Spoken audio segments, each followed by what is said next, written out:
Siento que algo se me está olvidando, pero muy buenos días a todos ustedes. 8 de la mañana, Trump, Putin, Irán, sobre la mesa, el golpe de la guerra nuclear. Todos corran, tíos, todos corran. Oigan, muy interesante, muchas cosas. Muy buenos días para todos ustedes. Bienvenidos al Casino del Tío Salo. Ya saben que en unos momentos vamos a estar analizando precios de todo con Alex y con Farhan para todos ustedes. Pero antes, como siempre, les tengo que contar una historia muy bonita. Mínimo, oigan, un poco en las noticias de la mañana. Permítanme ser tantito un Paco.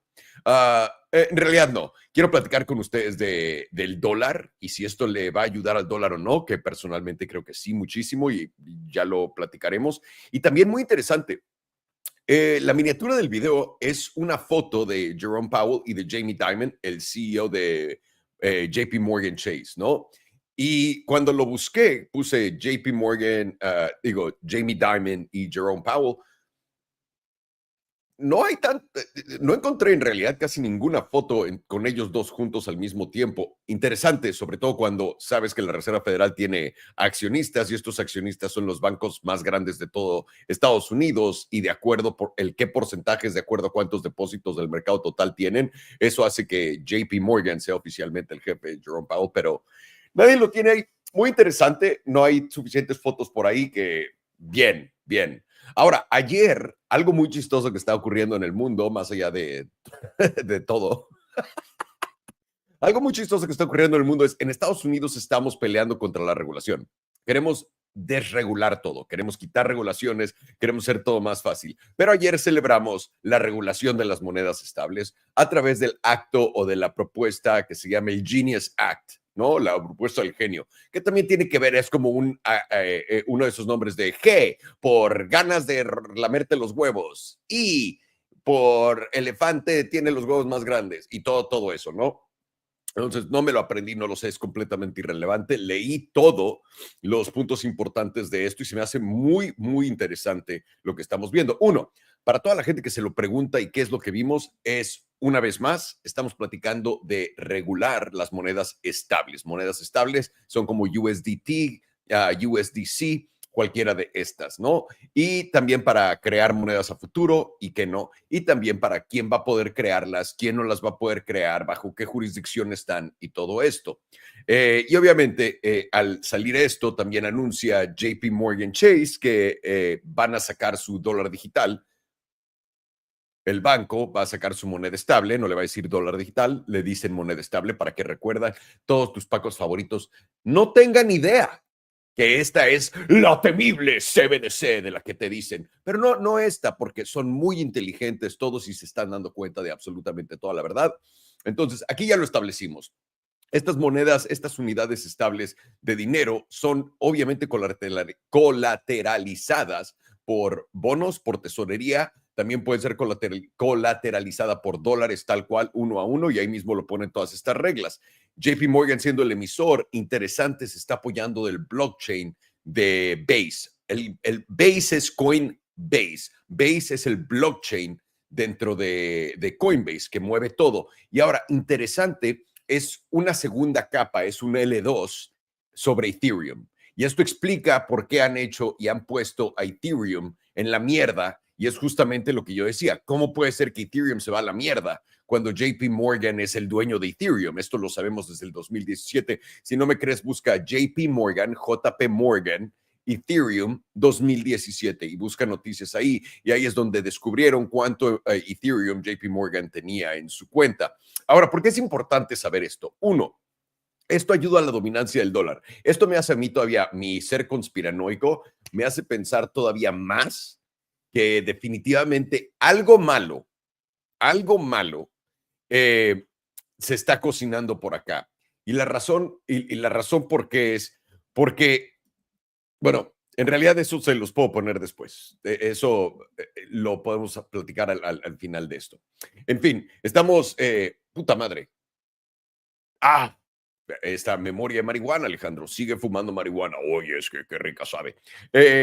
No, en fin, interesante. Estamos en la blockchain de Ethereum. Ya se los dije con Coinbase. Y lo que quiero que sepan es, esto podría tener, hay dos cosas grandes. Uno, lo que estamos platicando de poder tener el dólar en todos lados. Esto me hace pensar que el gobierno de Estados Unidos en verdad son los que crearon Bitcoin. No estoy diciendo que Bitcoin se vaya a cero ni nada. Si ustedes me han seguido ya por un rato, lo saben. No tiene nada que ver pensar que alguien más de lo que nos cuentan hizo algo, no tiene absolutamente nada que ver con que se vaya a cero, nada, nada, solamente estoy diciendo, y la razón por qué es porque toda esta movida le está conviniendo y le va a convenir muchísimo a Estados Unidos, ya lo hemos platicado. Si quieren ver un video más a detalle, por favor, métanse en este canal. Hice un video justamente hace una semana de esto, cuando todavía era una teoría de conspiración que JP Morgan y todos ellos, los bancos, iban a sacar monedas estables. Qué rápido pasa a ser de conspiración a este pendejo, de todas maneras no sabe nada, ¿no? Qué rápido pasa. Sí, porque le atinó a eso, pero ese pendejo no sabe nada. Rápido pasamos de eso de este güey está loco, es un conspiranoico, a este pendejo de todas maneras no sabe nada. Pasamos muy rápido de una a la otra. Solamente tomó una semana. Ahí tienen los videos atrás. Es una explicación de 40 minutos a una hora de todo esto, el ecosistema cripto, etcétera. Pero para la gente que ya está más para adelante en esto, interesante. Uno, volumen en transacciones en Ethereum. Personalmente creo que esto va a ser gigantesco, gigantesco, porque cuando hablas del depositor, el banco depositado más grande de todo el Estados Unidos, estás hablando con alguien que tiene liquidez de 17 trillones de dólares de toda la gente en Estados Unidos, 17 trillones de dólares. ¿Y qué es lo que pasa y que aquí es lo que les estamos dando acceso a que en tu cuenta de banco, yo tengo una de mis cuentas, también las tengo con Chase, es tienes tu cartera para comprar también, puedes comprar acciones, puedes comprar todo esto. Y lo único que te voy a decir, ponte tú que quieres gastar dinero digital, sea para comprar Bitcoin o sea para pagar en USDC o USDT o JPMD, que es la de JP Morgan, si quieres pagar en eso directo a otra cartera. Lo único que vas a tener que hacer es entrar a tu cuenta, que es justamente algo que también llevo ya años diciéndoles, que también mínimo tomó años en pasar de este pendejo conspiranoico de mierda a, bueno, sí, pero no sabe nada. Eso pasó, se tardó bastante más que la pasada. La pasada fueron 7 días, esta se tardó ya años. Y es lo que estamos viendo justamente, que vas a poder picarle a tu cuenta de banco y le vas a decir, güey, ponte tú que tienes $10,000 en tu cuenta de banco y vas a picarle ahí y te va a decir, ¿quieres convertir, en vez de, ponte tú, transferir dinero dentro de tu cuenta a tu cuenta de ¿cómo se dice? A tu cuenta de acciones, quieres transferir dinero a tu cuenta de cripto, lo vas a poner sí y te va a transferir uno a uno tienes $1,000, te los va a dar en $1,000 digitales. Lo único que cambia es en dónde se guardan en tu cartera digital. Si se guarda en la cartera digital base o en la cartera digital literalmente en blockchain. Entonces, es así de sencillo lo que están haciendo. Esto va a ayudar muchísimo al dólar, atención, para adelante, porque claramente, y algo muy chistoso una vez más, que estamos eliminando restricciones, eliminando toda esta jurisdicción encima de todo y deregulando todo, pero lo que estamos haciendo es ofreciendo regulación y regulación más clara con un colateral bastante claro de entender qué es el dólar, y es lo que vamos a intentar meter en todos lados, como ya lo hicimos en el pasado, el 2020, 2021 fue un gran ejemplo de esto, al mismo tiempo que creció USDT, y que todo el mundo nos dijo, no inviertas ahí, ponte en otras monedas. Destruyeron todas las monedas logarítmicas, absolutamente todas las que no tenían nada de tesorería americana detrás de ellas, y con eso nos la jugaron, y eso también agregó a la dominancia del dólar, que fue algo que también platicamos en ese entonces. Y en este momento va a tener la posibilidad de darse a futuro para adelante. Y esto, de nuevo, es como el cash. No lo vean como de la noche a la mañana que esto va a pasar, que alguien va a prender un botón y bolas, güey. Ya estamos todos listos, tenemos todo perfectamente puesto. Así es como va a pasar, como todo el mundo te cuenta, ¿no? Que yo también era uno de ellos que decía, van a organizar algo malévolo y cuando lo hagan nos van a decir, pero si quieres dinero, aquí están tus dólares digitales. No va a funcionar así. Eso literalmente, una vez que pones tantita atención, te das cuenta lo estúpido que es. Lo único que están haciendo es como los dólares que eran en cash, los están desapareciendo y poco a poco, y se han tardado décadas en hacerlo, nos han metido en un mundo digital. Es lo mismo que estamos intentando hacer, haciendo que todo el mundo se balancee sobre nuestras cosas en el mundo cripto, apoyándose en nuestro dólar para hacer todas esas transacciones, etcétera. Y ahora, aquí lo interesante a ver será qué restricciones pone la zona europea, el Reino Unido, México, países en Latinoamérica en contra de su moneda estable o tener su propia moneda estable, porque yo también les dije a todos, la fiesta aquí, donde está todo el dinero, está en monedas estables y están empezándolo a ver en Estados Unidos y esto va a ser en todos lados. Ahora, esta va a ser la cosa. Si en México, por ejemplo, no hay alguien que saque una moneda estable respaldada por CETES, respaldada por el peso, respaldada por el papel mexicano, ¿no? No la sacan. Y además, puedes sacar esa moneda y no te serviría de nada si no creas política internacional y local que diga, si quieres tener USDT, vas a tener MEXIT, ¿ok? No vas a tener tus putos dólares en tu cuenta. Hacerlo difícil como lo hacen en México. No quieren que tengas dólares para que no te salgas del sistema mexicano, que tu devaluación se continúe dando a un paso más acelerado. Y esto pasa en todo el mundo, ¿no? Solamente estoy usando a México como ejemplo, aunque todos sabemos que México está perfecto y el bienestar está en altos históricos en México. Es que, güey, si no son de México no entienden esto. No lo entienden, nunca hemos visto tanto bienestar. Hay bienestar saliéndole del ano a las viejitas en todas las esquinas. Nunca han visto algo así, nunca. Esto es...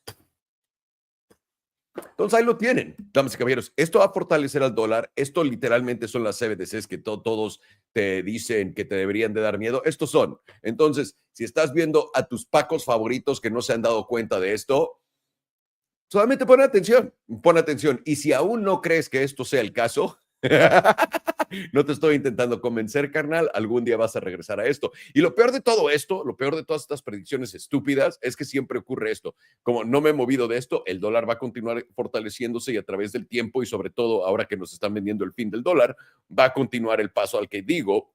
Vamos a llegar, todavía no he cambiado mi goalpost, todavía digo que fin de año, último cuarto, primer cuarto del siguiente año es cuando vamos a tener ese momento de wow, el dólar se va a ir para arriba duro, todas las demás monedas van a caer en contra de, etcétera. Y lo peor de predecir estas cosas es que no gano nada, es lo que me he dado cuenta, solamente tengo para perder, porque pierdo en el tiempo que pasa, como cuando dije las CBDCs, hace una semana, ¿no? Lo de las CBDCs, que que las van a sacar los bancos y todo esto. Una semana todo el mundo es de, este pendejo no sabe lo que está hablando porque mi Paco favorito me ha dicho otras cosas.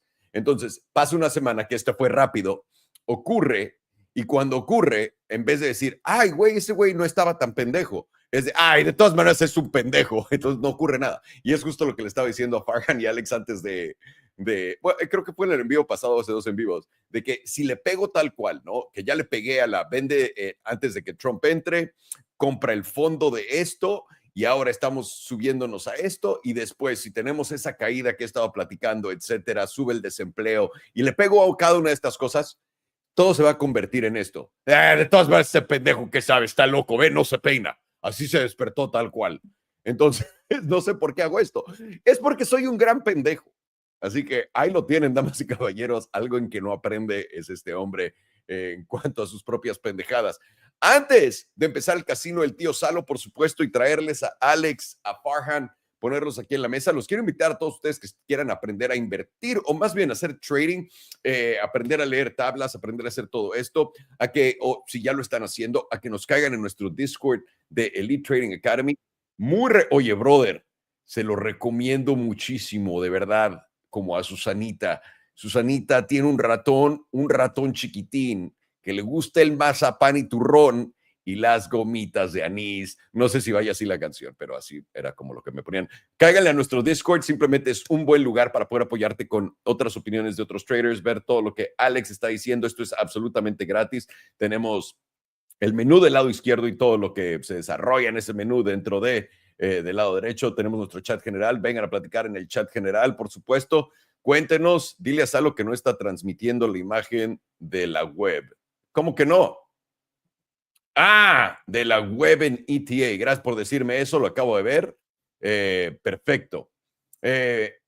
Ok, ahorita lo ponemos, discúlpenme. Vamos a empezar de todas maneras con Bitcoin, como siempre, así que van a tener tiempo de poner todo, discúlpenme. Criptolingo, damas y caballeros, si necesitan entender alguna que otra cosa que estamos explicando por acá, por favor, chéquenlo acá. Me encanta, me escriben ahorita, estoy haciendo esto, dice, oye, por favor, habla de esto y di todas estas cosas acá, ¿no? Perfecto. Vamos a ver qué más tenemos por acá. Vengan también, caigan a ver cuánto hemos sufrido, cuánto hemos hecho, 200. Este güey hizo 208% en Fartcoin, nada mal. Tenoch, 89%, 65%. Tomatito, es que Tomatito, Nancy Pelosi te cobra los trades, güey, te copia los trades, lo sabes. 640%. Nunca en mi vida he hecho eso en un trade rápido. Qué locura. Pero Tomatito es un rifado. Ahí se perdió 5.30%, pasa 213%, 68%. Nada mal, cabrones, bien. Me gusta ver estos números acá, vientos. Buena. Un corto en, ¿qué? ¿A Bitcoin? ¿Te lo aventaste? Nada mal, nada mal. Ah, no, de Zero, en Zero. Nada mal. Ok, aquí tienen todo esto y también tienen nuestros enlaces oficiales. Acabamos nuestro concurso en Bluffing. Y ahorita tenemos un concurso de $40,000 de trading en BTCC. Aquí está el enlace oficial. No le piquen a nada más. Se meten acá en Partners Link. Le van a picar acá y aquí los va a llevar a esto. Trading Competition es una competencia de trading. Va a acabar en 27 días, 2 horas. Vénganse a registrar. Estamos empezando justamente ahorita y pudieron ver la cantidad de dinero que se va a dar aquí con Elite Trading Academy y BTCC. Hasta $60,000 de price pool. Cáiganle. Y de nuevo, es gratis participar. Lo único que tienes que hacer es trade y demostrar que sabes lo que estás haciendo en contra de lo que yo estoy haciendo. Y ahora, ¿quieren aprender a usar estos exchanges de futuros y tradear con nosotros? Súper fácil y gratis también. Métete en tutos en nuestro sitio web. Le vas a picar en cómo tradear en Bluffing. Y aquí lo vas a ver y le vas a picar a la página de Bluffing y eso te debería de llevar justamente ahí, a donde tienes que ir. Con eso lo tienen y vámonos de una vez con estos cracks. Les voy a traer a Alex y a Farhan y le vamos a dar para adelante. Un segundo.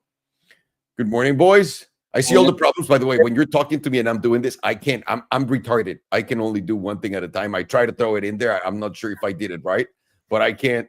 As I'm doing this, it's too late. It's too late, boys. It's too late. It's like when your parents already like have plans and they're going somewhere and you're like, but I also forgot this. And they're like, fuck you. It's just because you're old and stupid. Okay. No, it was just, I was just basically saying the boys killed the Blowfin tournament. The trading tournament's over on Blowfin. Now that's ended yesterday. Absolutely killed it though. 6,000 in trading rewards, essentially. I think it's withdrawable tether even. Yeah. But I was just mentioning, yeah. I think we have now a BTCC. I think we're starting our trading tournament very soon.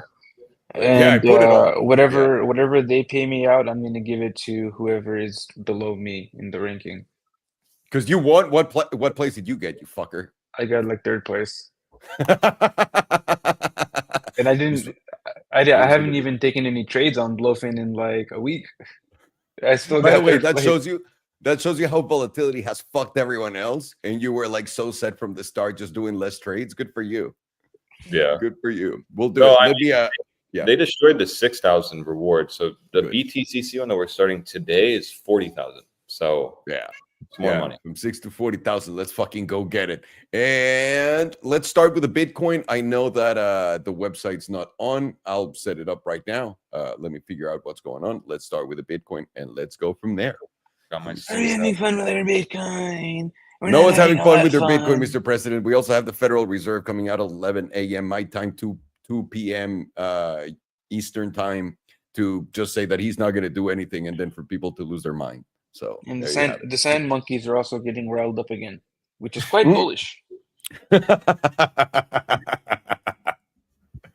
do you got there, Alex? Yeah. So let's see here. So remember, Bitcoin here, we're watching the 34 pretty closely because this was how I view the moving averages, kind of the last stand on support. The EMA 34 has to hold for us to actually start moving up from here. And you know, whenever you get to the bottom of the 34, it's kind of just like shows you how sold down a chart really is. And you're either going to really try to chop, grind a bottom and expand from there, or just full on capitulate down to the EMA 100. So what we have now is yesterday we lost the 34. That off of yesterday, we were watching this EMA 9 reclaim. If we backtrack here. On Monday, we had reclaimed the 9. This was looking great. We had an objective here. This was based on the 12-hour setup we were talking about, where the 12-hour reclaimed the 9. This gave me a long trigger here, objective 1085. We talked about maybe an extremity wick up to 1093, still a major spot, and that is the extremity high of this range. But we're just really watching this meme line. I mean, I did say I didn't, I'm not holding all weight on this, but it has worked out. I mean, it grinded resistance here. It was holding support here. And then even when we lost it, we had broken down. So this was a big area. We had went up to that, and then unfortunately, towards the end of the close on Monday, started to sell off. The 12-hour gave us a pretty nasty evening star. The hopium, though, was that we were holding back above 106, and we were above the 12-hour at 9. So then we were gauging essentially that move back to the 12-hour EMA 9. And this was really going to be the decision point. You're either going to see this hold or you're going to see this get lost. And unfortunately for bulls, we didn't hold it. They couldn't stick the landing, the throwback. It's almost like what occurred here. The throwback scenario led to just an SFP that led to a dump. So now what we have is when we had lost this in the early mornings of yesterday, essentially going into Tuesday, this made me pretty bearish. I mean, we were keeping the same energy, right? It's the same idea, which was, reclaiming the 9 took us up, and that was bullish. Now losing the 9 with the topping candle makes me bearish, and the next objective would be the 1031. So we were waiting on that, yesterday into last night. That basically got hit. We hit 1033. Meme line is still being held, and that's the hopium for bulls into today. But then when we got yesterday's closure, it just led to the daily 34 getting lost. This led to a daily SFP, a loss of 106. And so now what bears were watching and wanting was a rally up. We did get that. Bears wanted to rally up to 106K. And instead, we actually went only up to 105.5 before rejecting, essentially rejecting the EMA 34. I know we went above it, but we couldn't even reach this zone. This was looking like an EMA 34 rejection, which is very concerning because with what we know on this EMA 34, you're either going to get a scenario like this where you lose it and then it's a bottom, trap shorts, and you just start going up. So that's why today's going to be really important. We have FOMC today, so like Alejandro said, probably nothing's going to change or anything different on that. I mean, don't think they're going to be cutting rates, but we'll see. I mean, gamblers will gamble today. And so, like I said, in the beginning, all bulls have today is meme line support. This is looking very bearish to me. You have daily volatility. Can I throw some confluence into your shit that comes literally out of my ass and nowhere else? Absolutely. It's kind of weird that we didn't have a war dump this time around. Like, it's kind of odd. Like, I understand people don't learn anything, but and right now you would be saying that people learn that every time there's a war, the market's going to go higher. So I'm just going to be cautious about that because it's weird that we didn't get at least the dump that before we got the Hamas setup went off. And it's like very minimal in all across the market, not just Bitcoin. It's very valid. And you're right, because even if you're looking at ES1, didn't really get a war. Like, you didn't get a dump. It didn't do anything crazy. It wasn't like what you get, the panic on that, spark of the war news where you just literally, like what happened, I think it was back in October. Like, I just know when I was in Japan, when Iran attacked Israel that first time, they're always attacking each other, but the big attack led Bitcoin down multi-thousands of dollars that one night. It went down $8,000 or $9,000 in one night. This is not any of that. This is just chop, and this is a range, and the range is getting tighter. And so that's a great point because, That we didn't. You're gonna have to repeat yourself, sir. Everything you said was cut off. Oh, my bad. I do think that is kind of bearish that we didn't see that dump on the war. Me too. Yeah, me too. Very, because that means there's either there's a buying frenzy and people are going crazy, or that's not a good sign. not good. It's not. And that's a great point that you bring up because it is not a good sign. And let's see the moon setup. Just very simple analysis here. When this fails, you get often like an 8% move on average failure. So let's see. Let's go to the daily. So fired off here. So you went down 3%, you went up 2.6%, and now you're down 2%. So again, I mean, really, it hasn't fully played out yet. For me to play out, you got to start seeing under 100K. That's probably when panic ensues. I mean, when we lose 1031, I want everyone to know, like, this can happen.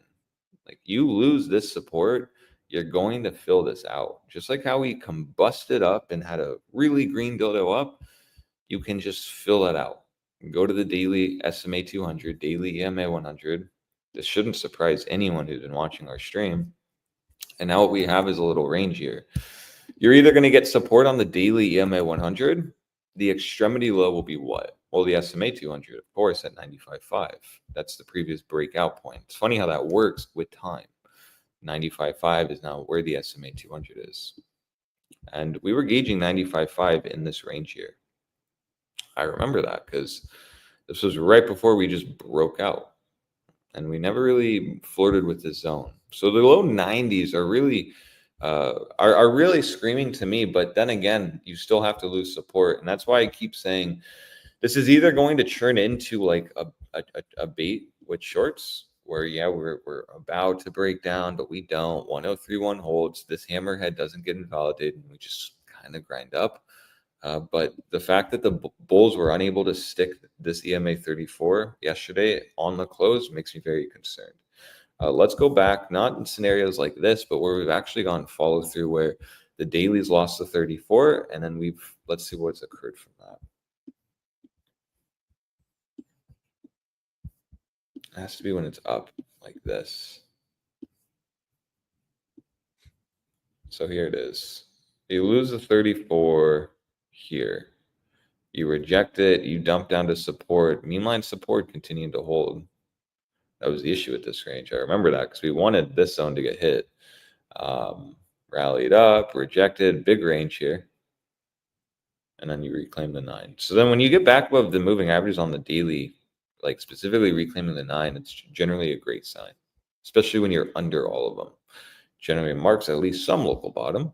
But then here's a really good example, and this is the point I was trying to bring home, which was you can lose it. You can get these rallies up that just literally take out all late shorts. This didn't reclaim the daily 9. You rejected it down. You slow bled down essentially until you reach the daily EMA 100.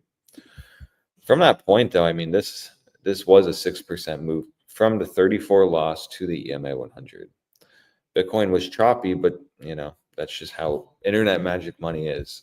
Once you lose the EMA 100 on the daily, this opens up us being able to really be aggressive on shorts. I remember that because this is where we were able to short this entire move down to the low 70s, was off the backs of this move. So, when we're now potentially about to test the EMA 100, I'm not really on the camp to get extremely bearish here, but rather using what Alejandro said as confluence. If we, let's say, get some news and Bitcoin just does really dump, this to me will look like a really good time to start bidding. Because, at the very least, you should get a mean reversion bounce either here or here. Very, very minimum, you'll see 1031 get hit again. I mean, that still is very tradable. It's like a 4% move at minimum of the EMA 100. So like volatility is coming, and it's represented really on the daily. It is coming. I mean, it's reset. You're having these like false breakouts on volatility, which is telling you that this is chop. But that's why the little detail on the chart's important. So as long as you're under the 34, this is going to be a magnet, the EMA 100. With volatility already reset, you really do have to be cautious. One thing I'm going to also mention, which I noticed last night, is look at the HBDR. It looks kind of insane, actually. You have the median moved up all the way up to that $110,000 region. It's very bad. You see the 38.2% gives you confluence that if, let's say, FOMC, you start squeezing up, you start testing that 106K officially, this is still in a bearish retest posturing as long as you're under this region. And then what you're noticing is this is a pretty big range. It's like you reclaim back above the 38.2%. What are you going to notice on that is just a daily EMA 9 reclaim. That's going to take you all the way back up to 110,000. Reclaiming this takes you to 114. Perfect confluence to our overall meme line ranges that we've been talking about. You break 1093, you're going to go up to all-time high, and then at that point, you have to just, really wonder if we're about to just make a new all-time high at that point. But my point being is that the daily on the HBDR is pretty bearish. I mean, this is very far. This stepped up. This isn't a breakdown now. Volatility's reset. The median is all the way at $110,000, and you see the top of the 38.2% at 114,000. Like, this is a very big range at this point. When we've seen these ranges really step up is often right before we dump on Bitcoin. You saw the daily median shift really up. Here, you saw the top of the 38.2% shift all the way to 117. You saw we opened below it. You're in bearish retest, similar to here. You had the rally up. You didn't fully hit it, almost, and then that's what led to the dump down. Difference here is that you had support on the 34. Here you do not. So that's the point being, is that Bitcoin's looking extremely heavy to me. Bears are really going to try to flex today off the back of that EMA 34 getting lost. And I'd be very cautious of 1031. So much so that I'd even be looking at it on a 2-hour. If you start losing 1031 on a 2-hour, this could be a really good confirmation to me that if you start seeing this on a 2-hour, this could be just another add to your shorts, short opportunity here, targeting that aggressive move down to 99.8s. Once you get 99.8 move, I promise you, everyone's going to be bearish. It's not even that big of a move, but just from the range, from this point down, now you're getting that moon setup percentage right around 8%, which is good. You're finally hitting the EMA 100 on the daily, which has always been the thing that we've talked about since April. Literally, since we broke out from here, we reclaimed it, tested it, broke out. We've always said when we do eventually get the dump down to this region, this will be major support while everyone gets bearish. So there's really nothing crazy yet on Bitcoin until we start losing these moving averages. Because then if you start losing the EMA 100, the weekly will be at really a great risk of being lost, the weekly 9. The daily EMA 100 will be lost. And then at that point, you have to then be viewing the monthly. Where's the monthly 9? Well, that is sitting at right around 91,200. If you lose the SMA 200, EMA 100 on the daily, weekly 9, this will be the next objective. If we're going to come all the way down to low 91s again, you have to be very cautious of volatility fully expanding here in favor of bears. Now, this is still bullish, though. The pivot's still up. You are still above the 9. But this is still a real possibility, which is on the HBDR, Bitcoin's not looking good on the monthly. And we talked about this when we opened this month. This is still in bearish retest posturing with volatility very low, has a setup, and it's expanding. So, I mean, this is a real possibility. You're noticing the top of the range here is the top of the 38.2% in this range, which is the bottom, is at 106,000. Great confluence of that 106K. And what do you see here? Well, the monthly 9 is coming right around where the 50% is, right around 93,000. So you really then can start gathering that if you do start losing 95.5 here, you're going to capitulate down to 91s. Maybe that's the end result move. I have no idea. And that's why the ranges that we're viewing are important. Understanding where we're at is very important, and not getting blindsided in this range. That's all this has been. It's just been a range. Boom, boom, boom, boom, boom, boom, boom, boom, right? It's just been a range. And until you either break 109.3 or 103.1, you're still within that range. So yes, we swipe down, we hit it. So again, hopium for bulls is that it held. But everything else on what we look at is saying, well, yeah, maybe a little rally up, but you're under the EMA 100 on the 4-hour. This was solid resistance at this point. Even on this move down from low 103,000s up, you rallied up, you rejected it, and then you went down. Was it follow through? No. And that's what we need to start seeing today is, are we going to get a range breakdown? That's really just what bears are waiting for. Bears are already positioned here. They're just needing the breakdown. Bulls easily can push this up, though. And if we do go up, we have FOMC. It's, New York. It's still early. We're at support. I just want everyone not to get too bullish here if we do start squeezing up, because the HBDR is kind of sobering in the sense that it doesn't really matter what I say. Statistics say this would be a bearish retest. You did SFP this, so you have a SFP play on the daily, and then even on the 4-hour, you have a short setup under the EMA 100. And then the 12-hour does give you that short setup under the 9. There you go. You're back. I'm sorry, you cut off when you said you did SFP this and then nothing else. Okay, cool. Like you did SFP the daily 9. So it doesn't matter what I'm saying. The statistics say that if we did rally up to 106.3 to 106K, should be a bearish retest. You have an SFP on the daily, even telling you that. A 12-hour short setup, a median right there as well. You have a 4-hour EMA 100 as well. It's another short setup as long as you're under that, which I like the 4-hour EMA 100 short setup. That's what, like on this close here, right here, when we were long, this was my criteria to cut all longs, was literally on this candle here. We were long at like 106, or like right here's where the Academy was long. We had closed it. I had everyone close all longs here because I just know how Bitcoin is. Generally, when you lose the 4-hour EMA 100, that does just make it a brainless short. Lose it here, scale a short, print. Re-short, print. Re-short, print.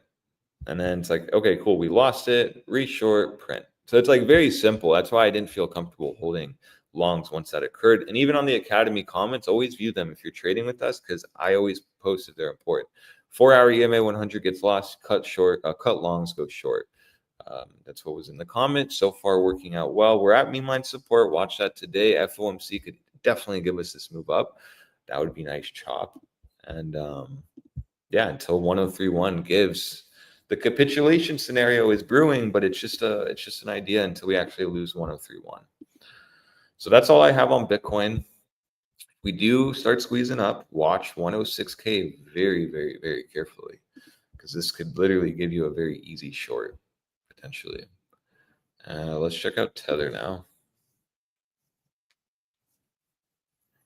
Nice. And so we finally have reclaimed the daily EMA 100 on Tether. This is very significant because it's exactly what I just said on Bitcoin. This can make us more aggressive on shorts as long as we're above that. We were talking about it on these rallies up, the possibility of this reclaiming, and it didn't.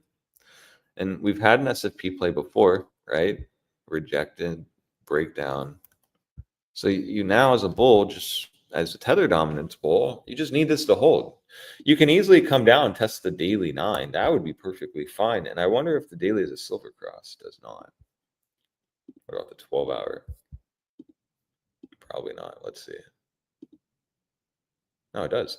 Nice. And so all this, again, would just be a silver cross retest.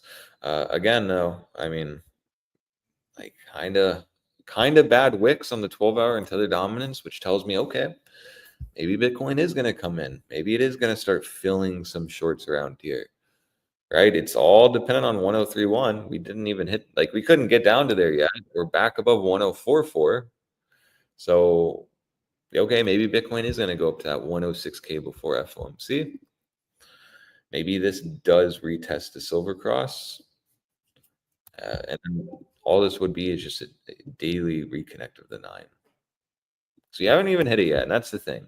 You almost did, but you didn't. So it's like this rally up's cool, but I mean, it's not, again, what I wanted to see. I need to see this and then this. And if it starts fizzling and rejecting, okay, that's a concern. But this little gap here tells me, yeah, I mean, this could just fill antsy Bitcoin shorts, right? That wanted to short here when we actually tested it. Maybe they're front running it, while then Bitcoin is front running the daily 9. And maybe antsy shorts are now front running that short, which is easy. Very well could happen. This is exactly what I talked about last night. But I just want everyone to understand that if Bitcoin ends up not testing this zone today and flat out rejects this 34, that's maximum weakness for me. That just gave shorts the most easiest brain dead short that they could have taken. And the fact that that worked out is absolute weakness. So just understand that. We could reject here still. Very well. Could happen. I'm still in the camp though that I just want to see one more little squeeze up, testing that 106, dump down, Tether dominance, retest the daily 9 one more time before breaking out. This daily EMA 100 is now the area we're watching. No reason why Tether dominance shouldn't hold that. You're noticing once you reclaim it, there should be no reason why we don't hold it, right? It's like you just don't want to reclaim it, lose it. That leads to just dumps and chop. So Tether dominance for me is very bullish now. I'd say the same exact thing if this was a Bitcoin chart. And I'd say the next objective for me is this high and then 5.23% on this view. So there's no difference here. And it makes sense. You just have to take out these wicks. It's like that now. So now what you could be forming is like some little meme channel wedge here. Very well could do something like this, get to the end, break out. What would this do? This would just reset volatility on the daily fully, giving us the volatility setup. Let's check the 2-hour on Bitcoin because I know volatility was at extremes. Is it reset? Almost. That was my reasoning of a bounce here as well. Volatility was just at extremes. You have a lot of untouched areas. Bitcoin likes to go in, get personal, and touch these areas. And so volatility resetting was off the back of a mean reversion move. Now, granted, it is almost reset, so maybe, we just have to see. And that's why it's not easy for me to just say we're going to dump now or we're going to bounce right now. It's really not easy. And that's why the easier trade is just watch 103.1. That's the spot. And then watch 106. You're going to get a trade on either of that. Either lose 103.1, aggressive shorts can scale in, TP at 99.8, or aggressive shorts with size can scale in around 106.3. Bitcoin, though, is very bearish to me. We are now on the verge of breaking down. There's no coincidence. We've just lost a daily 34 off the back of tethered dominance, reclaiming the EMA 100. This is very bullish. This is not what you want to see as a Bitcoin bull. And this is really brewing now, some kind of channel. We have a failed breakdown, a reclaim, back up to resistance, little chop maybe, while resetting daily BBWP before we break out. If we start expanding off the EMA 100 on tether dominance, my next objective is 5.23%. At current price action, that is currently an 8% move. 8% drop on Bitcoin at current price action would be what? SMA 200 tap. So there's your war dump. There's your capitulation. That has to hold, though. If you do dump and you go down to here, I'll just say this once, this has to hold. There's no reason why this SMA 200 doesn't hold. If we're truly in a bull market, there's no reason. So that's Bitcoin. That's tethered dominance. We can look at Bitcoin dominance now. Let's see. Again, same thing. I like viewing the 2-day on this one. Let's do that. Nice. So again, resistance being resistance. You possibly are going to shift into a new range on this daily. It's all dependent on 64.9% getting reclaimed. You're noticing here it's chop. Let's go to the lower time frames and see. Okay, cool. So we actually in the lower time frames did reclaim that. You're just going in for the throwback. So let's see if this can hold the throwback move and then expand up. We're seeing Bitcoin dominance becoming more bullish off the back of bearish Bitcoin. That's an interesting sign for me because you generally see that during bear markets. So nothing, I've said this before in the beginning of April, it didn't hold. Where's April? Right here. We were like moving up, didn't really hold. So let's see. Remember though, the objective for Bitcoin dominance is an all-time high. That's this. We set it here on this weekly 9 reclaim. We said it has to hold the weekly 9. It has. Still, objective is all-time high. Bitcoin, I think it's actually moving up now slightly. Nice. Cool. So now you're actually finally getting some volatility in this range. And again, I hope I've brought it home. 106K is going to be my big short opportunity, all while tether dominance is just going to retest the daily 9. You can see the 12-hour. These wicks are always a good sign for me. When I see wicks like this, wick, and then you just see this candle, like it before wasn't this red. Yeah, it's just looking heavy. It just looks like a magnet to the daily 9 or 12-hour 9. My apologies. Let's check the HBDR real fast. You can see here median retest, 12-hour 9. Volatility's reset. If you're trying to short today, you're just gauging the daily 9 on tether dominance. Simple. Should hold, really. This is literally in breakout. So this should literally start breaking you out once you swipe down. And if it doesn't, that'll be a great sign. Maybe then we're wrong on this. Maybe support holds, and then maybe we are just baiting shorts here. But until this, Academy, I'm watching this, and we actually have a short trigger on Bitcoin brewing for this scenario. So that's all I have on Bitcoin, though. That's it. All right. Of All course. right. Interesting. Let's see. How Jerome Powell fucks his way. But wait a second. Jerome Powell's not gonna fuck us. He's gonna do the same thing he always does, and then we're gonna fuck Which is ourselves. fuck us. He's just That's gonna pound us. Same Yeah. thing he always does, which is fuck us. And soon the presidential liquidation's coming too. I'm sure. If Powell doesn't do it, the Mr. President will do it. To the upside and to the downside.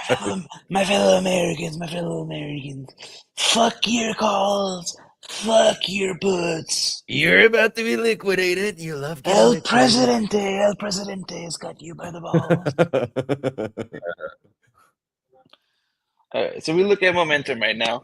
We are trying to flip back up, still within the bearish control zone. Bears are heavily in control here, despite momentum trying to flip back up. It's still in the bearish control zone, still below the moving average, and volatility is still in an expansion phase. We are getting a little bit of a bounce, but this shouldn't be seen as a bearish retest, especially because we are below all of our short-term EMAs, and we are below this major meme line. And this meme line extends from our initial breakout in around April of this year, and we had a rejection and sideways. This meme line comes from that wick high, and this is a very significant area. This was our rejection, and then we broke out. We held this area, and then broke out some more. We came back down. When we broke down, we got a bearish retest, broke down some more, got some support here, consolidated, and then we broke it. So right now, this whatever bounce we get should be seen as a bearish retest as long as we are below this meme line. And right now we've kind of almost tapped it, kind of front ran it just a little bit. And as long as we are below that area, even if we do see a move up, we probably are not going to get much higher than this meme line. And then more than likely we are going to come down at a minimum to test this 55 EMA right around 102,000. But what's a lot more likely, because we have tested this 55 before, and a lot of people are looking at this as an inverse head and shoulders. Whenever the head and shoulders fails, the inverse head and shoulders fails, you get the opposite move to the other side.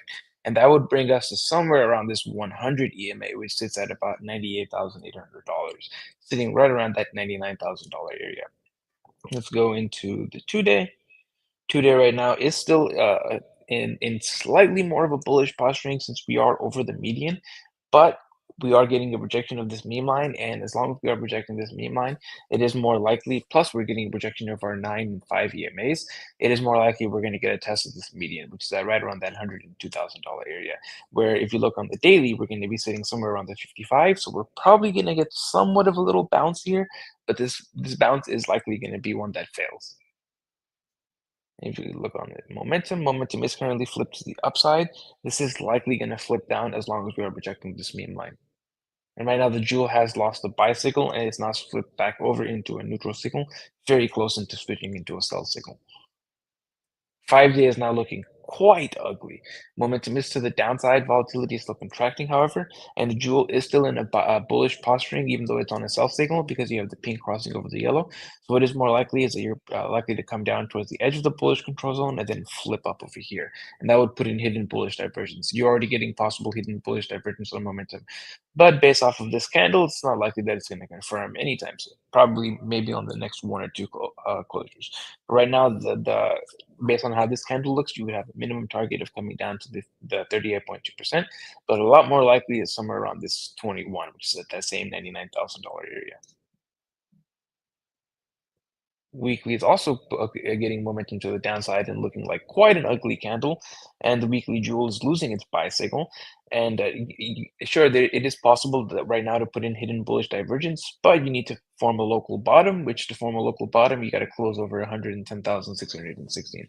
So what's a lot more likely is you're probably going to come somewhere around that $99,000 area, then put in a local bottom and put in your 5-day and weekly hidden bullish divergence. Let's switch over to index. Index on the monthly is looking quite bearish now. Momentum is still pointed to the upside, but volatility sits at extreme lows. And sure, we only have 4 days left. It's not really that much. So what we want to see right now is on this monthly closure is where this median goes to, because if it moves above price action, that is kind of bearish, and that's going to give us probabilities of going to the bottom 38.2%, which is also going to move. But right now, it's sitting at about $79,000. It's going to be very, very critical to see where this median and this 38.2% move. Right now, you do have active hidden bullish divergence on the monthly and the 2-week, which does make it a little bit more in the side of the bulls. Go to the monthly. Monthly is right now flipped down on momentum, but we have 12 days left to go, which is an eternity in cryptocurrency land, and we are putting in possible hidden bullish divergence, but it's a little difficult to confirm that divergence. You have to close over 111,965, which is our all-time highs, and then that takes you up to 150K. But right now, that's just a possibility, and technically, momentum is pointed to the downside, and it's going to remain pointed to the downside as long as you're below about $106,000. Quarterly, it's still, however, in a bullish posturing over the median, and the median's at 103,300. And if you do close over that median, you get basically a free ride to the top 38.2%. Right now, that sits at about 194, but this level is going to change.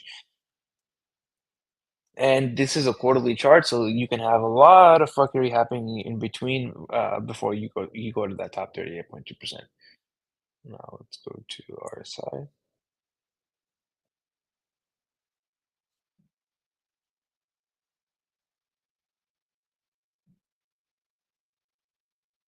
Tether still got 3 drives of bearish divergence on the quarterly, and you got a nice little head and shoulders right here. And your minimum target on that divergence would be this neutral zone, which right now is at about 3.5%. Remember that 3.5% area, because that's sitting right around this monthly 100 EMA. Also on the monthly, you have confirmed hidden bearish divergence with the jewel sitting at, volatility sitting at basically extreme lows, sitting just above extreme lows at 17%. And the divergence is going to be active as long as you're closing below 6.24%. And your next move is going to be the bearish control zone, which is right now at 3.17, just below our monthly 100. 2-week is very close to putting in a third drive or a single drive of bullish divergence. It will confirm if you can close over about 4.75%. And that will give you a target of hitting on these EMAs. This will be easier target, somewhere around 5.1% to 5.25%. Which is going to be your move on Bitcoin down to about $99,000. And this would still just be a lower high on Tether.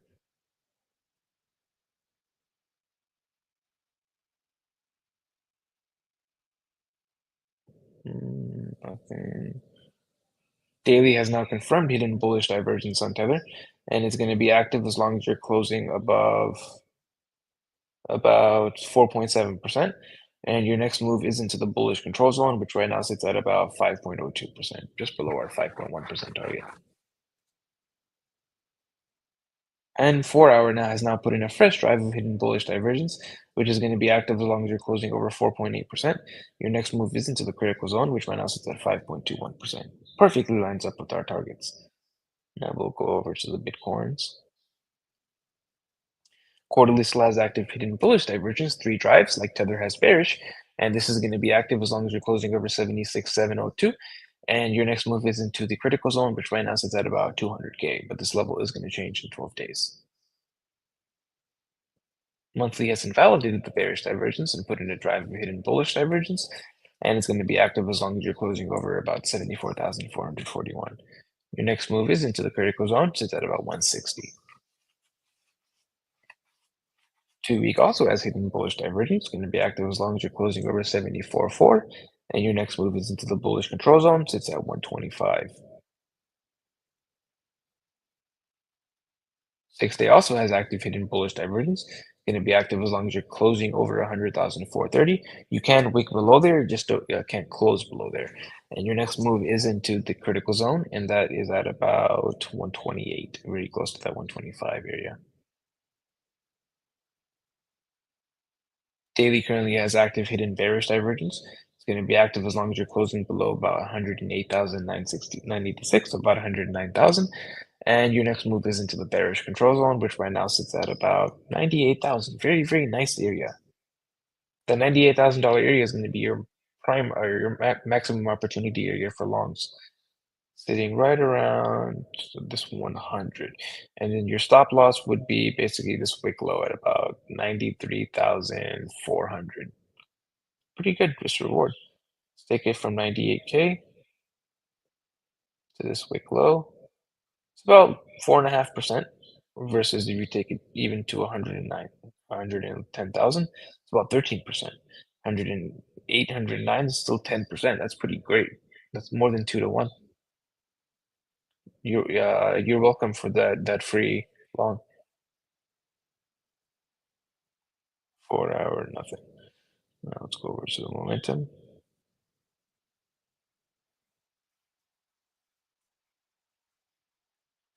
Ding! It's been a while. Been a very long time. Indeed. Quarterly is pointed heavily to the downside on Tether, and you're pointed down as long as you're below 5.66%. But as long as you're closing over 2.23%, this will eventually confirm hidden bullish divergence, and that will be the end of our crypto market to the upside. Then we'll get some fun to the downside. Monthly is currently pointed to the upside, but whenever this approaches the edge of the bearish control zone, this pivot is likely going to change, and then it's going to flip down. And we are now just above our extreme lows on volatility. 2 week has already flipped to the downside, also giving extreme lows on volatility, and we are pointed down below 5.6%. Weekly as well is pointed to the downside with volatility expansion, but it will flip up in 4 days if we close over 4.6%. 5 days already flipped to the upside. We have volatility contraction, which makes it a high probability of a lower high, and we have a silver cross to the downside. We are going to be flipped up as long as we're above 4.47%. 2 day as well is flipped to the upside with volatility sitting at extreme lows, and we are flipped up entering into the bullish control zone as long as we're over 4.65%. Daily as well is flipped to the upside, rejecting the bearish control zone. Volatility is coming very close to extreme lows, and we are pointed up over 4.75%. And the 4 hour is now freshly flipped to the downside, very close to getting volatility contraction. High probability this is going to be a higher low, and you are pointed down as long as you're below 4.85%. Let's go a little bit lower. 2 hours also pointed to the downside, and hourly is pointed to the downside. Interesting. That would put you somewhere around maybe this 55 at about 4.7-ish%. Let's go to Bitcoin. Bitcoin is still heavily positioned to the upside with volatility expansion from the lowest point ever, and we're pointed up as long as you're closing over $95,200. We're about $13,000, no, $10,000 off of that. My math is shit. Monthly is also positioned freshly to the upside, with volatility confirming a setup, getting over that 15% and closing, and putting hidden bullish divergence with volatility giving you a setup. And the monthly volatility setup has a 100% hit rate of playing out in the direction of momentum, which is currently to the upside, as long as you're closing over 103,750. But just because you have a volatility setup doesn't mean you're going to go straight up right away. It just means you're likely going to play out that volatility setup over the next couple of months. Doesn't mean it's going to happen straight green dildo right now, which is what probably a lot of people are going to get fucked on, where it'll rinse out all of the longs and then send it up. 2 week also has that volatility setup, getting below that 15%. And now momentum is flipped to the upside, about to enter into the critical zone, and we are flipped up above 92.6. Weekly is currently flipped down with volatility contraction, so you're likely going to get a higher low, and you are flipped down below 111,500. But the downside of getting one of these up-only moves is your previous higher low is sitting at about $77,000. So you could come really low and still be putting in a higher low. 5 days also positioned to the downside with volatility contraction, and you're pointed down below 111,300. 2 days now flipped up, and that's interesting to see. Freshly flipped up with volatility sitting at 0%, and it would be flipped up above 108,110, which we are currently below, and we are closing in 1 day and 10 hours. So if we do flip down in 1 day and 10 hours, then this is going to enter into the bearish control zone, and very likely we're going to get some volatility expansion. That's taking us to about $99,000. Daily is now flipped down, which is putting more bias that move is going to happen to the downside. And daily is also now giving us a volatility setup with volatility sitting at 13%. And we are just about to break into the bearish control zone on the daily. We're going to do it on this close as long as we close below 106,250. Come on. 4 hour is now flipped to the upside. We are very close to getting volatility contraction, and based off of this the trend, which we have made a lower low, it is very likely that somewhere around 105,500 to 106,400 is going to be rejection, and from there we're probably going to end up moving to the downside. On the higher time frames, Bitcoin is extremely bullish. We do have volatility expansion from the lowest level ever on the quarterly, with momentum pointing to the upside. Monthly is also confirming a volatility setup, with momentum expanding and closing over 15%, and we are pointed to the upside over $103,000. And we have hidden bullish divergence on the monthly and the 2-week, with both of them having a volatility setup. The monthly volatility setup likely takes you up towards the monthly median, which is sitting somewhere around $150,000. But it's not going to be a straight line. And based on the low time frames, it is looking like we are going to get, or the medium time frames, it is looking like we are going to get a move to the downside to tap somewhere around that $99,000 area. But on the very low time frames, like the 4-hour, we are getting a bearish retest, which I think somewhere is going to be around $105,000 to $106,000. I'm just about to post a short on that on the Academy alerts, so make sure to stay tuned to the Academy alerts. And the invalidation and all of this on the overall bullish setup is getting a tick below about 74,400. We're getting a weekly close below about 92,900. Aside from that, I think we're probably going to get right now a bearish retest of 95.5 to 96K. From there, a move to about 99 to 98. And then from there, I would expect, as long as that area holds, to hit all-time highs, probably sometime around end of summer, maybe around early fall. Not bad at all. Not bad. Very nice. Great success. Borat, one of the greatest movies of all time. I need to watch it again. Haven't seen it in a little bit. Give me 1 second. What the fuck am I looking for? Whatever's next. Sorry. We got AMD and Apple. Sweet. I'll do Apple. Thank you. Updating our Bitcoin Academy short. Nice. All righty. I'll get started. You Vale, already have a pues, short tíos. posted? Say it again. If he already has a short posted, then I won't post this one. Oh, okay. Heath has a short too. Perfecto. Ok. Estamos viendo Bitcoin justamente en estos momentos y es un poco lo que habíamos platicado la semana pasada, donde veíamos un poco de debilidad y la zona de oportunidad se encuentra más o menos hasta acá, la primera y la segunda que habíamos dado. Estamos todavía en ese campo en este momento. Creemos que estamos hablando de un Bitcoin alcista en altas temporalidades, pero que tiene que corregir. Y recuerda, ¿cuál es la regla? La regla sencilla, y se los pongo en la de 2 semanas para que lo puedan ver más de cerca, es, estás haciendo altos, altos, altos más altos. ¿Qué sigue después de hacer un alto más alto? Un nuevo bajo más alto. Y este bajo más alto podría ser un bajo más alto hasta básicamente los $75,000, casi, casi. Puede ser técnicamente un poco más, es simplemente la parte más baja de esta vela, que son 74, 420, 69. Are you fucking kidding me? The low of this candle is 74,420.69. That's like, are you fucking serious? Beautiful art. That's amazing. This is a simulation. I don't give a fuck what anyone says. Thank you. Thank you.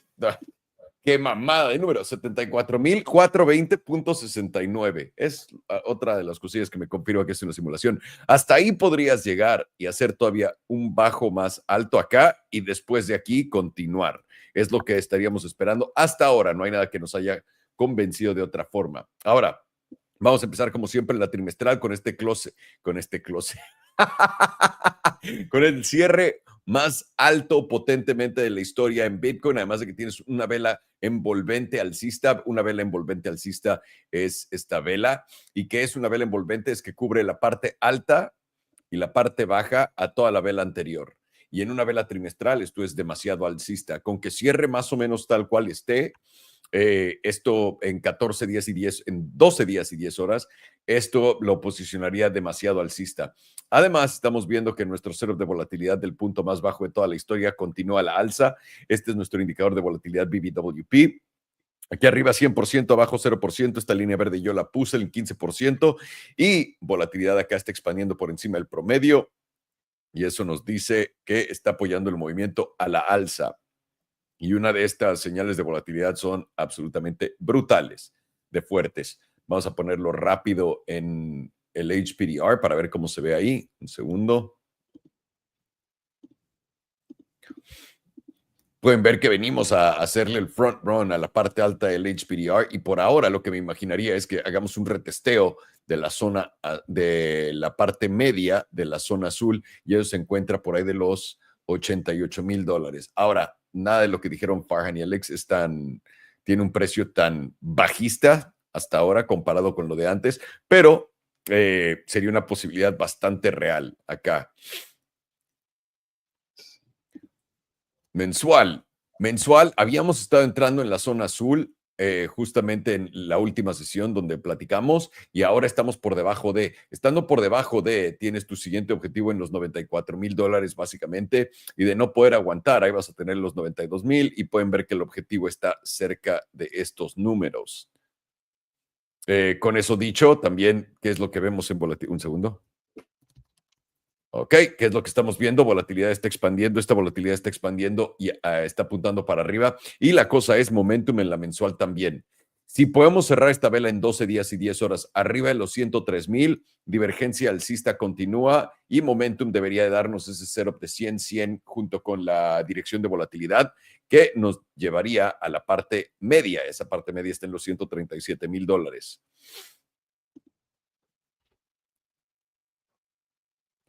8 de la mañana, 2 semanas, también un poco de lo mismo, el front run a la parte alta de la zona azul en los 114, tenemos el rechazo y ahora el primer objetivo para este ajuste van a ser los $102,000 con 500, que es donde está el promedio del 5. De ahí para abajo estamos hablando 95, 94, una vez más, la zona donde estoy diciéndoles que podría ser el movimiento extremo. Además, también tienes en la de 2 semanas un setup de volatilidad preparándose. Todavía no salimos del 15%. Cuando salgamos del 15% se va a poner interesante la cosa, pero por ahora todavía aguanta, todavía aguanta. Semanal tenía exactamente, volatilidad está contrayendo en la semanal, por lo que no tenemos nada, pero acá tenemos los 103,323 como el primer objetivo a la baja, si es que perdemos los 104,770. Si ese caso se llega a dar, debería aguantarnos por ahí de los 100,340 y es lo que me imagino está poniendo Alex y Farhan en ese take profit para, ¿cómo se llama? Para la señal de ETA, pero no estoy seguro, así que vayan a checarlo. De romper la parte de los $100,000, debería de aguantarnos los 96,800 y si no, ya estamos hablando de la parte baja de la zona azul, que entra dentro de estos 88 a 91, que es el rango donde va a haber oportunidad máxima, si es que no vamos a hacer un bajo más bajo. Pero por ahora nada lo pinta de esa forma.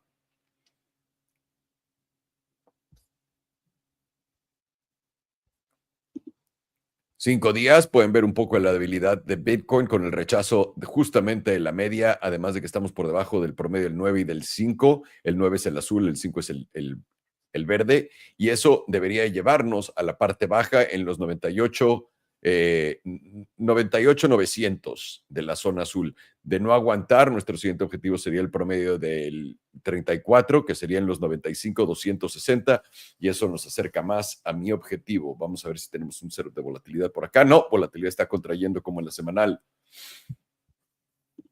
La de harina, la diaria.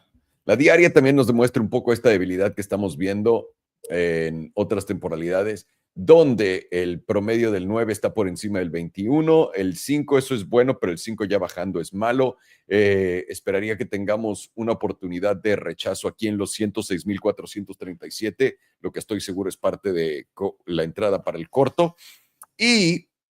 O cerca de por ahí, voy a tener que revisar con Alex.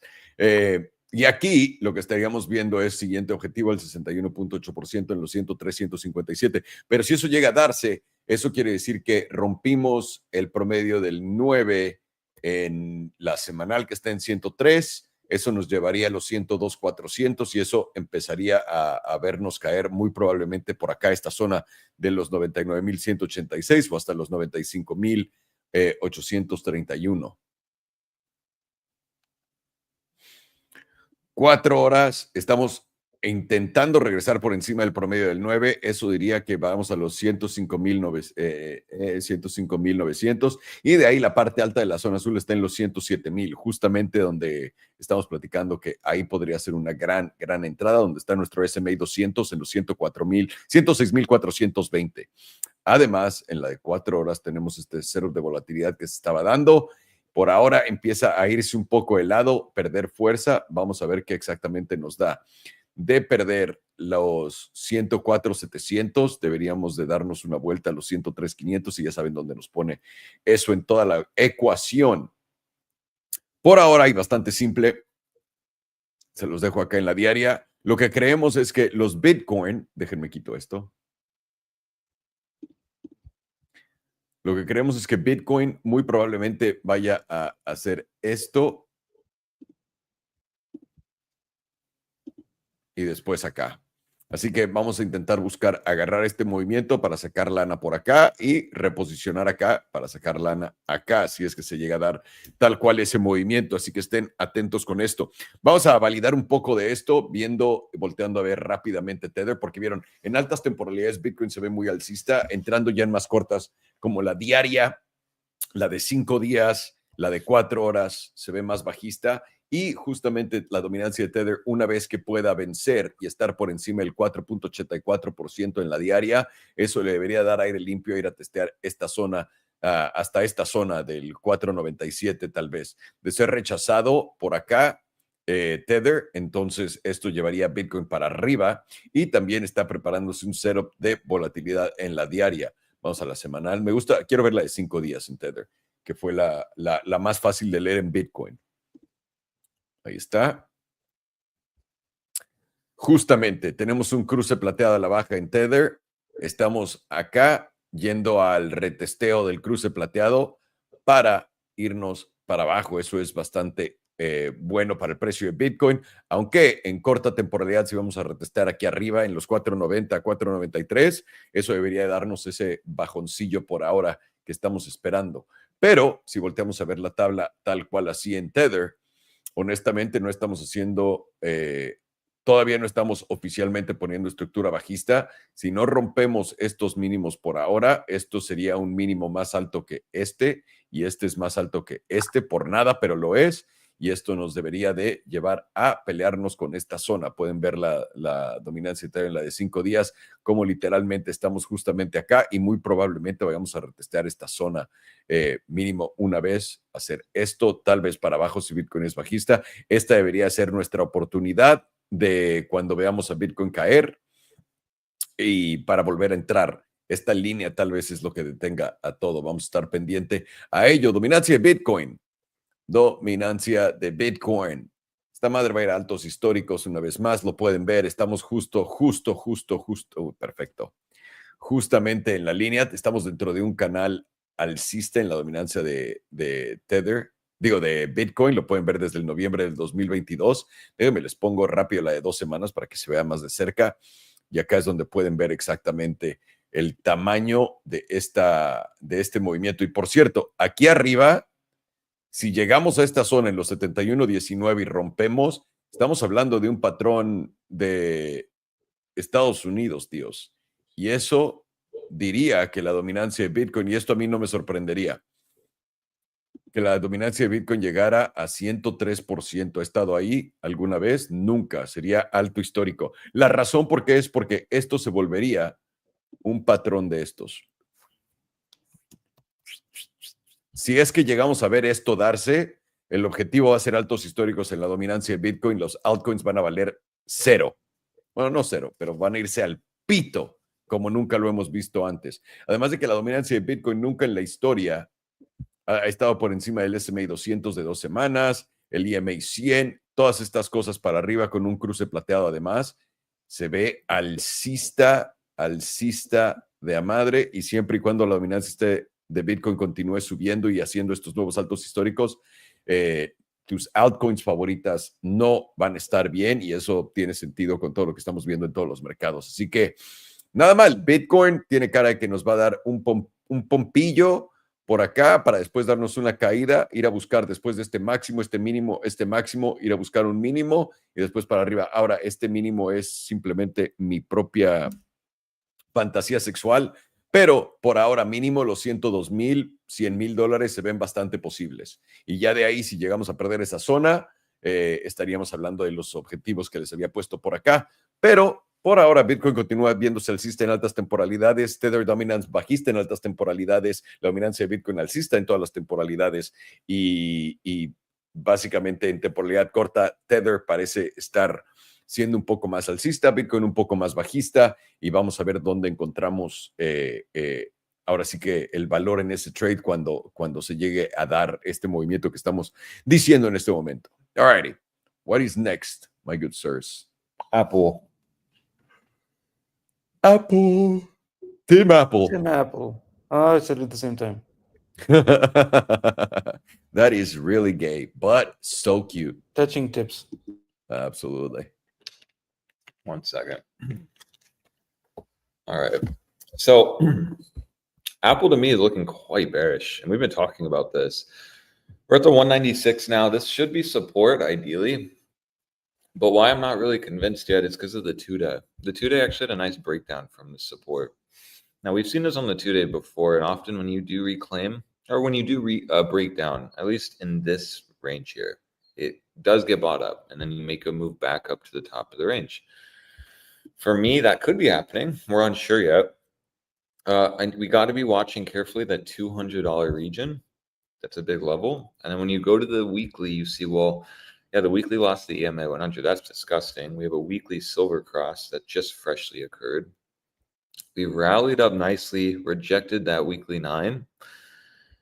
So now, I mean, if Apple does, let's say, rally up, I'm looking at 202 to like 203 being the easy short with a stop here, 206. For me now, Apple seems like its next objective is going to be the 180s to 185, and that's just based on the weekly view. As long as you're under that EMA 100 on the weekly with a silver cross, with volatility resetting, you are going to have more of a chance of going and breaking down and actually swiping to 180s. Now, let's go and look at that weekly SMA 200.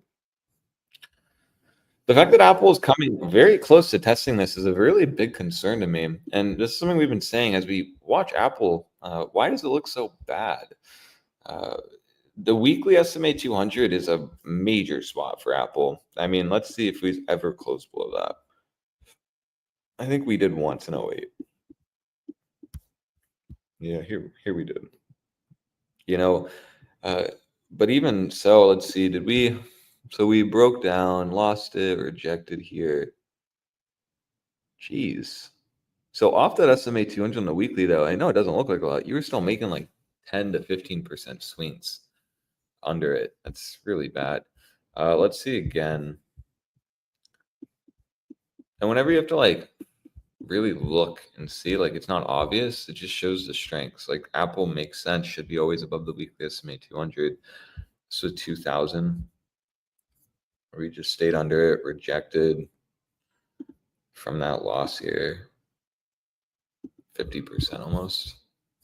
What was this? 93. It's probably President Trump's fault, if I'm honest, because he's coming out with that revolutionary phone. The Trump phone. Maybe though, actually. I mean, You're a maybe. retard if you don't use the Trump phone. Maybe. Because like I what's think- competition? I had my mom hit me up literally when that launched saying she has been a loyal customer to T-Mobile for 15 years, but she might switch if it's worth it. That is real competition to all these. Isn't that crazy? It's a very, just to sidetrack, it's a very bad idea to be loyal to a phone provider because they treat their loyal customers the worst. Yeah, absolutely. Also, I'm going to add this. If the Trump phone comes with a feature where every phone call you make, you sound like Donald Trump. Hello. I'll buy it. How you doing? I'm good. Well, that's whole. Everything is good over here. You know, if he does that, that's it. I'm switching to the Trump phone. I don't care if he doesn't do emails, text messages, nothing. If it only does that, I'm in. I'm just saying. I'm just Even putting if it on doesn't the make phone calls, all it has to do is that. table. Sorry, Alex. Yeah. No, I mean, and that is a real legit thing though, because as I'm looking at the chart these last few weeks, I'm like, why is Apple looking so bad? Well, I mean, now it's on the verge of a breakdown. I mean, we did announce that phone, what is it, Tuesday? So I think over the weekend or Monday. I mean, maybe I think there's it was no Monday.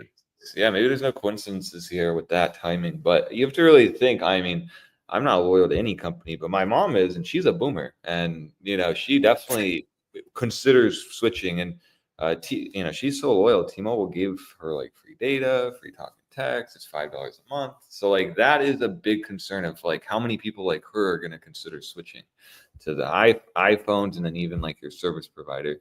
All these are interconnected. So to me, Apple is looking very ugly. As long as you're under the weekly 9, this will give you an easy short. Remember, boomers like to trade moving averages. That's why Apple has just been respecting that weekly 9 very nicely. I posted an Academy short. I'm watching for a move up. I want to see this get tested one more time before breaking down. This should then reset weekly volatility. We're almost there though. And if you start gauging, let's say the 2-day, it's starting to reset. Let's go to the 5-day. Nothing. 5-day just looks heavy. It's like lines up nicely with what I'm saying, basically. It's like, yeah, you could rally up. You could test the EMA 100, but then that should reject. The stop should be around here, 102.06. You even have a 5-day silver cross. So even just going up to that 203 would be a retest of the silver cross. And remember that silver cross occurred in late May, so it is really actually fresh. I think do we have a 2-week too? No. That's a lot of red candles.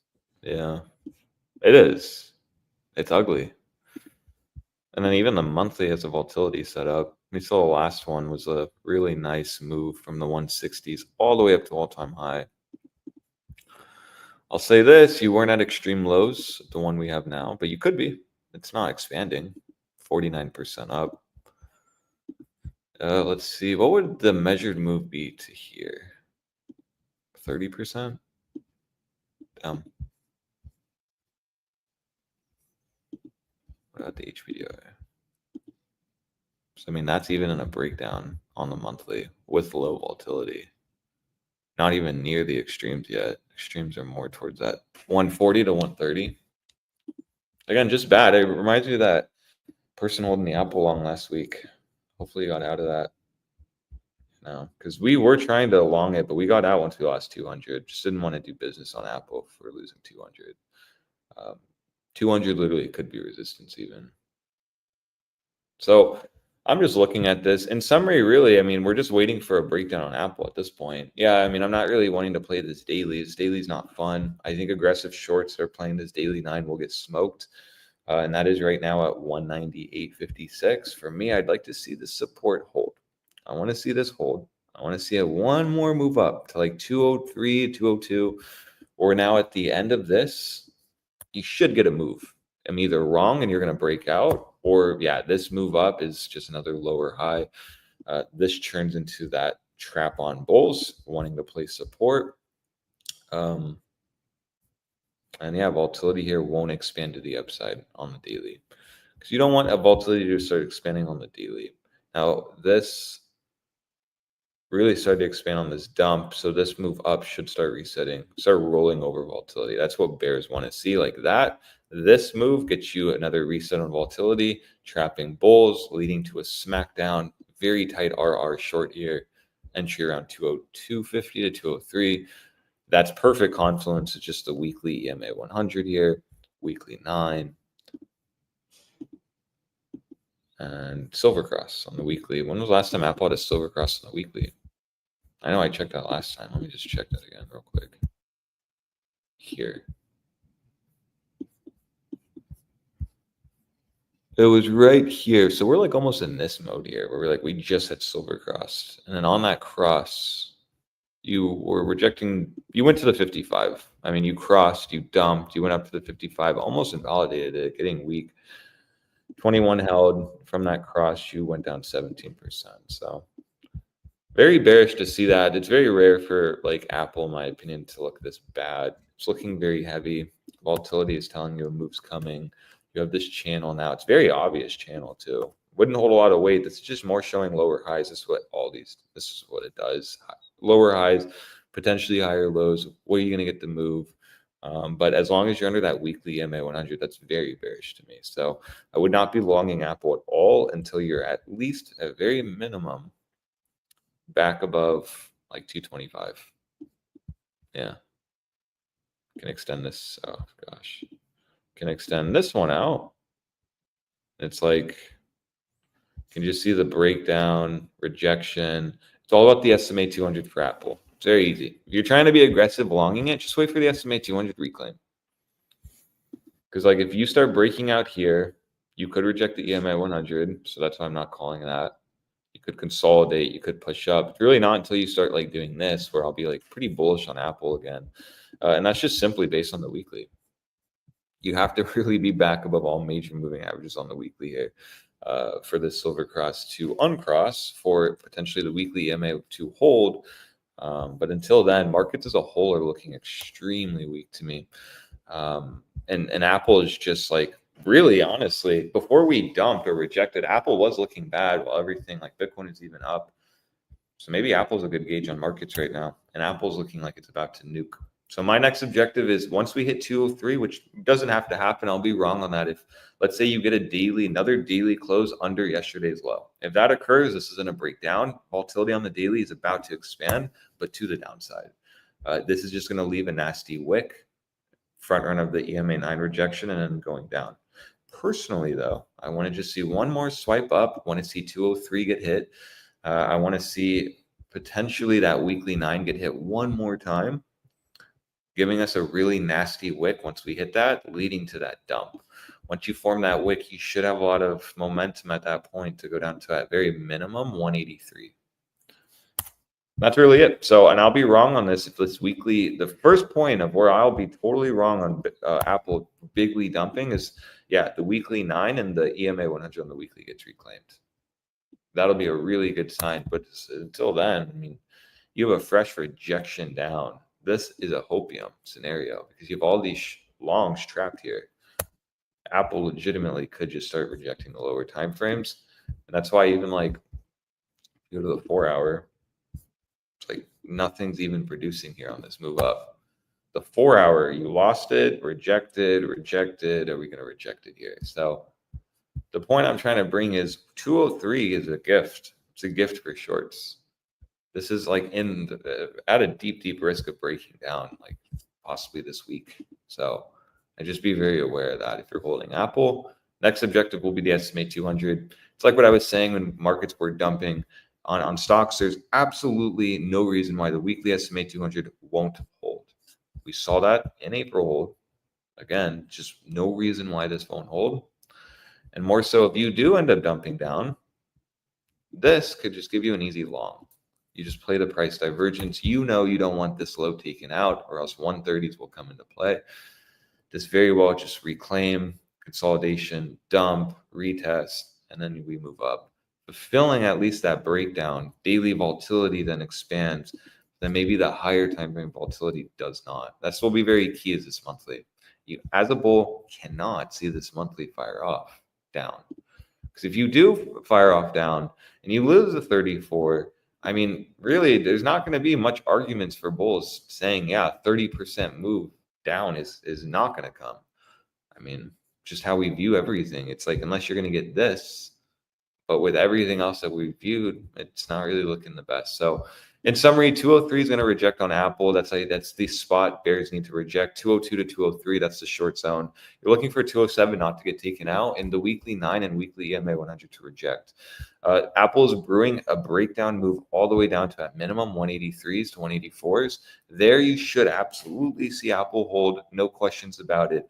This weekly SMA 200 gets lost. I think Apple's going to capitulate down to 138s. Yeah, that's all I have on Apple. Very nice. Fucking Tim Apple just fucking up left and right. Yeah, for real though. Terrible chart. Can he just charge for more cables? More cables. Strategies not working anymore. He's got to change the name to Tim Manzana. Tim Manzanita. Well, that's the region for. So in Mexico, DVDs. You boys might be too young to know what a DVD is, but back in the day when we had caves, I come from the age of floppy disks, and dinosaurs roamed the earth. We had these CDs that played movies, believe it or not. Oh, and wow! And with these CDs, this is for anyone that's one of you motherfucking young people. Me. Right? I'm old. I don't use CDs at all. This pertains to me 100%. So this beautiful CD that played a movie was restricted by a region. It would be region 1 would be the United States. Region 2 would be, I don't know what. Region 3, I don't know what. But region 4 was Mexico. So every time you see something that's like a cheap copy of something, you always say, oh, that must be the region 4 of the original. Does that make sense? So Team Manzana would be the region 4 of Team Apple, which is, yeah, like the cheap copy of. Is there a yellow tint when you see him too? A little bit. It's like the way they portray those movies in Mexico. Yeah, of course. You ever seen Sicario? Is it like that? One of the well, you live in Mexico, so you tell me. But Sicario is pretty fucking gangster. It's a good one of my favorite movies of all time. Sicario 3 is taking place in Cancun next year. We'll do AMD, and then for you, Mr. Farhano. Oh, no, Alex. We got S&P and NASDAQ. Well, S&P. We'll just do the indices, right? Like what last time? Yeah, why not? Yeah. Why not? Why not? Alrighty. Thank you, sir. Estamos viendo Apple, la manzana, la empresa de la gran manzana, tíos. ¿Cómo ven esto? Esta es una tabla de 2 semanas. Se ve bajista. Pueden ver, hay debilidad en el precio rápido cuando estás metiéndote a ver una tabla. Lo primero que tienes que ver es, ¿estoy por encima del promedio del 9, que es la línea azul? No, ok, instantáneamente me hace pensar que soy bajista, pero tal vez solamente estamos cayendo un poco y después cuando veo que el 21 está por encima del 9 y ahora el 34 también, ¿qué nos dice esto? Debilidad. No nada más eso. Hemos perdido no solamente estos promedios, también el 5 y el 55. Siguiente objetivo debería ser el promedio del 100 en los 181.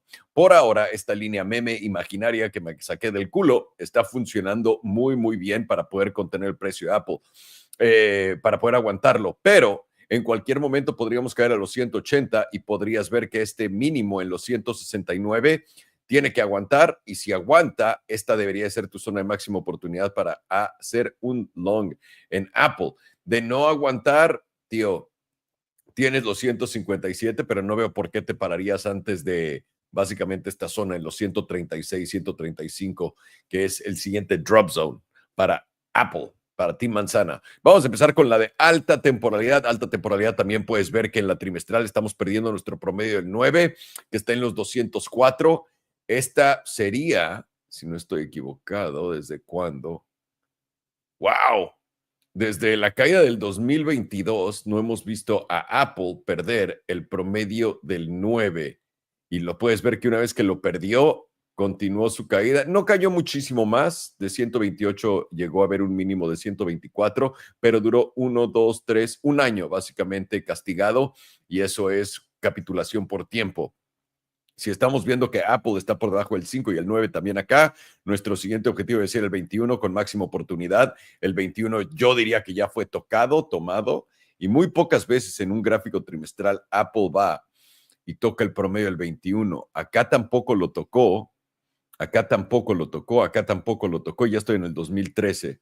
En el 2008 sí, 2009 fue cuando cayó del promedio del 21 y casi tocó el 34.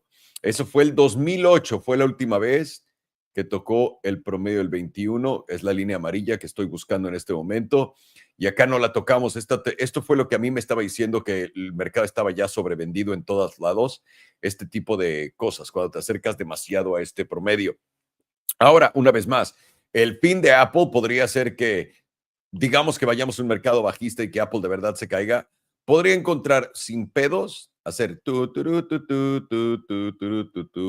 caer acá y después ya levantar. Y ahora todo ese desmadre se tomó un año y estás acá con tu mínimo en los 169 y llegaste a 155. La diferencia ya de aquí a esto sería un 8% máximo. Entonces, es más o menos algo que podríamos ver, sería un escenario que yo estaría buscando, sobre todo viendo en la trimestral de nuevo el estar debajo del promedio del 9. Queremos, si somos alcistas en Apple, queremos mínimo recuperar los 211, que es donde está nuestro promedio del 5.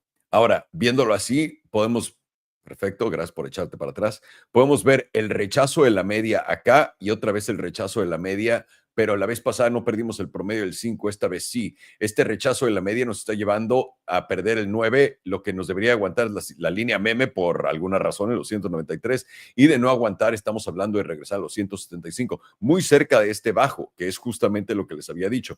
Aquí es donde podríamos encontrar nuestro bajo más alto y dar continuación, porque a fin de cuentas lo que hicimos es alto, bajo más alto, alto, bajo más alto, alto, bajo más alto, y ahora la cosa es no estamos buscando un nuevo alto más alto todavía. Entonces, vamos a ver si esto ya fue el bajo más bajo, que es también un bajo más alto por esta vela, y eso sería el fin de esto. Pero por ahora tenemos más chances de ir a los 175 que regresar a los 225, siempre y cuando estemos debajo del promedio del 9 trimestral.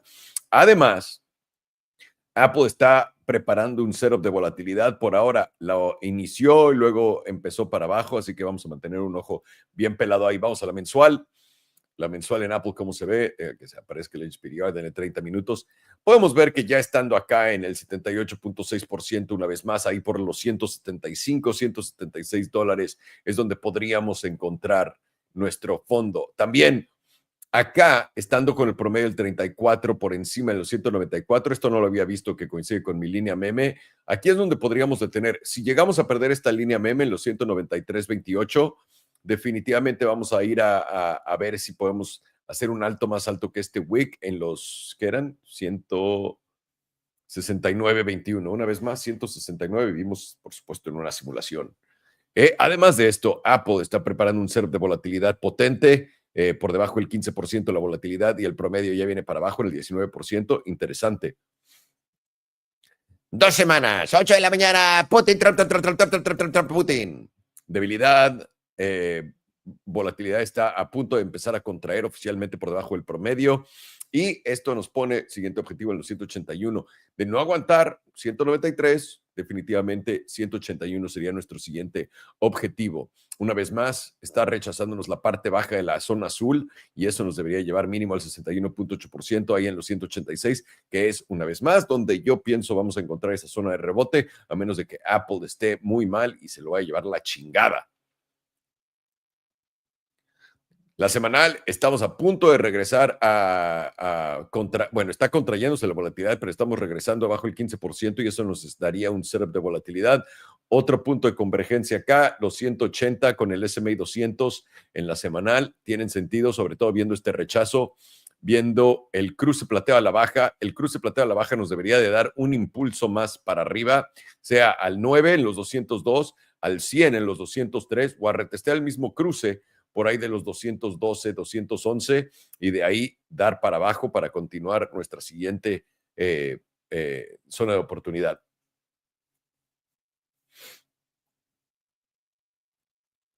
Diaria, volatilidad nula. Estás a punto de tener un setup de volatilidad. Una vez que veamos a esta cosita de colores salir por encima de la línea amarilla, vamos a tener algo oficial. Será para arriba o para abajo. Queremos definitivamente, si somos alcistas, estar por encima de los 196.84 con este cierre el día de hoy, y poder ir a buscar nuestra media en los 202, que es lo que creemos va a ser la oportunidad máxima. De ahí, si nos rechaza, estamos hablando de ir a buscar el 78.6%, por ahí de los 187, y el máximo extremo está en los 182, que nos hacen hacer un máximo más alto que estos, y ahí es donde encontraríamos nuestra zona de interés. Puesto sencillo, sin todo este desmadre, churrumais con limoncito. Puesto sencillito. Me veo algo rápido.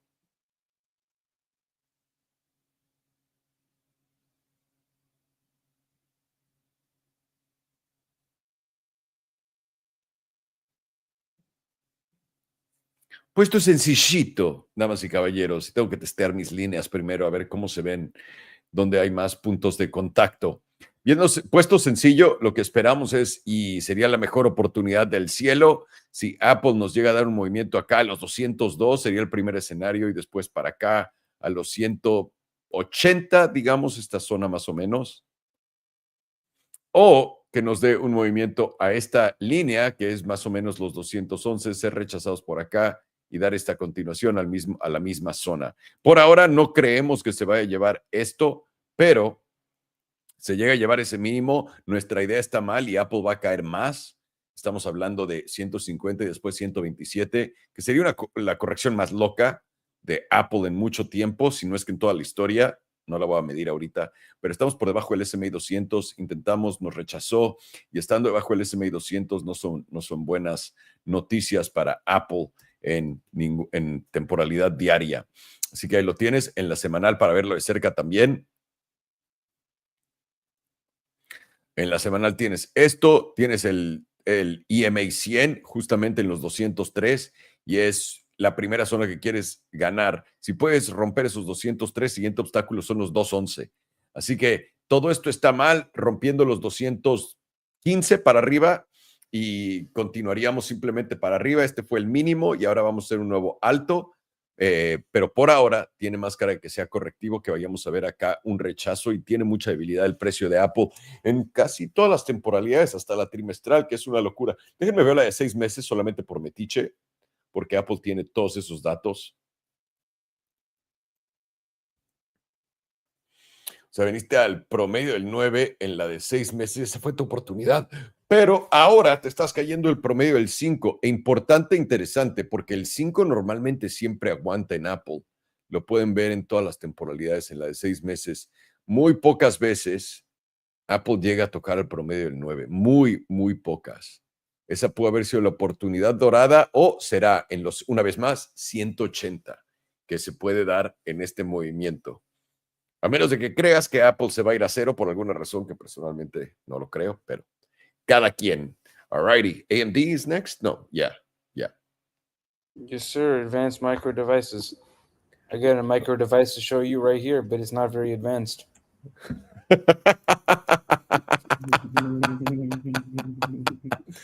That was very good, sir. That was very good. Thank you. Let's start with the quarterly on AMD. So right now, it is very, very close to a major breakout. You have, how long? 12 days, 5 hours left to go before the quarterly candle closes. I believe also the 6 month quarterly is right over the median right now. Median sitting at about $126.55, and momentum is right at the reset zone, right at the area where if it is going to be bullish, this is where it will flip back up, and volatility is sitting at extreme low, sitting at 3%. Let's switch over to the 6 month. 6 month is also putting in a very nice hammer candle, and momentum is right at the bearish control zone, putting in a massive hidden bullish divergence. This is exactly the area where momentum would flip back up where if it were bullish, and volatility is already expanding. And we've reclaimed the 38.2%. Corrected all the way back down nicely to the 21 EMA, which we haven't tested since this initial breakout. And we have a nice silver cross, so this is just a nice retest of the silver cross. And as long as we are closing over this 38.2% and we're over the 5 EMA, odds are more likely than not that we're going to go to the median. And right now, the median, I believe, is sitting at new all-time highs. It is indeed.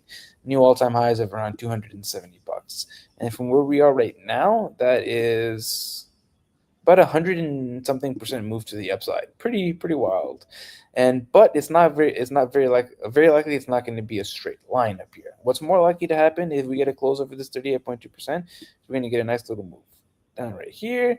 Test this 5, a little bit of a bounce, test this 9, come down to this bottom 38.2%, and then test this area, get a nice rejection for the first time around on this meme line, and then break your way up to that median. This is more likely what's going to happen. It's a little bit too easy to just go straight line up. Let's zoom out a little bit. Go to the monthly. Monthly is now also reclaiming this bottom 38.2% with momentum getting out of the bearish control zone, getting over the moving average, and volatility is now approaching extreme lows, very, very close. And the jewel has now lost its sell signal within the bearish control zone. If we close over this 21 EMA, odds are pretty high that we're going to go up to this top meme line and this 38.2%, right around $187. And this is going to be the area where we're taking out our previous major lower high, making it a lot more likely we're going to be going to new all-time highs. 2 week is also getting over all of our major moving averages, getting over the top 38.2%. Very likely we close over this 55 EMA, which is also significantly over this 38.2. You could use a 38.2 if you want to be aggressive. But if you want to be conservative, you use the 55, and that will give you a move into, at a minimum, coming up to retest this major lower high, sitting at right around $170, but more likely this one here at 180s. weekly. Weekly is also getting a nice move up on momentum with volatility expanding, and the jewels giving us an awesome buy signal within the bearish control zone with the pink crossing above the yellow. And we're getting over all of our major EMAs, where if we close over the weekly over the 100, very likely we're going over to 180s. 5 days also pointing to the upside, with the jewel giving you that bicycle in the bearish control zone, also getting over all of our major EMAs. 2 days right now, a little corrective. We have a fresh silver cross to the upside right now, happened on this last closure, and we have momentum freshly pointing to the upside, volatility is pointing to the upside, and the jewels giving us a buy signal. But what's more likely with this silver cross and this close over the 100, which has been significant resistance, is we're probably going to get a nice little retest of the 100, which lines up beautifully with this silver cross. And I do believe BTCC has AMD, so if you guys want to take this long, it's somewhere around $121 to $120. Your stop loss would be right here at $107, and your risk is about, let's see, which one was it? 10% versus 180. That's like 50% in your favor. Pretty good, pretty good. Entry, once again, AMD entry on long about $121 to $120. Stop loss at $107. TP1 at $141. TP2 at $185, and TP3 at $200. Beautiful. You are welcome. You just received that one for free. Like the drug dealer, give you the first hit for free. Daily is now flipped down, supporting the idea of that short-term pullback with momentum contracting, telling you high probability it's going to be a higher low, and it lines up beautifully with our median right here at around that $121 area. We also have a nice top candle on the daily. So as long as we are below that $130 area, here's a short for you guys. You would take a short right over here. Your stop loss is $130.71. So your risk is, here's another free trade. Your risk is 3%, and your reward is about like 4%. Not as good as the long, but still pretty decent trade. I'd take it. 4 hours. Well, and we do have AMD on do we? BTCC, yeah. Beautiful. Everyone take that short right now. 4 hours well is giving you a nice top. As long as you're below $130.70, more likely that you're going to go down to that 121 area. Let's go to the RSI now.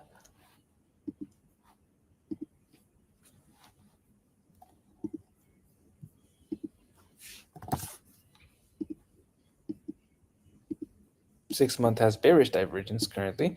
It's going to be active as long as you're closing below $187.28, but doesn't mean you can't get a mean reversion bounce. And on this next, 6-month candle, it's going to invalidate over 131, which is going to be a lot easier to invalidate. And we're getting that bearish divergence off of volatility contracting for many periods of 100%, which is quite bullish to see. This is the exact area where volatility started expanding from last time, so it is very possible that we put in this massive bottoming candle, reclaim all of our major EMAs, and just send it again like we did over here. 3-month as well. 3-month is very close to invalidating the bearish divergence. It will invalidate with a close over 131.71, and then that will give you a move into the bullish control zone, which sits at 252. Beautiful for that long.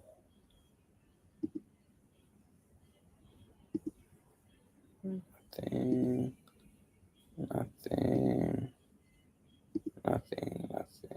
2-day currently has hidden bullish divergence. Very interesting. Going to be active as long as you're closing over about, if you want to be aggressive on the invalidation, it'd be 115, but more likely the invalidation is going to be 107. And your next target on the divergence is the critical zone, sits at about 144. First TP on your long. Daily as well as hidden bullish divergence, going to be active as long as you're closing over 115, and your next move is into the critical zone at the same 140s level.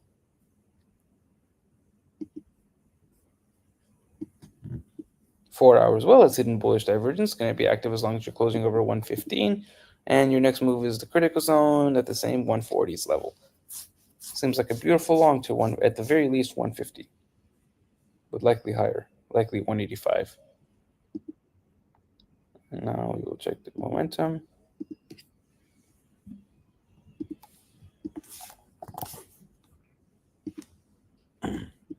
6-month is now freshly about to flip back to the upside, maintaining the bullish control zone, and we're going to be flipping up on momentum, putting in hidden bullish divergence, and volatility is at the exact same place we started expanding to the upside from before.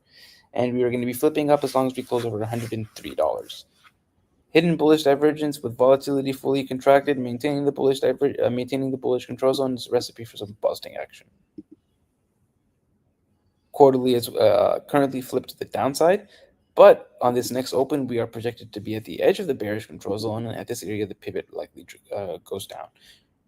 And we are putting in kind of a compelling bottoming candle. Monthly is already flipped to the upside. It's going to be flipped up as long as we're closing over $84.90. We are 50% higher than that number right now. 2-week is also flipped to the upside, flipped up as long as we're over $84.82. Weekly as well is flipped up to the upside as long as you're over 119.50. 5-day also flipped up, volatility expansion.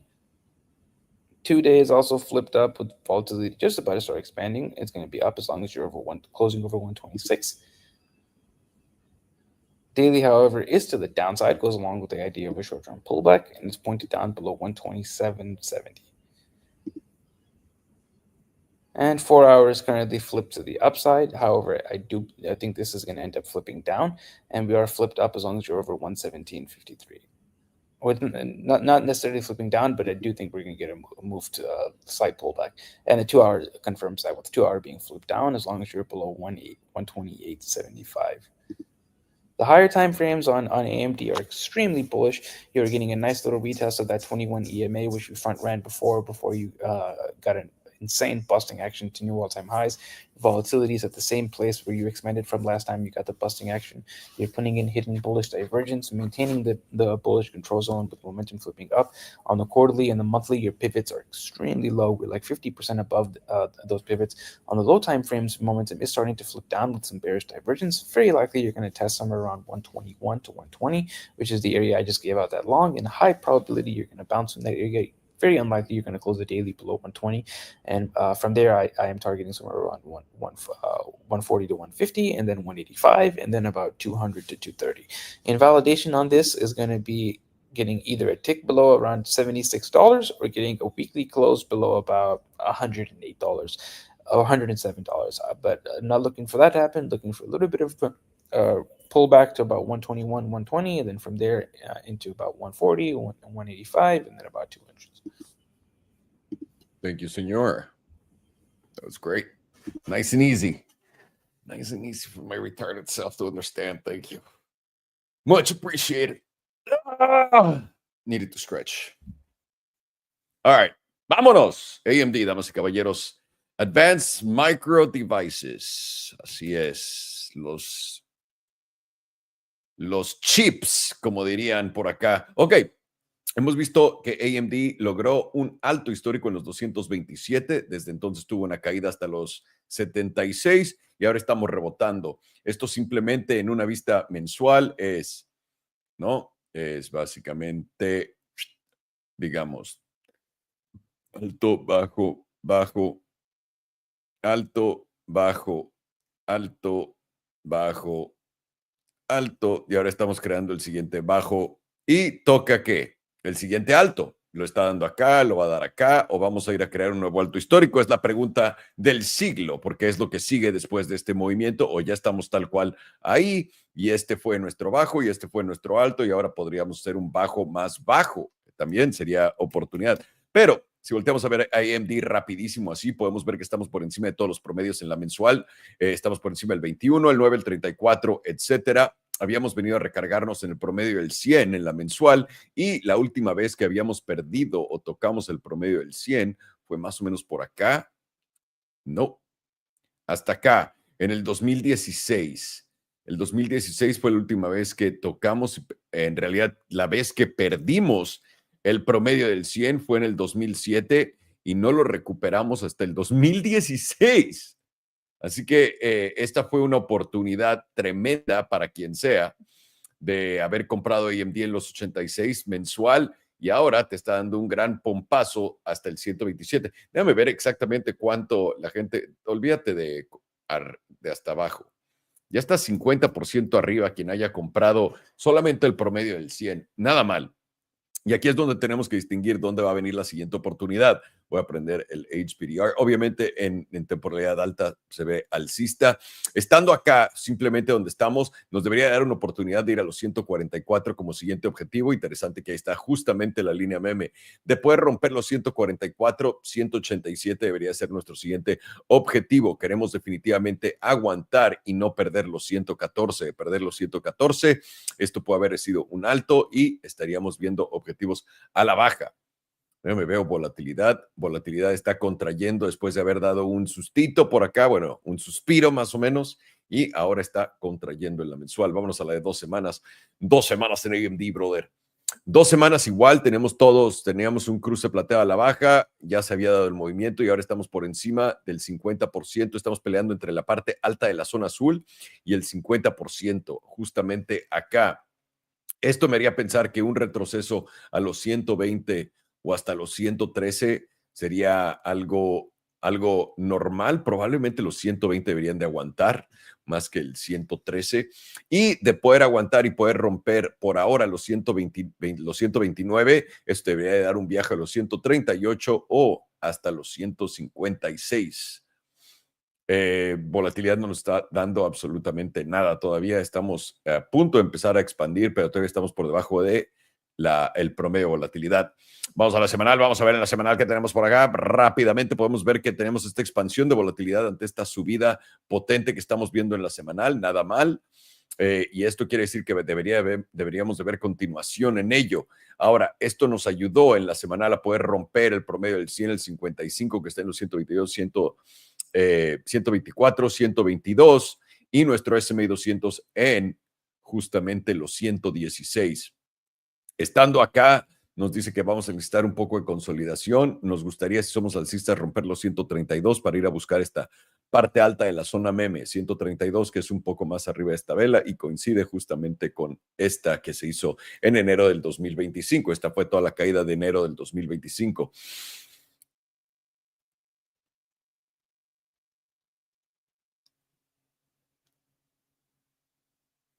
Sí, 120, exactamente.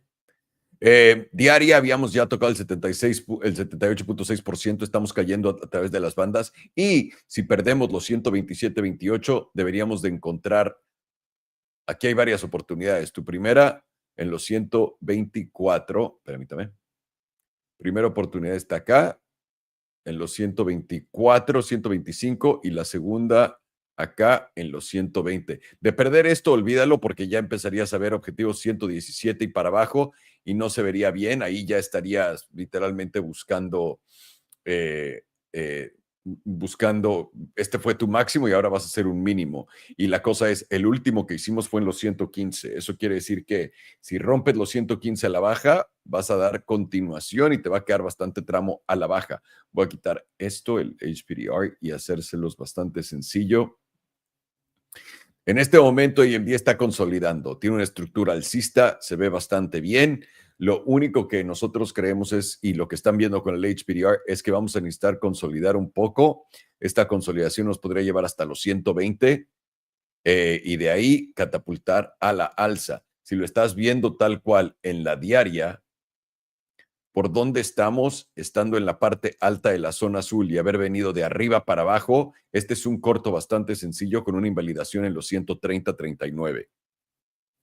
Bastante sencillo que te lleve para acá abajo y sobre todo puedes usar AMD en BTCC con apalancamiento para que esos movimientos tengan más sentido, porque si hay gente comprando acciones me dice, güey, ¿qué me importa si sube de 129 a 127 cuando apalancado puede ser miles de dólares en esos movimientos con muy poco dinero? Así que ahí lo tienen.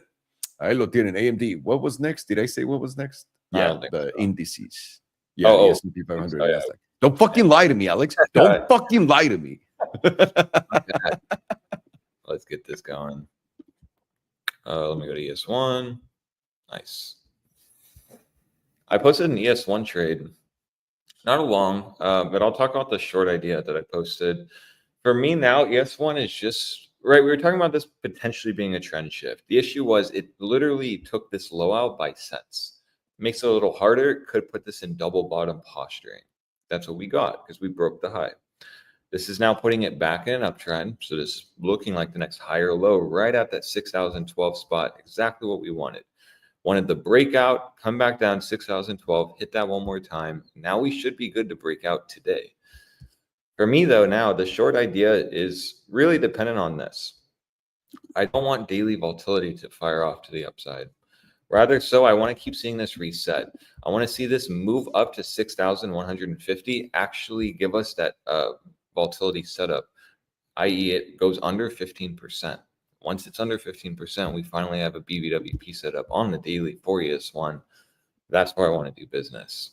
Until then, though, now we're at resistance, true. But I feel like too many bears are going to be shorting this easy SFP. I could have given Academy short here, stop here, entry here, but that just feels like too aggressive today, specifically when I look at something like NVIDIA. NVIDIA is still looking quite nice. And even NVIDIA is telling me 150 could get hit first. So when I'm looking at indices in confluence to NVIDIA, I'm like, markets as a whole don't really look like they want to go down yet. Almost down, but not yet. Maybe a little higher. And then we go down. And so for me now, I'm watching specifically 6,012 to hold. I want to now see today, essentially this candle almost engulfing. I want to start seeing ES1 make its move up to 6,150. This is very significant because what we have here is, we had a reclaim of that zone. We lost it. We've never actually tested it.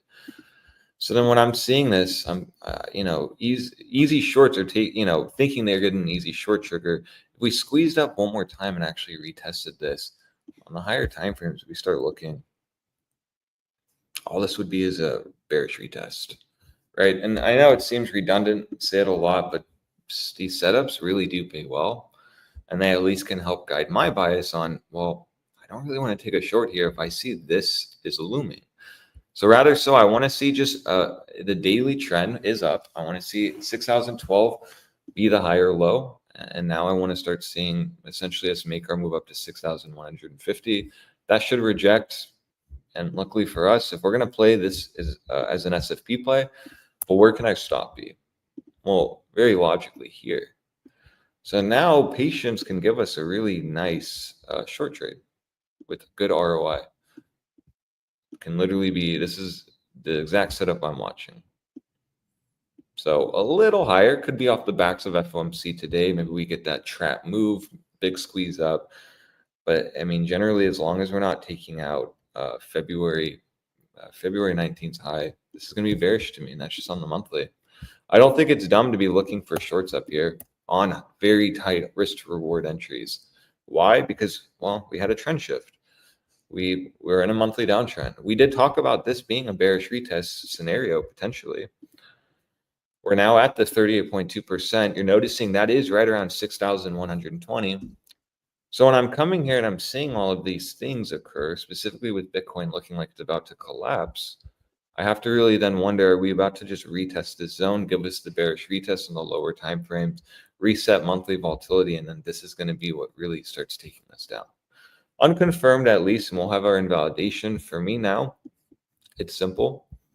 I'm wrong on this idea. If you start taking out 6,012 on a daily close, if you start losing 6,012 on any kind of daily close, that will then mean I'm wrong because I'm betting on this low being the next higher low. Support holding, the daily 9 holding. Once you're under this dotted line here, support, you're just going to be under the 9, the median, and also any hopes of this being higher low is going to diminish. So it makes sense to me, and that's why today I'm going into kind of the camp that markets are going to bounce, but this bounce is just going to lead to a really big short opportunity for everything. And so that's ES1 on the daily. It's still looking bullish. It's still holding support. But I do think that once we actually start reaching that 6,150, this is going to be a major rejection point. Very easily, we know where we're wrong. And I was going into the beginning of the month saying this. You just simply have to take this high out. So as long as you're not taking the high out, this really can be some kind of monthly price divergence. Where like if you do rally up to this point and roll over, visually you can see it, right? It's like hindsight will be like, oh yeah, I mean, this was the trend shift. We should have been looking at this as the lower high. It's just that when you're being an aggressive bull, you really want to front run things. Most people do. It's based on emotions. And per the HPDR, it's still telling you that you need to absolutely be cautious. Yes, the daily can be in an uptrend, but this is now in a downtrend. And all this did, this move up, was just actually put in a bearish retest, which often that's what occurs. You get these major moves up that are like over 20%. Everyone forgets about the vibes that were occurring here. Blindsided, resistance, long rollover, and then you just don't want to be the person at the end of the party, last to leave, essentially. Well, this is now just playing out. So I'm very cautious across the board. I mean, I was going into the last week more hopeful, but ES1 now is just, you just got to get above the high. And as the month is nearing towards the end, as we go towards the closing of this monthly candle, it's going to be extremely crucial for bulls to actually break this high. They don't want to get closing bases where this starts forming a price divergence. So in summary, I'm really just watching 6,012. As long as you're above there, you should get your move up to 6,100. 6,150 is going to be the easy short opportunity. Very basic analysis, but I'm just really gauging this as a reclaim, a loss of support, dump. Now we've rallied all the way back up. This is looking like a bearish retest. Now, very easily could front run that. We almost hit it yesterday. We went up to 6,105. So almost there. Very well could front run it by $45. But, until that actually gets retested, excuse me, this will still just be looming. Bears are going to try, and again, we'll say this, aggressive bears are going to try to actually break down today, though. They're going to try to use this high as their stop.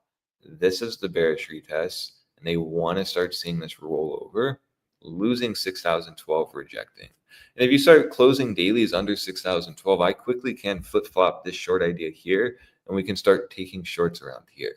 It's just more a patience game. I'd rather do the better ROI trade for the academy and myself, which will be playing these highs, because then we have a very easy stop. We have a very easy play. And we also know that we're already then approaching the extremes, towards the extremes on like the weekly. So then if you start going to like a 5-day, not 10-day, 5-day, it starts, you then start seeing that extreme range step up more.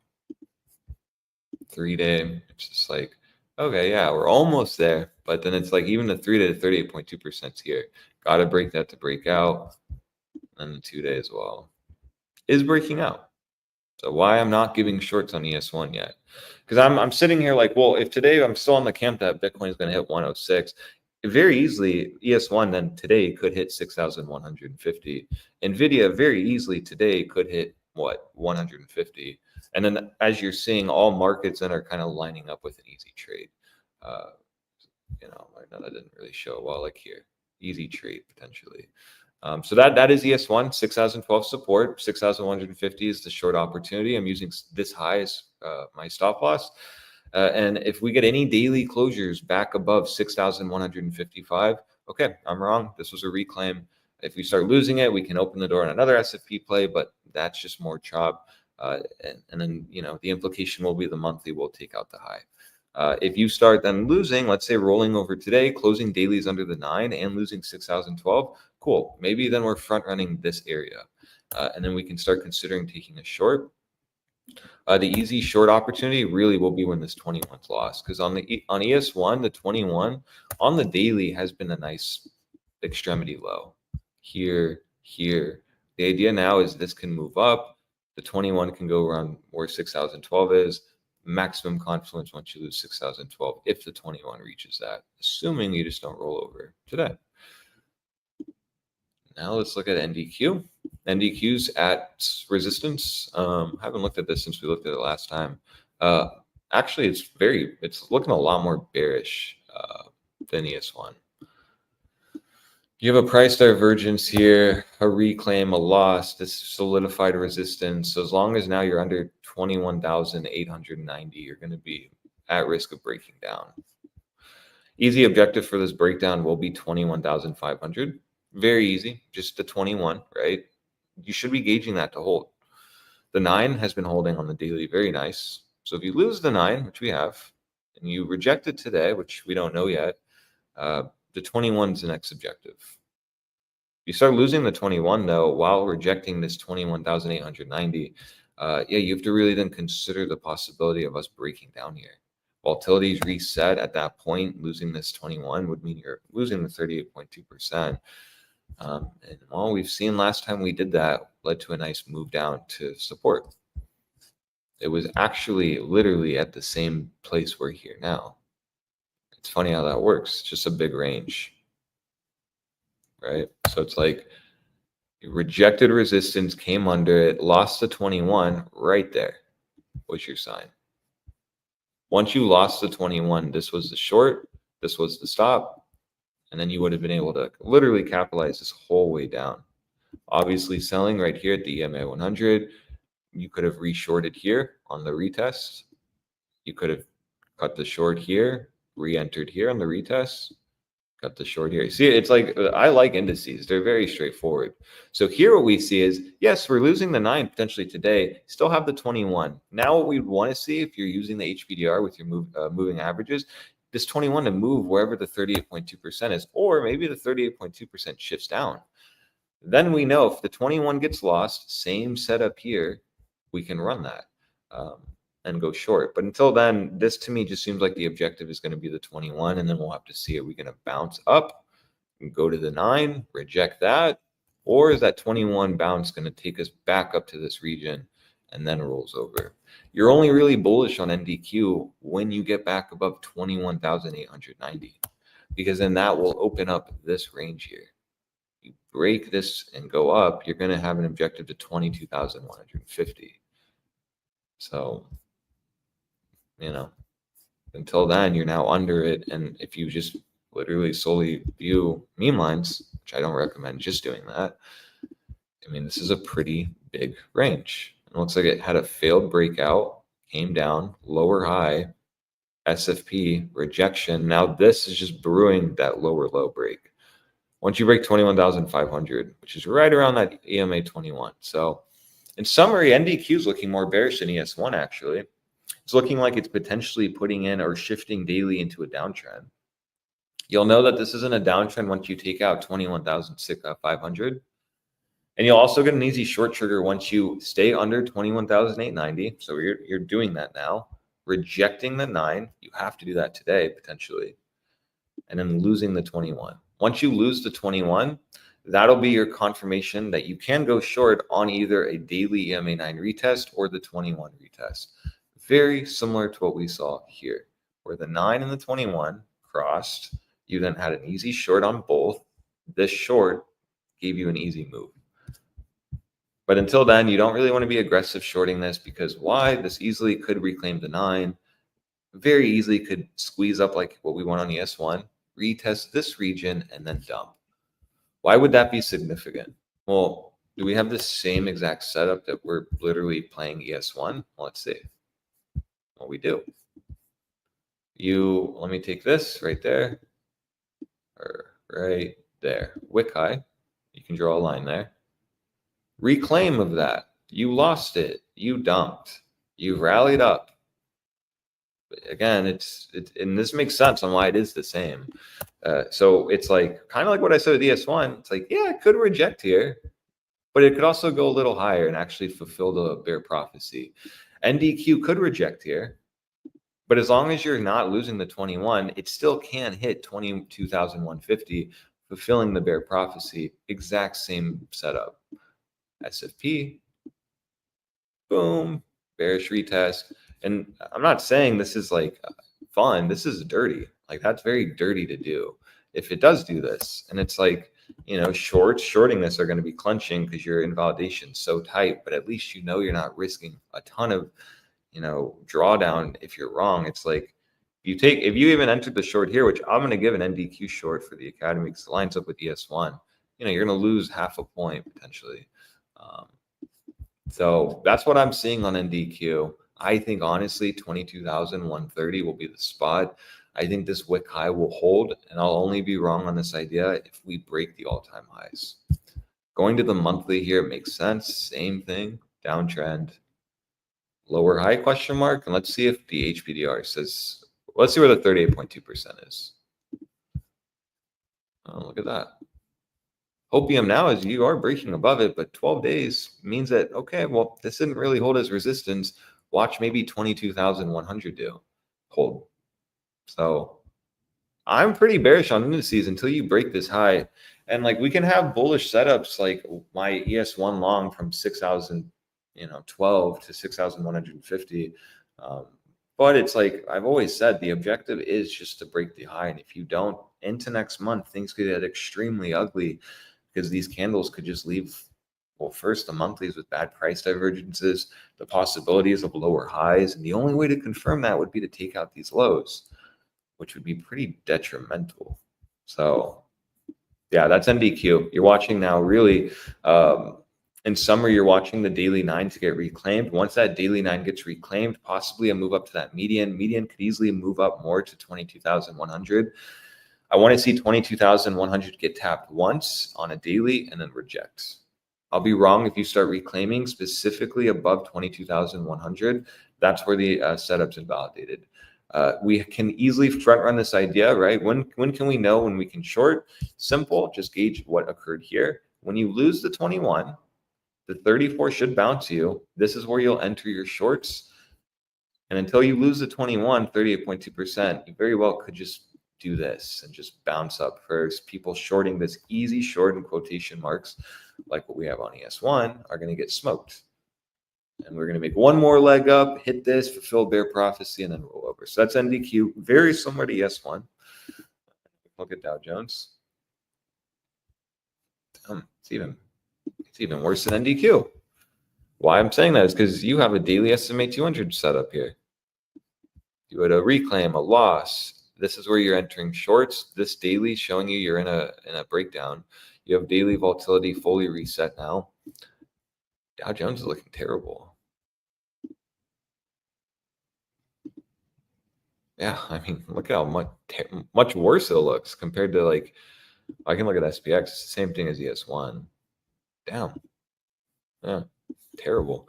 Let's look at here. You can just see the last occurrence when the Dow Jones lost the SMA 200. Like, am I on a 4-hour? No, yeah, the daily really did lose that. Damn. Kind of surprises me because, well, now you're in this play. It's exact same setup. You had a reclaim, you had a loss, and you short here. Your stops here. And then that would have, you would have been able to print this entire move up very, very easily. Let's go back. So you have the reclaim, you have the rejection. So actually the Academy could start taking shorts here, and your stop can logically be here. Plays the daily evening star there. It's crazy how much worse Dow Jones looks, actually. I don't know why.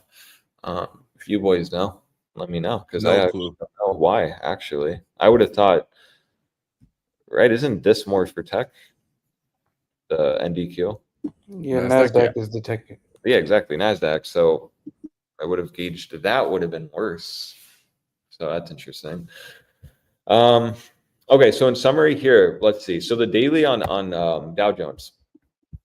You're now watching to see if bulls need to see the daily 21 get reclaimed. That in doing so will, what was my idea here? I don't know. Let's delete this. Confusing me. In summary, though, that would then just be a nice reclaim of the 21, and this could just be looked at as chop.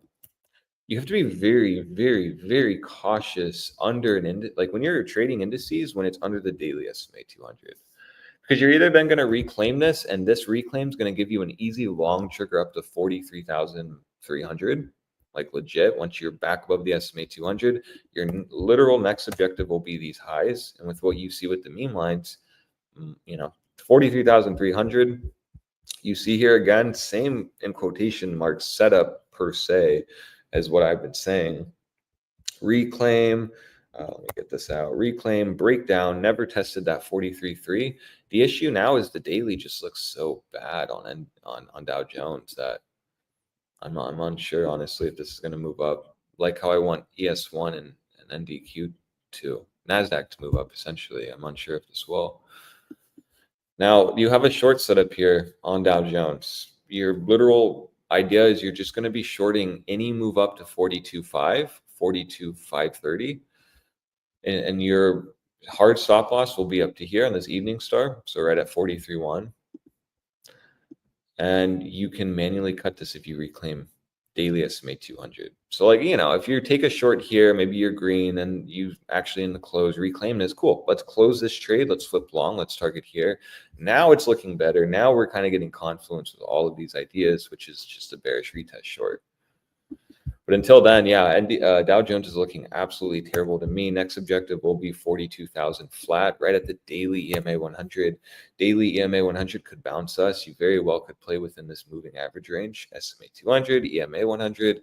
But the fact that BBWP is this reset, while also, let's check the Bollinger Bands. Bollinger Bands are now squeezing. Let's see, where's the mid band? Gosh, 43,000. No, wait, that's the upper. Where's the mid? Does Oh, it have- 42, oh, 60. it's the It's blue right one, here. 40. Yeah. Yeah, 42. So that's like you're already under that on the daily. Next objective, if you solely trade Bollinger Bands, would be this 41.6. Gives you confluence of the daily EMA 100. The point being is that a move's coming on Dow Jones, and this is very bearish. I'm not seeing a lot of people talk about this SMA 200 getting lost, and that's a really big thing for me. So I'm gonna, after this, give a short here. The idea then will be we're gonna play the rejection here. Our stop will be here. Aggressive longs can have a hard stop loss on this candle. For me though, I'll take it on this and we can have a manual close. So if we get any kind of SMA 200 reclaim, let's just close that. But really this is a setup. And from this point, we should at minimum go down to 42,000. If you lose 42,000, right, which is the EMA 100, if you lose that, that's it. This chart is going to dump and you're going to go to 41.4. I'm not convinced this low will hold. More so, I think 40,100 will be next. Let's see the higher time frames, why that could be coming. Oh, look at that. So you had a reclaim of the weekly EMA 100, nice move up, resistance. You have all the major moving averages right around that 41,900 region. So it's like if you really lose this weekly 9, that's it. And this will go down to 40,000, in my opinion. And that's actually quite nice that all the moving averages are right here now. But I will say, you know, I can be bearish on the daily, but the weekly is looking okay. But remember, the daily could bleed into the weekly churning bad. So understand that.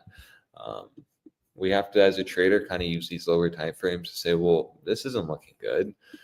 Yes, the weekly is above the moving average, but what if in the next 2 days, the daily rejects here, leading to a dump down under 41.9, and then the weekly just loses moving averages, whereas bulls are now longing this, long trigger, it really should just be waiting for a move to 41.8 and seeing how this weekly 9 reacts. It's either going to just like do that, or yeah, it just that's going to dump, and this was the trap.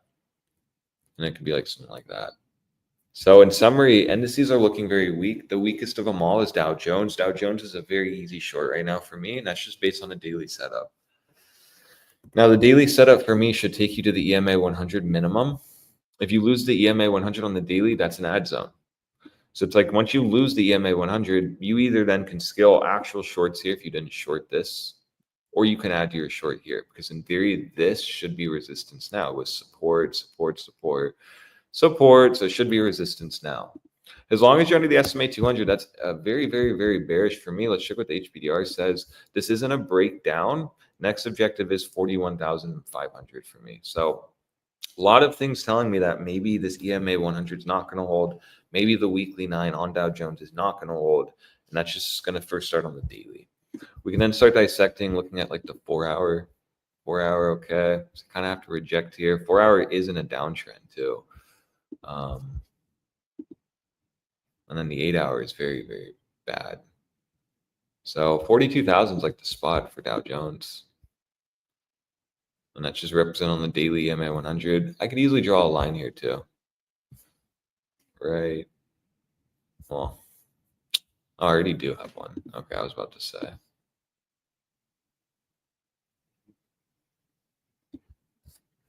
Okay, extend that out.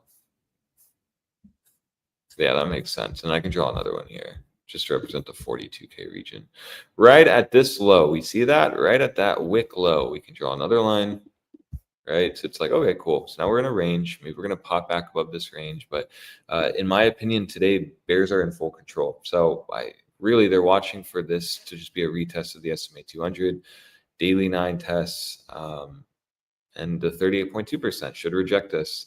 Objective now is 42,000. So indices as a whole are looking terrible, though. And this could mean that maybe we're wrong on this idea. And maybe shorts are going to get the easy short play on ES1. I mean, that's kind of all I see. So yeah, hopefully that made sense. I know that was a lot, but to me, it does make sense. And like NASDAQ and ES1 have the same setups. Dow Jones is what's throwing me off because that just looks absolutely bad. So it's like you're either then this today on the daily, you need to see the 21 get reclaimed. That's like you have to start seeing that get reclaimed. There's some hopium for bulls then, right? Well, you reclaim the mean line here, you were able to push up. You can at least just reclaim the 21 here. The argument is just like ever so slight price divergence, reclaim of the 21. That maybe can push you up back to the SMA 200. But again, you just got to, the SMA 200, that's it. You have to get above that. If you don't, you're going to break down. And if you reclaim this is an easy long trigger up to that 43.3. So your play as a trader will be the SMA 200. Nothing else, nothing more. Yeah, that's it. All right. That was very clear. Thank you so much, dude. Appreciate it. Yeah, I'm glad that's clear because sometimes I'll just talk. I'm like, I don't know if this makes sense, but it makes sense to me. And I can't use that as a gauge sometimes because I'm crazy and also dumb. Bad gauge then. Bad gauge. Oh, no, pretty clear. Thank you. I appreciate it.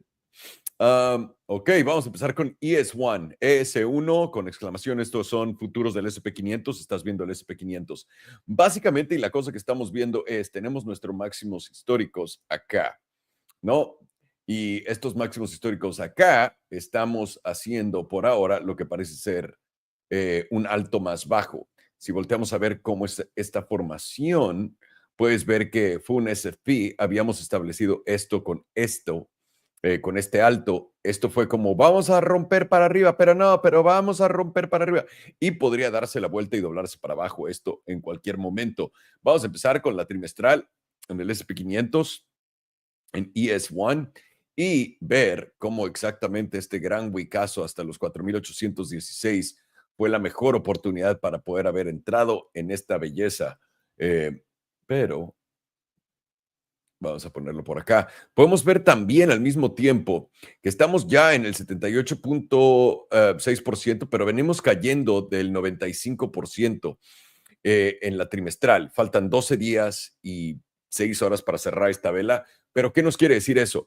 Que si venimos cayendo para acá, nuestro objetivo en realidad natural debería ser la parte alta del 38.2%, que está en 5,486, básicamente, en esto. Si es que hay este rechazo y no podemos dar continuación, lo mejor que podrías esperar es consolidación para continuar a la alza. Además de que volatilidad nos dio este setup que nos ha llevado hasta estos altos. Vamos a ver en la mensual qué tenemos por ahí. En la mensual estamos por encima del 9, encima del 5, y lo único malo es que estamos siendo rechazados en la parte baja de la zona azul.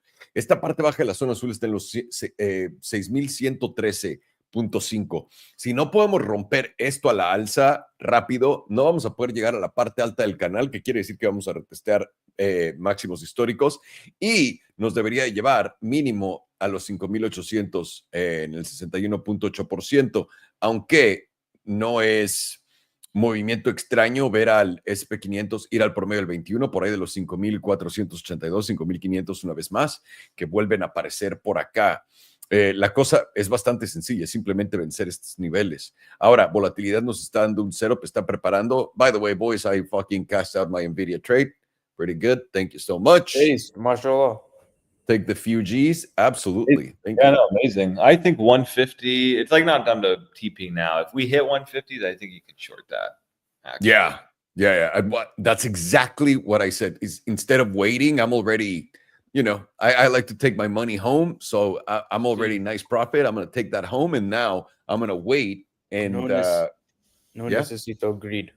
No, that's Exactly. that's smart. That's what I would do actually, because it's like Dow Jones is saying we could break down now. ES1 saying you could go up a little higher. You have green on the Nvidia trade. It did go up. Take it. If ES1 does go up to that 6,150, Nvidia could be a really easy short at 150. Yeah. Yep. If balls are Oh. tingling, you gotta sell. You gotta. Hey, it's also nice to have just the money. Even if it goes further up, I think the opportunity will come on the short side on that move if it presents itself, as we're saying. But thank you for the free money, boys. De nada para dinero. Estamos viendo que la volatilidad está metiéndose a la parte baja. Perdón, estaba diciendo, cerré mi trade de Nvidia. Ya estaba unos dolarillos bastante arriba. Perdón, siguen metiéndose los putos pelos en la nariz. Me rasuré el bigote hace como, ¿qué fue? 2, 3 días y no me deja en paz. Estamos llegando a la parte alta de la zona azul. El rechazo acá es lo que me da miedo y sobre todo con este setup de volatilidad por acá. Vamos a ver para dónde juega. Vamos a la de 2 semanas. 2 semanas, un poco de lo mismo, viendo cómo nuestro precio es rechazado en el 61.8%, que es lo normal, y ahora deberíamos de ver si podemos aguantar los 5,989. De poder aguantar esos 5,980, deberíamos dar continuación e ir a buscar altos históricos. De no hacerlo, una vez más, 5,800 primero y después los 5,600 sería nuestro segundo objetivo. Ahora, volatilidad acá está contrayendo, no tiene una historia que contar. Vamos a la semanal.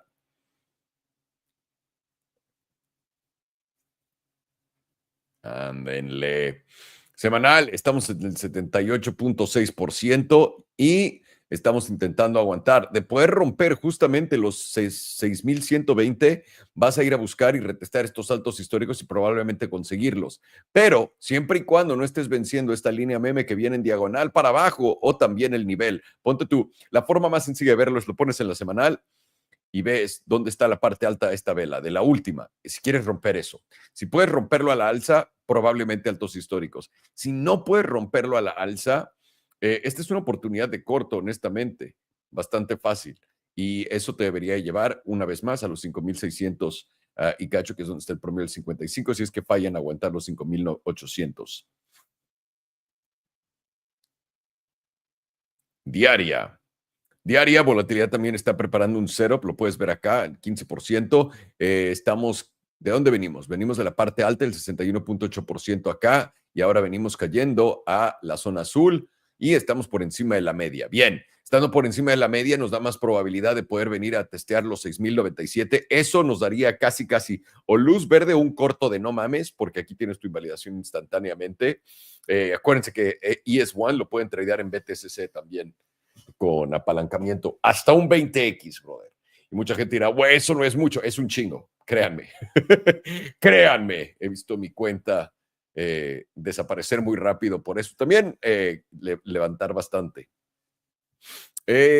Por acá, lo que queremos aguantar son los 6,038. De perder los 6,038, muy probablemente vayamos a la parte baja de la zona azul en los 5,968 y de no aguantar, una vez más, se vuelve a abrir justamente esta zona en los 5,800.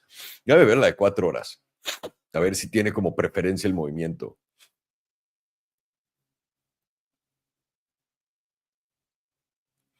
Estamos por encima del promedio del 9, estamos por encima del 5, estamos intentando aguantar y poder ir, pero tenemos el rechazo de la media justo en la de 4 horas acá. Y ese rechazo nos debería hacer ir a los bajos 6,000 y eso podría desencadenar todo el efecto que estamos hablando e ir a buscar estos 5,900. De perder los 5,900 te llevarías este mínimo, hiciste este máximo, que es un máximo más bajo que los pasados, y ahora irías a hacer un mínimo más bajo, probablemente, estadísticamente hablando, por ahí de los 5,800, y eso daría continuación a lo que estamos hablando. No son movimientos muy agresivos, pero ahí los tienes. Espérame tantito, déjame ver la de 1 hora como degenerado. 1 hora bien, volatilidad no nos dice nada, simplemente había expandido acá y se quedó ahí como de lado. La de 1 hora deberíamos de venir a retestear esta zona en los 6,000, lo que nos da básicamente el setup que Alex está mandando por lo de las alertas en este momento es justamente esto. Justamente este trade. donde acá hay un corto, el corto tiene más probabilidad que el largo. El largo es bastante fácil y el corto es bastante fácil de invalidar porque tienes este máximo. Y más allá de eso, si llegas a este máximo un poco más para abajo, lo puedes invalidar con esto o con estas velas. No están tan arriba. Estamos hablando de cuánto porcentualmente de arriba de esto. 1.92% con 20X y es 20% de pérdida si es que te rifas hacer una locura de ese tamaño. Pero ahora, si lo invalidaras con esto, estás hablando 0.78%, nada mal. Y sobre todo, si llega aquí arriba, que es donde estamos esperando, a los 5,000, a los 6,091, tu invalidación es 0.3, nada mal. Nada mal. Aquí hay un trade, tiene más cara de ser en corto que a largo, pero de poder romper esta zona, consolidar por acá, nos daría más oportunidades de ir a buscar esta parte alta. Así que atentos a esto en el SP 500. También interesante, estábamos viendo, olvídense, ahorita voy a ponerles el Nasdaq lo pueden ver también, el máximo histórico, y acá tienes un máximo más bajo y está dándose un poco la vuelta, y también volatilidad nos está preparando un setup. Un segundito. Volatilidad nos está preparando un setup calientito para todos ustedes. Acá, me lo hago, me caga cuando pongo en estas líneas importantes eso. Ok, una vez que pase la volatilidad por acá, nos va a dar un movimiento agresivo. Interesante que es al mismo tiempo todo. Podrá ser un movimiento a la alza o a la baja. Hasta ahora está jugando y te está diciendo que te lo va a dar a la baja, porque te está diciendo, no, yo ya creé mi alto acá y ahora estamos buscando el siguiente mínimo. ¿Va a ser un mínimo más alto o no? Y el mínimo más alto puede llegar literalmente hasta esta línea meme aquí abajo, rebotar, no caer de ella y no llevarte este mínimo, y es un mínimo más bajo y cuenta. Puede ser así de extremo. O simplemente podría aguantar por ahí de los 20,500, que es donde están nuestros promedios importantes. Viéndolo en la semanal, para agregar un poco de confluencia a ello, tienes tu promedio del 9 en los 21,000, básicamente, estás en 21,800. De darte la vuelta y empezar a caer, muy probablemente vayas el promedio del 100, tío.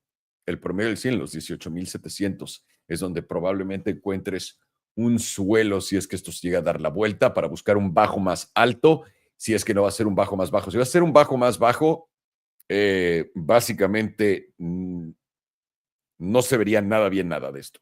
Nada, nada, nada, nada, nada, nada, nada, nada. Pero por ahora te está dando la habilidad también de hacer un cortillo por acá con bastante sencilla invalidación, o un long una vez que restablezcas este nivel en el Nasdaq de los 22,600, 22,090, perdón. Una vez que estés aquí arriba y tengas varios cierres acá que te consoliden este nivel, esto te debería llevar tranquilamente mucho más arriba. La cosa a ver acá, y es lo que pasó en el 2008, es que yo espero que esto haga un alto histórico y de ahí se dé la vuelta a hacer un bajo más bajo. Es lo que yo esperaría, pero eso es completamente irrelevante. Por ahora lo que está viendo estos cracks es que esto tenga la posibilidad de corregir primero antes de dar continuación, pero si esta corrección es lo suficientemente agresiva para llevarse este mínimo, diríamos que estamos mal y que esto va para abajo. También estaríamos mal en el escenario del corto, llevándote este o este, cualquiera de estas dos invalidaciones, aunque te mandamos una específica en las alertas de trade. Y también hay notas, lean las notas en todas, no nada más vean los números y ya, para poder operarlas. Vamos al Dow Jones, esto es lo importante. El Dow Jones tuvo ya este momento como de doble tope, y pueden ver, desde acá, desde abril del 2023, había puesto esta deliciosa línea de tendencia y le estamos retesteando bajistamente. Hasta no poder romper este máximo y empezar a cerrar arriba de 43,122, esto tiene cara bastante bajista. Y ahora, este rebote, retesteo de esto nos debería de tirar primero a los 41,800 y de ahí a los 41,200. Si esos casos se llegan a dar, esto se me hace interesante por la gran divergencia en el precio comparado con lo demás, donde están bastante cerca, ¿no? ES1, lo puedes ver, está nada, lo puedes ver con el Nasdaq. Un segundo, denle 30 minutos, lo puedes ver con el Nasdaq. Pero el Dow Jones, interesante. Dow Jones justamente acá. Me gustaría saber por qué y qué esperar de él. Déjenme veo con mi HPDR dónde está el Dow Jones. Venimos, rechazo de la parte alta. Vamos a la media una vez más, 41,800. Y si no aguanta esa zona, 40,700, 40,700 es la siguiente zona. Y de ahí los 39,800.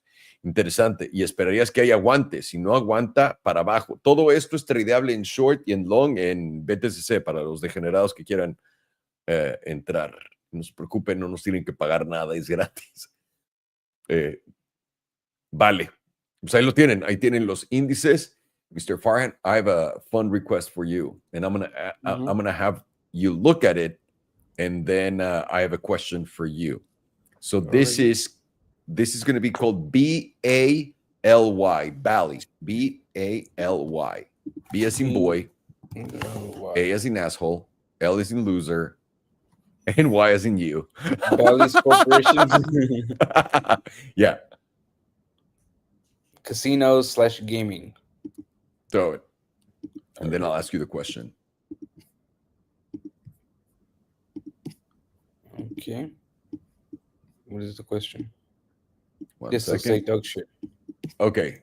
So that's good. That's a place to start. Let's say that I invested in this stock. Mhm. Should I sell at a loss, or is there any chance of getting my money back? What's the entry? Let's pretend it's above the ultimate, the last high. The last lower high? Yeah, So like I right would here? say little down. Little down. I would say above that. Right over here, this area? Above that, yeah. So it's like $16. Let's say with $16. Let's use 16 as an example. Very unlikely that you will get back above $16. To be honest, it's going to be quite difficult to get back above $12 ever again. Nice. Okay.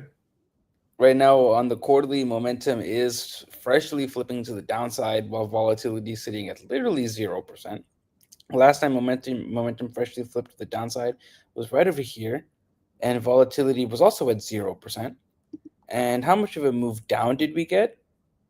About 85.66% to the downside, which we are freshly flipping down on momentum now with volatility at 0%. How much of a bounce did we get? Let's zoom in.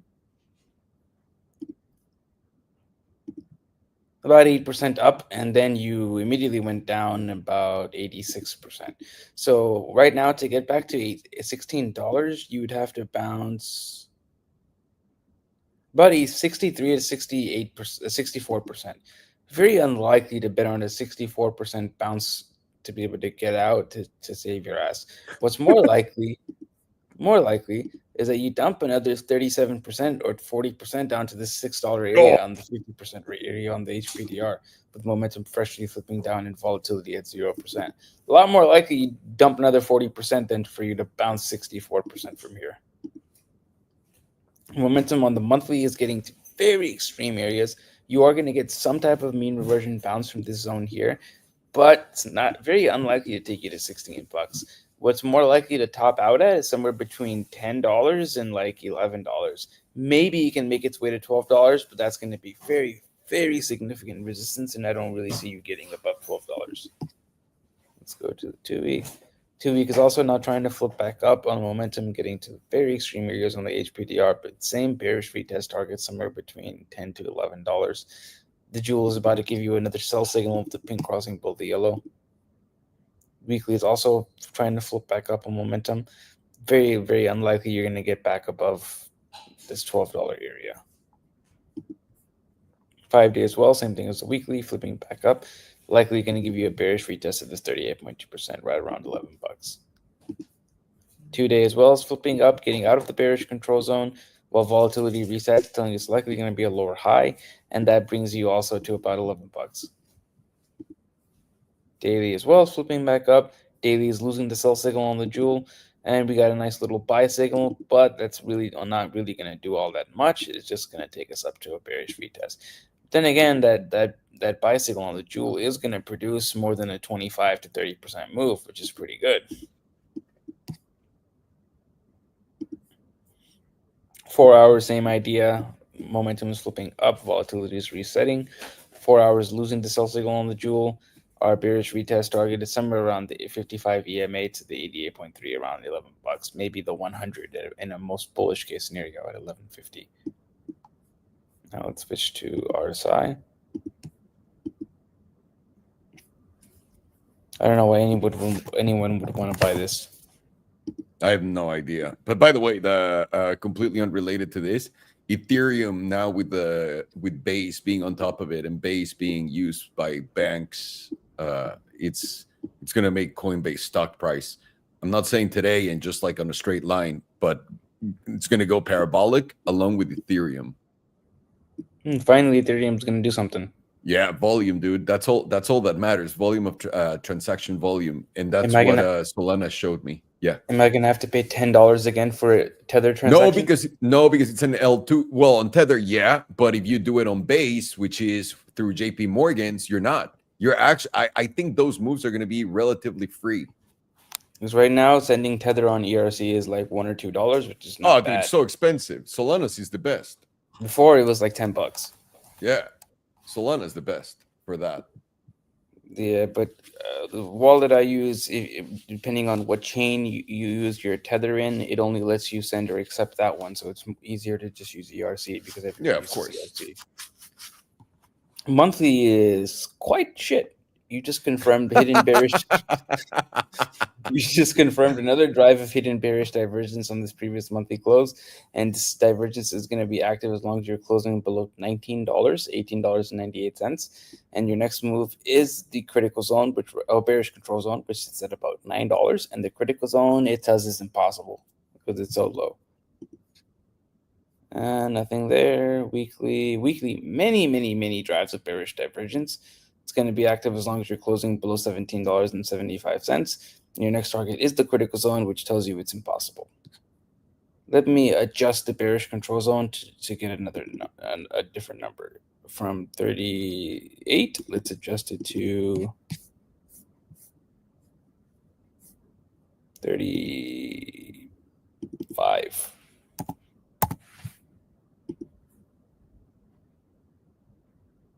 Right now our level is about $9.58. Let's change it to 30. This would be more of an extreme target.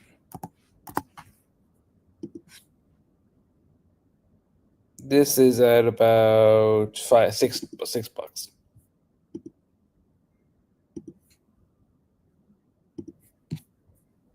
go to the 5-day. Nothing. Oh, daily's about to put in a drive of bullish divergence. It goes along with that bearish retest. And it will confirm as long as you close over about $9.39. Do you have any RSI targets? Lines up? Oh, bullish control zone right around that $11.40 area. Beautiful. And nothing there. Now we switch to momentum.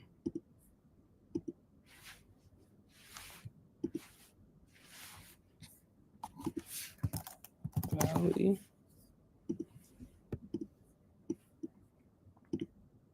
Momentum on the quarterly is currently positioned to the upside, and it's going to be pointed up as long as you're above 988. So this is about to flip down in about 12 days.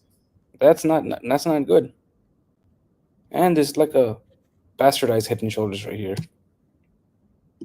It's a very ugly Christmas tree. Quasimodo head and shoulders. Yeah. Monthly is currently positioned heavily to the downside with volatility expansion, and it's going to be pointed down below 1880. 2-week also heavily pointed down with volatility expansion, pointed down below 1346. This is like that death heartbeat. Weekly is also positioned to the downside, and it will flip up in about 2 days if we can close over 969. That's a great number. But volatility is now contracting, telling you if we do flip up, it's going to be a lower high. 5 days also close to flipping up, and it will in about 3 hours if we can close over 968. 2 days already flipped up with volatility contraction, and it will be flipped up over 881. Daily as well as flipped up with volatility contraction, and it will be flipped up over 892. And 4 hours freshly flipped up and just about to get volatility contraction, and it will be flipped up over 885. The high time frames on this thing are extremely bearish. Your momentum is currently pointed to the downside on the monthly, very heavily pointed, very heavily down to the downside on the 2-week. I believe the quarterly is currently to the upside, but you're getting volatility contraction, and it's look very likely that move to the upside has already played out, because from the open you've gotten a bounce of about 40%. Good fucking lord, you got to move up from the open about 40%. So very likely that momentum to the upside has played out. On the monthly, it is heavily to the downside. 2 weeks heavily to the downside. Weekly, it's heavily to the downside. Only on the very, very low time frames is it flipping up, which is makes it a lot more likely you're going to get a bearish retest somewhere around the $10 to maybe $12 in the most bullish scenario, but it's likely going to be somewhere around $11. High probability you're going to reject from that $11 area, and then you're going to hit your bearish divergence target, most likely around $6. And that is going to be a nice, like, 40 to 50% crash from around $11 to $12. The invalidation on all of this is going to be getting either a tick above, let's see, switch to the monthly, a tick above about $25.67, or a weekly close over 1898. Those are the two options to send it significantly higher. I don't think that's going to happen, though. I think we're going to get a move into somewhere around $11, maybe $12, rejection, and then a move into 6. Yep, makes sense. Makes sense. Alex, we'll do Tesla after. Thank you, sir. Well, I want to tell you why I asked you that question, because whoever sent it here was saying, I bought this shit. Do you think I'm going to be fine getting out, or should I sell now? I don't know what the price. The most important number is your entry, because maybe you bought it at like $55. I don't know. Yeah, of course, and didn't specify, but I just think if you bought at 10, then yeah, you could get out. Entry 1067. Oh, then you can get out. Yeah. Oh, that's good news. Well, finally, we bring some good news to everyone. Look at us. The opium dealer returns. That's right. That's motherfucking right. Thank you, boys. Emily, preguntas que si Coinbase con las noticias de hoy le va a ir bien. No esperaría que inmediatamente, pero sí definitivamente, porque en cripto Solana me enseñó que lo que estás buscando es una gran cantidad de transacciones, volumen de transacciones en la cadena. Y Coinbase va a traer eso no solamente a Base, que es su cadena, también a su empresa, obviamente, por relación, pero también a Ethereum.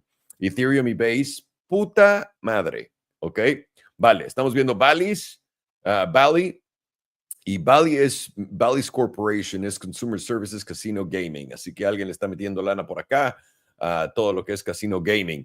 Podemos ver perfectamente lo que ha hecho Bally, lo voy a poner, tuvo un IPO, me parece, en 2020, exactamente, 2019, obviamente tuvo un máximo histórico en el 2021, en marzo del 2021, ni siquiera fin del 2021, y de ahí ha caído desde los $73.52 y está cotizando en 9.81.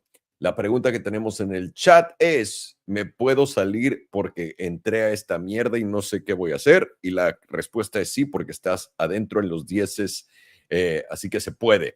Siempre y cuando no hayas comprado esto, bien por ti, todo perfecto, no te preocupes. Temporalidad alta, güey, ¿qué te digo? No, estoy en la de 2 semanas, te voy a poner la mensual para que sea un poco más impactante, brother.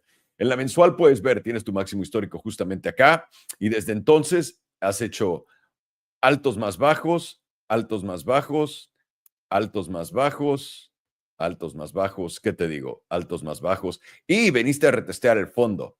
Este puede ser un doble, en teoría la gente vería esto y diría, güey, es un doble piso, vamos a picarle y esto va a ir para arriba, pero tienes un setup de volatilidad mensual que continúa expandiendo en este momento.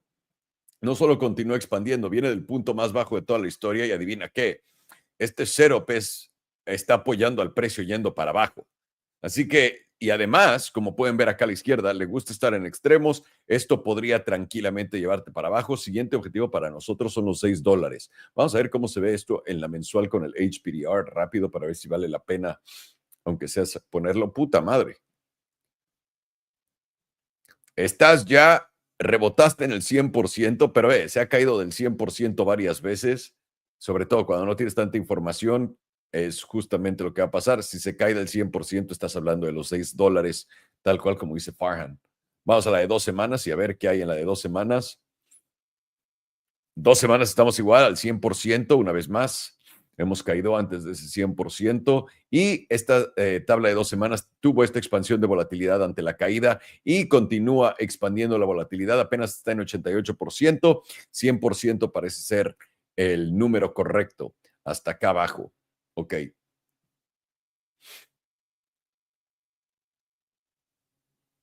Semanal, cruce plateado a la baja, solamente estás en 76%, puedes perfectamente ir a continuar para buscar estos máximos, estos mínimos históricos en los 733, alrededor de esa zona. Pero por ahora, por donde estás acá, el rebote, el estilo de vela, podrías tener exactamente lo que dije, un rebote. Este rebote tal vez te lleve hasta los 11.41. Me la voy a mamar y decir que los 12.50 acá es donde yo pondría una línea de color así, pero no me voy a fiar en que esto vaya a ser exactamente tal cual. Si yo estuviera aquí a jugarla a la segura con agua electropura, me saldría en esta zona, en los 11.30. Esto es la semanal. Vamos a la diaria.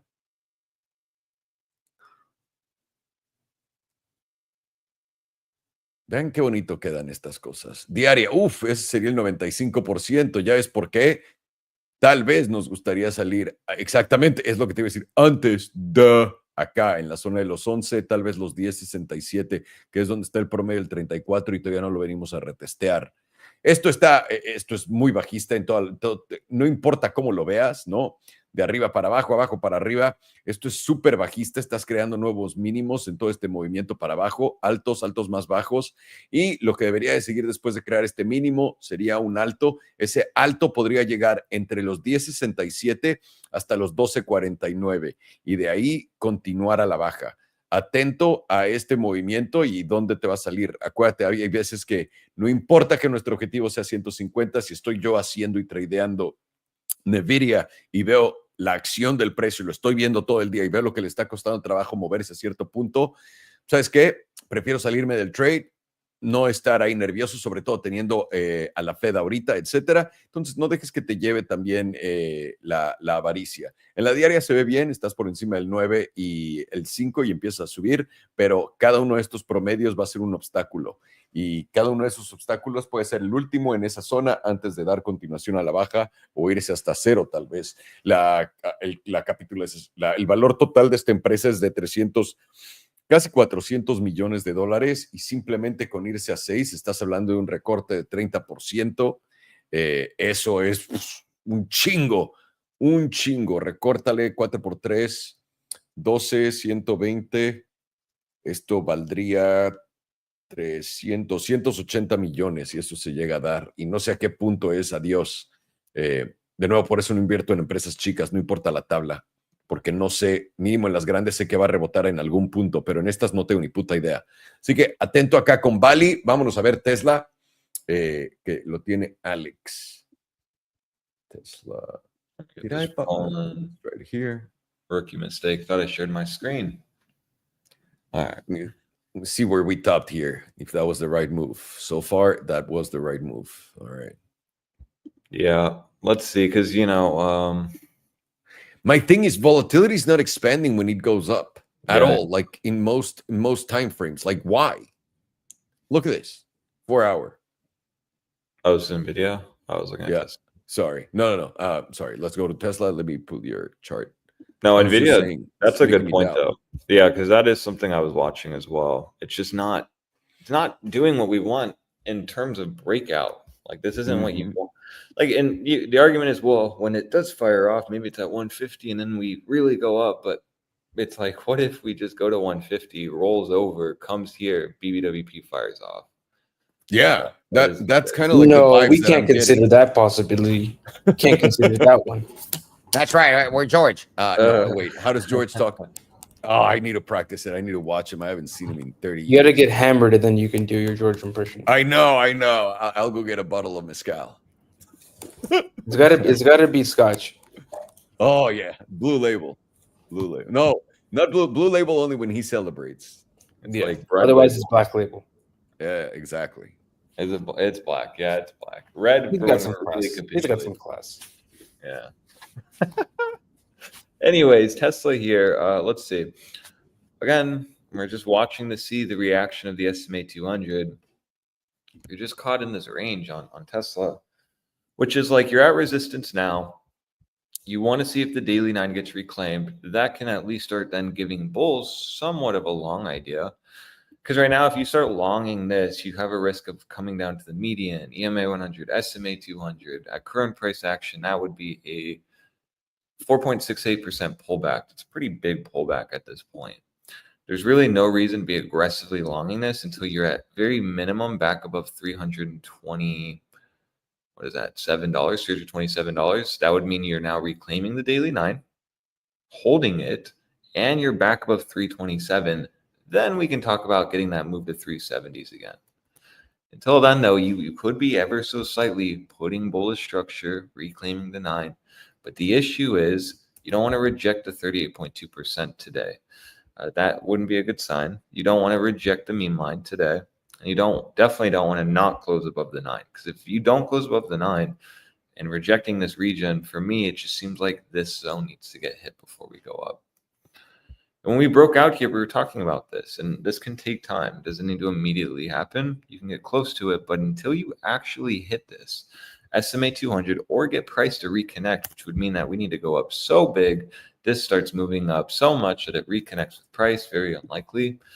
So rather, you're better off waiting. Is 327 gonna get reclaimed on a daily, and is the daily 9 gonna hold? That should be what you're watching first. And if that doesn't occur, okay, does the SMA 200 hold? Because we at least know the SMA 200 on the daily, like what I've been saying, absolutely has to hold.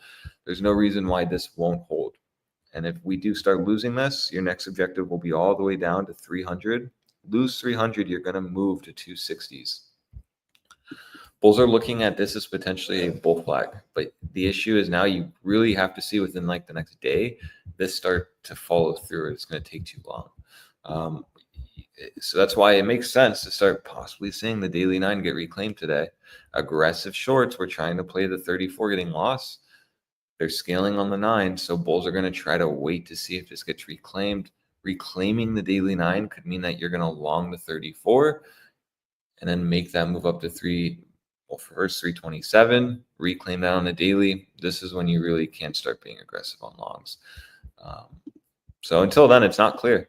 You're either going to reject here today, meme line wins, or you're actually then going to reclaim the daily 9, making that move to 327. Reclaiming 327 while being above the 9 would be a great sign to maybe see a combusting move up to 370s. Till then, this can start literally rejecting. We did yesterday lose the 34.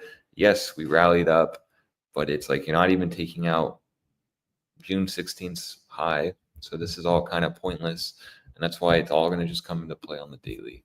We start looking at the 4-hour now. Maybe the 4-hour tells us something else. Right? Because we can clearly see the daily is not very clear. It's like, yeah, you could reclaim the daily 9, but you also could reject here. And you can just see that. And that's why I like looking at the lower time frames. And let's see what we see. Well, we see potentially a 4-hour downtrend brewing. We have potentially a 4-hour lower high, while also a nice retest of lost support now flipped into resistance. You have a 4-hour BBWP setup.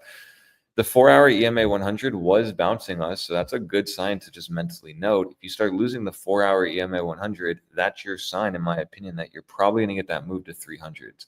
That has implications, losing this 4-hour EMA 100 for the daily. Because if we're going to make our way up to down to the 300s, then you have to then be on the camp that this is just going to spring. You're going to reclaim or hold above the SMA 200, then move up. What you don't want is to go to 300, close dailies like this, rallies up, rejects the SMA 200, EMA 34, EMA 100, and then nukes. And this is a real risk if the 4-hour EMA 100 gets lost. So again, just not clear. You have potentially an H1 top candle. You have right here an evening star, wick high rejection. leading to a lot of trapped longs. Bears are going to be looking at this hourly to reject at the EMA 100. Hopium is maybe a move up to 326 before rejecting. Lower timeframes are looking quite bearish to me. Hourly is telling me at minimum you should see 323 get hit. This is an hourly though, so remember that. It's, not going to hold too much weight on these moves down, but as long as you're losing this EMA 100 on the hourly, this played well, right? Lost the EMA 100, rejected down. This played well. This was your sign. So, yeah, it's an hourly, but is that bullish that we've lost that EMA 100? No, it's not. And this is a top candle, so bears will be using this. They're looking at this as a gap fill, and this is ready to go down. So how then I'm dissecting it is, okay, well then the hourly looks like it wants to go down to that 320s. I know if we start losing this hourly 9, this is probably going to put this down and closer, and it's going to mean that we're going to retest these lows on the hourly. That has implications for the 4-hour, because remember, the 4-hour EMA 100 has to continue to hold. If you lose this 4-hour EMA 100, it'd be a great sign that we're going to test the SMA 200, but then the implications are on that if this is going to hold or not. Still line in the sand though. This has to hold. It doesn't matter what occurs. Could do this and this and that and that. As long as you're getting dailies above the SMA 200, this is bullish. As soon as you lose that though, you're going to capitulate. Weekly is looking nice. You got a nice weekly reclaim of the 9. You have the EMA 9 retest, but again, not clear, because it would have been a lot nicer if we would have gone above 327. We probably would have had another long trigger on Tesla targeting up here. That didn't occur, and that's why this on the daily is so it's so like 50-50 for me, because it really could like reclaim the daily 9, but it could also reject. Same with this. It's just based on that resistance here. So weekly is 2 days. It's good that we're holding that 9. But again, it's like you just need to start seeing 327 really get reclaimed. It's kind of like the big line in the sand for Tesla. If not, then you could just be literally going into a new range, and the weekly is going to reject here. And then you're going to have the objective around 300. And then you could just be ranging from like 327 to 300 until a move. So, I mean, in summary to me, Tesla's trying to become bullish. It's just not there yet to where I can be aggressively bullish on this chart, because 327 is a big spot. We need to see this actually hold and get reclaimed. Until then, you could just reject here. The hourly EMA 100 could take us down, leading to the 4-hour EMA 100 to get lost. Once that gets lost, which is sitting right around these lows here at 310, 311, has implications for maybe this SMA 200 not holding. Now, shorts will be playing, but they'll be really understanding of kind of where to TP, which is here.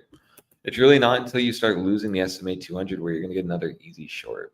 This short literally was super easy. Printed the Academy, really nice. We were able to make, with our eyes closed, 7%, sold here beautifully. It'll be the same exact logic. The issue now is if you do lose this and you do get positioned here in short, I'm not sure if you're going to get another move like this. This was very predictable and easy. Generally, this does happen with like an SMA 200. It's very rare you're just going to like flat out reject it. You do tend to like at least reject the 34 and then go down. Implication now is that, yeah, if you lose this, I'm not convinced you're going to just have another SFP play up.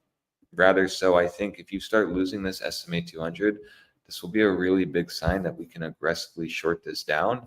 And I think rather you're going to get a move like this where, the move is just going to be brewing for a move down to that 260s, which at that point is a minimum 12% move down. So it's really, again, just going to be dependent on that SMA 200. I've been saying that since we reclaimed it, and I'll continue to say it until we lose it. And that's it. So you're at resistance now on Tesla. 327 has to get reclaimed. You're watching to see if the daily 9 actually gets reclaimed. And then you can maybe start formulating a long idea once 327 is actually reclaimed and not as resistance. Until then, you are at resistance. The weekly's trying to bounce off the 9, but this very easily could fill this wick still. Tesla's volatile, and this really hasn't moved. Bulls really needed this weekly to turn green off this tap. The fact that it's still finding resistance at 327 is a concern for me. So even the lower time frames, you're still finding resistance. And then when you go to the very low time frames, like the hourly, it looks like we've That's fucked up. What? That candle is just making sure you can't short anymore that top. Yeah. It's a big difference. Like for a lot of people that are not understanding, when you go and do leverage on that 1 hour top candle, when you use leverage, and the price is at 324, and what's the top of that candle? 329. Those are thousands of dollars that you could lose in that type of move. Like, it's so small. 100%. Yeah, a 10x is just like 15%. 20x, it's 30% just on that small move. So And that candle is just playing a stupid game. Yeah. that's why with stocks, Crazy. you don't want to disregard this. Because I know it's an Mhm. hourly, and I know, but it's like, no, this is like a liquidity grab, a gap fill. You had to move up to 327. A horny 5-minute traders totally got smoked, right? Oh, it reclaimed it, longed up, and then boom, done. Balls. Ow. The hourly turned into a massive top candle. So locally, I think this is topped. Minimum 322 is the next target. You easily could get a move down to here, and then what? Bounce, reject 327. This is the stop now. So, it's like Tesla's looking bearish. I still think the SMA 200 will get tapped. I'll be wrong on this if the daily reclaims 327. Until then, though, the daily, to me, I just want to see the reaction of the 4-hour SMA 200. We were trying to play this 4-hour setup, didn't work. Now you're getting a 4-hour short setup, right? You're under all the moving averages. This is the short idea. I'm not going to play a short here, though.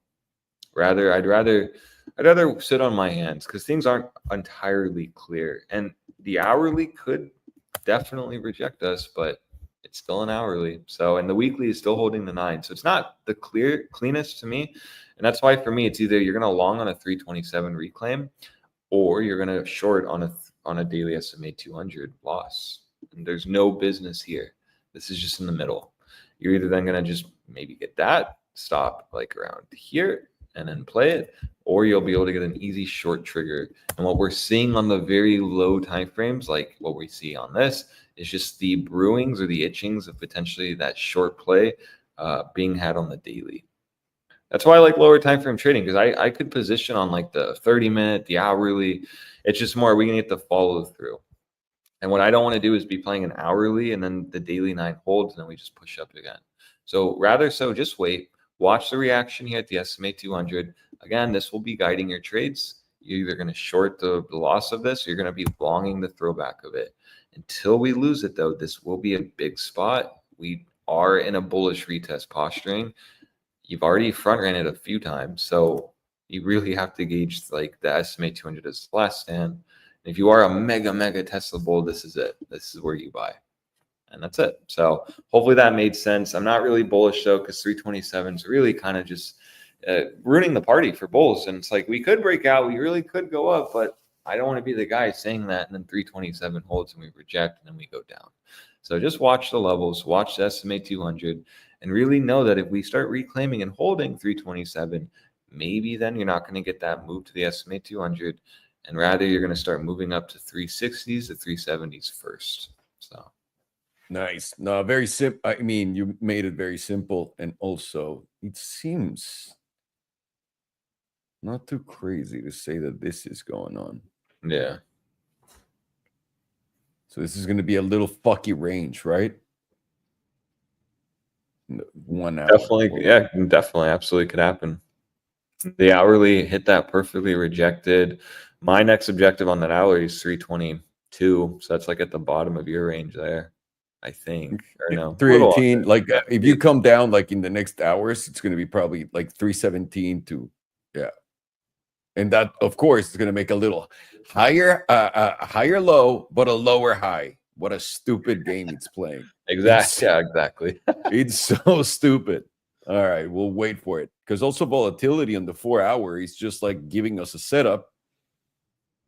1 second, give it 30 minutes. Daily too? Oh no, daily's resetting. Right here. So 4 hours getting ready. Let me see the 8 hour. And that's why that channel you just drew makes sense to me, because a 4 hour volatility is compressed. Yeah. Generally with compression and volatility, you do form those channels.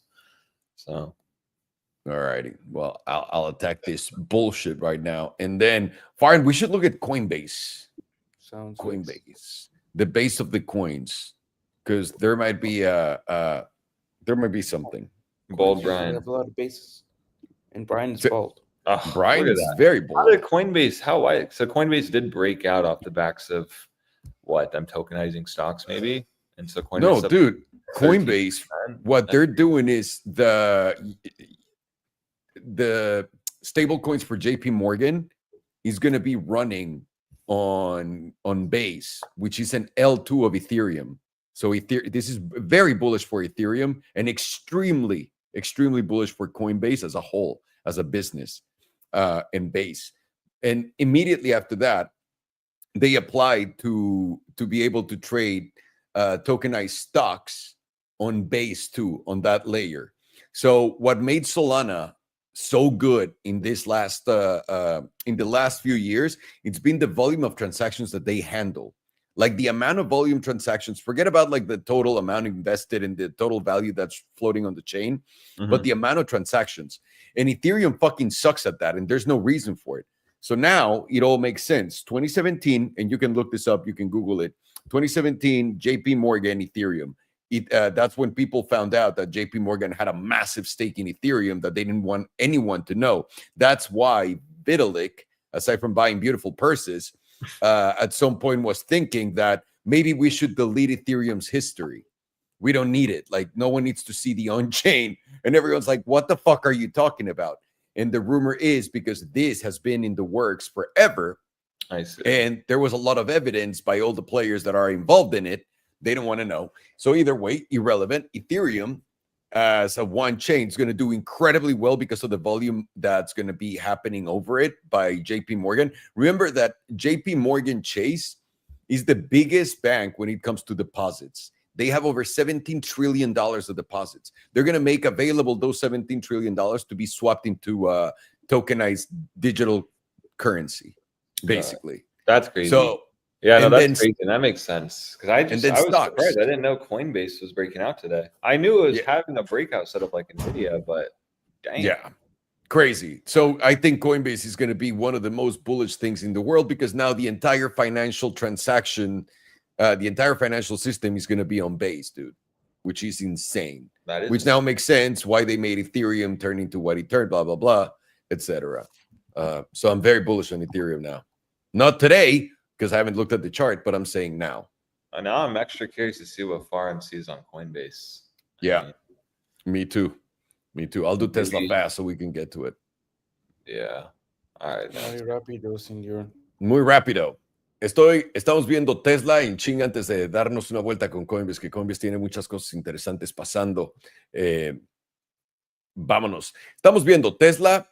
¿Saben qué? Les voy a poner rápido la semanal. Discúlpenme, se va a nublar un poco la visión. Pero en la semanal veníamos de este súper alto histórico. Luego tuvimos el se acabó Tesla, despidan a Elon Musk, que es parte del gobierno, bla, bla, bla, es un nazi. Y después tuvimos este santo rebote hasta los 330 y desde entonces caímos de vuelta a los 270 y de vuelta a los 330. ¿Qué es lo que estamos viendo en este momento? Hay fuerza, no podemos decir efectivamente que esto es una zona para hacerle corto a Tesla ni nada por el estilo, pero tampoco para hacerle un long. Y ahorita vamos a explicar el por qué. Empecemos en la mensual rápidamente. En la mensual podemos ver, está en una clara tendencia alcista, altos, bajos más altos, un alto más bajo, pero luego este bajo más alto, luego este alto más alto y ahora tienes un bajo más alto y ahora tienes este alto más bajo y lo normal sería constituir el siguiente bajo o tal vez constituir el siguiente alto y esto simplemente daría continuación y sería alto histórico. Esa es la pregunta del siglo que estamos viendo en Tesla. Rápidamente, si pongo el HPDR, para empezar, volatilidad está contrayendo, no nos dice nada en la tabla mensual. La cosa es, estamos cayendo de la parte de la zona azul y una vez que caes en del 38.2%, tu probabilidad más alta es venir al 61.8%. Ya lo hicimos, llegamos a caer hasta donde el 21 y eso nos aguantó en los 264. Todavía faltan 12 días y 4 horas para cerrar esta vela, así que al pendientes, siempre y cuando estemos por encima del promedio del 9, y el promedio del 9 está en los 323.43. Esto continúa siendo alcista, no importa cómo se vea la vela. Sigue en la mensual, continuamos en postura alcista, a menos de que perdamos los 323 cuando cierre. 2 semanas. 2 semanas, 8 de la mañana, estamos por encima del promedio del 9 y también del 5. Estamos también en la parte alta de la zona azul, lo que nos hace ser más positivos acerca de esto y queremos romper los 325 para arriba. Una vez que lo podamos conseguir, nuestro siguiente objetivo debería ser los 350 y de ahí los 403 para crear un nuevo máximo local mínimo. Volatilidad está contrayendo, no tenemos nada. Semanal es la que justamente estábamos viendo hace un segundo. Tenemos esta vela topera, tenemos continuación, tienes esta vela y ahora estás cayendo en la parte alta de la zona azul. Este era un corto claro, fácil de jugar una vez que abrió esta vela, pero ya estamos muy abajo. Y ahora, ¿qué es lo que nos tiene que aguantar? Los 316. Si no aguantan los 316, 299 sería el siguiente objetivo y de ahí los 270, la parte baja de la zona azul junto con el EMA 100. Eso podría ser lo que continuaría y de no aguantar los 253 estarían en el menú. La de harina. La de harina, volatilidad contrayendo, estamos viendo que también estamos siendo rechazados por el 50% y queremos retomar la parte alta del 38.2%. Eso está en 324.45. Una vez más, 325 es importante para Tesla. Estando por encima, tienes más probabilidades de ir a buscar los 344 y los $400. Pero si llegas a caer a la zona de los 311, 310, sería perfectamente normal encontrar un rebote, un alto, un bajo más alto y después dar continuación, pero 299 no me sorprendería honestamente viendo esto tal cual como lo estamos viendo acá. Me voy a ir a la de 4 horas para que vean algo.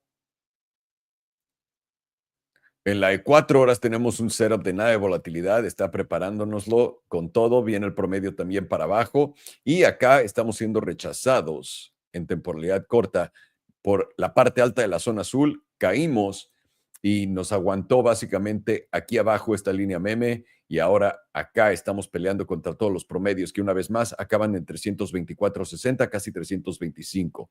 Somos alcista en Tesla, queremos ver 325 ser retomado y de ahí ser pacientes para que suba y no llevarnos este mínimo en 315. Si te llegas a rechazar y quedas por debajo de los 320, vas a tener una alta probabilidad de venir a retestear estos 315 y a ver si creas un nuevo mínimo y si va a haber continuación ante él.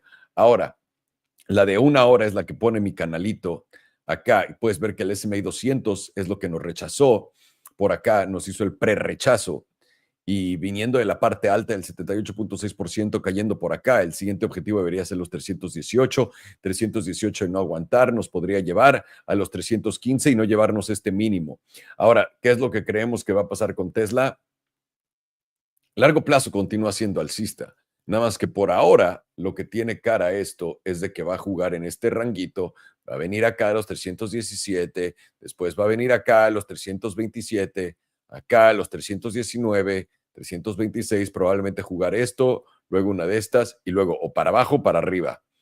Entonces, por ahora estamos range trading. Esta vela de 1 hora fue una absoluta cagada. ¿Por qué? Porque si quieres hacer un corto, que es lo que ahora tiene cara de que le podrías hacer, que es lo que debiste, tu invalidación está muy arriba. Y esto está muy arriba. Mucha gente no lo considera, pero vean, si entro aquí en mi corto, mi invalidación que está aquí arriba es 1.88%. Con un 10X es 18%, con un 20X es casi un 40% de pérdida. No vale la pena hacerlo.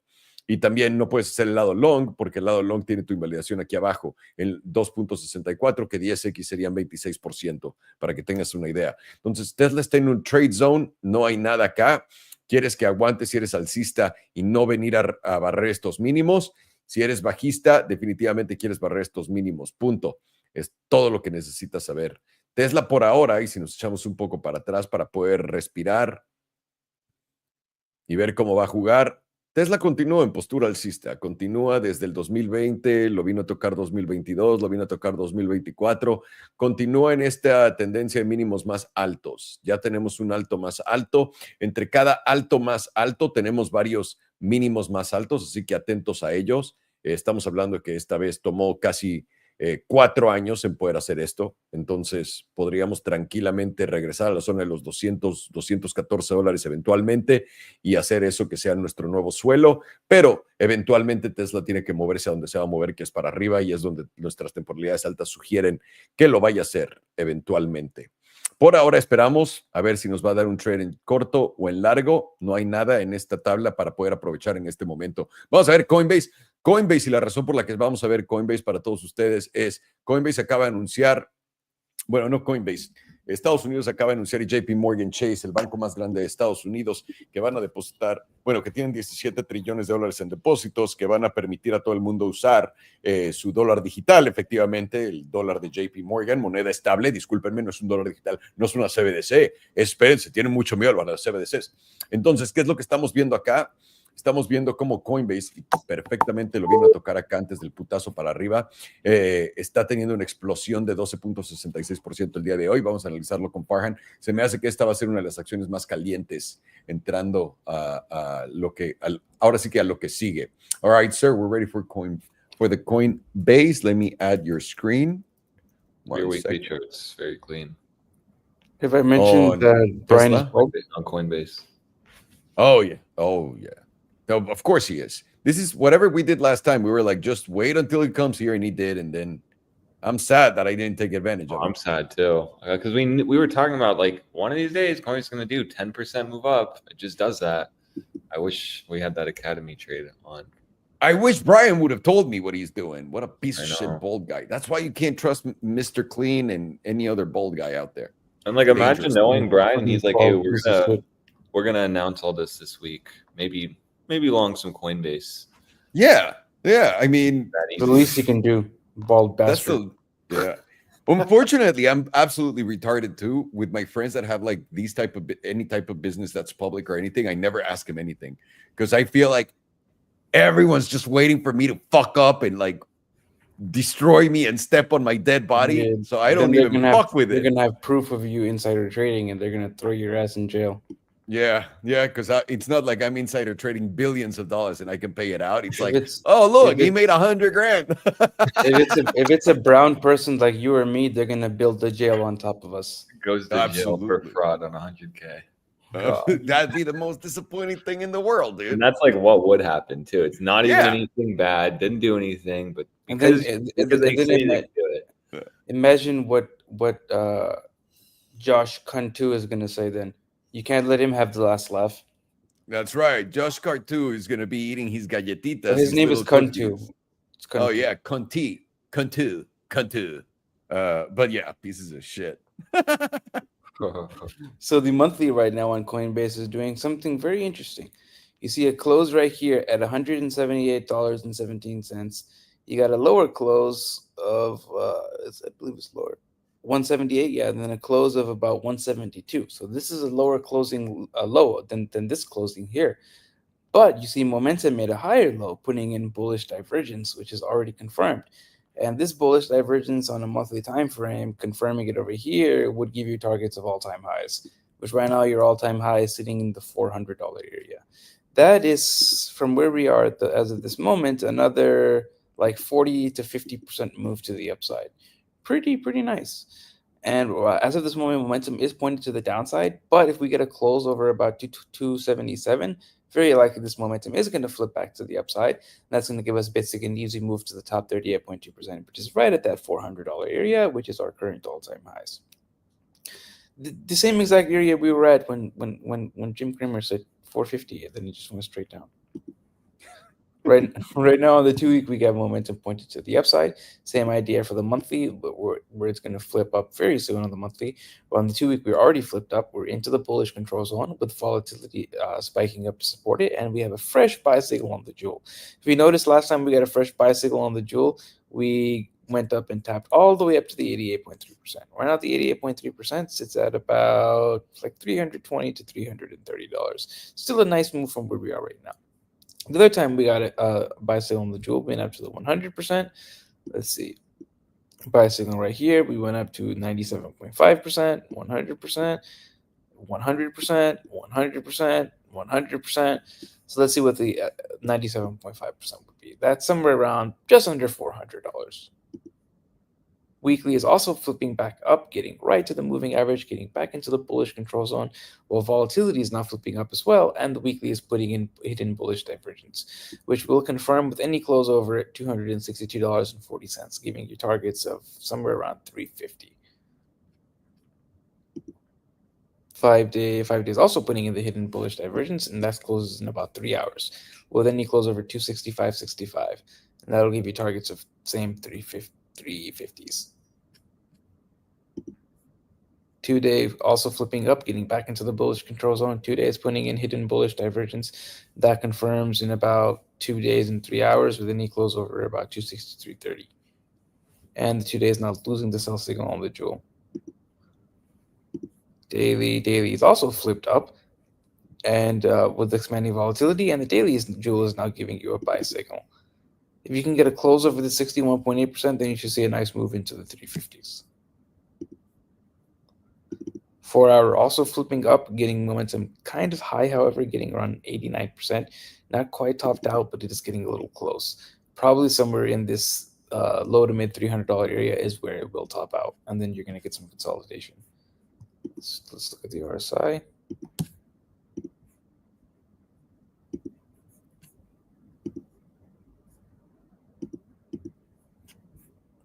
Let's reset this. Monthly is now putting in, is it? No divergence, because there's a closing lower low. Nothing there. Nothing. 5 days now, about to put in a fresh drive of hidden bullish divergence. Interesting. And it will confirm with any close over 265.65, and that closes in 3 hours. That's going to give you an easy target of the critical zone, which right now sits at about $381. Very interesting, right below 400. Beautiful. And it kind of seems like this confirmation is a formality, because bears have 3 hours to push the price down like $31. Nothing there. Daily has already confirmed many drives of hidden bullish divergence. It's going to be active as long as you're closing over 235.29. Makes it a lot more likely the 5 day will confirm. And that one has a target with expanding volatility from 2 periods of 0%. Target of the critical zone, which right now sits at about 369. A very beautiful number. Do you have the number on the bullish divergence confirming on the 5 day? Yeah, that is 381.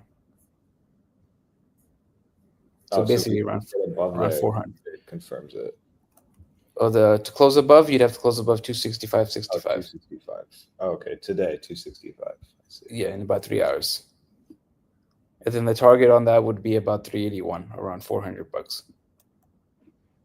Because I'm trying to run a Coinbase short for the academy, but if that confirms, that'll just desolidify it. So it seems like today Coinbase bears need to really get to work. Yeah, they got about 3 hours to push it below 265.65. 265. All right, noted. David's already got it confirmed, and already getting volatility expansion off of 2 periods of 0% with that bullish divergence, hidden bullish divergence, and you got a buy signal on the jewel. This daily one would send you up to 369, which is already confirmed. And nothing there. Now we'll check momentum. It's not a crypto, so you can't check the Bitcoin pairing. Sadly. Coin/BTC. Well, you can do it on base, no? Which is irrelevant in my view. But well, base is the. Hang on. You do that, and I'll tell you right now. Monthly is currently about to freshly flip back to the upside, and it's putting in hidden bullish divergence, and is getting volatility expansion, and it will flip up if you can close over 289.90, which we're very close to that number right now. It kind of seems like it, based on how the candle looks, it will flip up. And last time we freshly flipped up, we bounced or we moved up about 92%, actually 96%. And that time we didn't have hidden bullish divergence like we do now. That's going to easily be new all-time highs. 2 weeks also flipped to the upside, very close to getting volatility expansion as well, and it will remain flipped up above 165.50. very likely once you get a close over 310, you will get that volatility expansion. Weekly is also flipped to the upside with volatility expansion, pointed up above 235. 5-day also pointed up with volatility expansion, pointed up above 228. 2 days freshly flipping to the upside with volatility sitting at 0%. Oh, it looks like we're going to get some busting action. And we have a fresh silver cross to the upside, and we're maintaining the bullish control zone, and we're flipped up above 268. Last time we had this volatility set up, it was to the downside. Here's one before, also to the downside. Here's one that we had to the upside. Let's see how much it played out. We went up about 111%. Wow. Let's not even let's just be conservative and do 100%. A tranquilo move of 100%. That takes us to about $573. Quite wild. Isn't that what the United States pattern target is? I think so.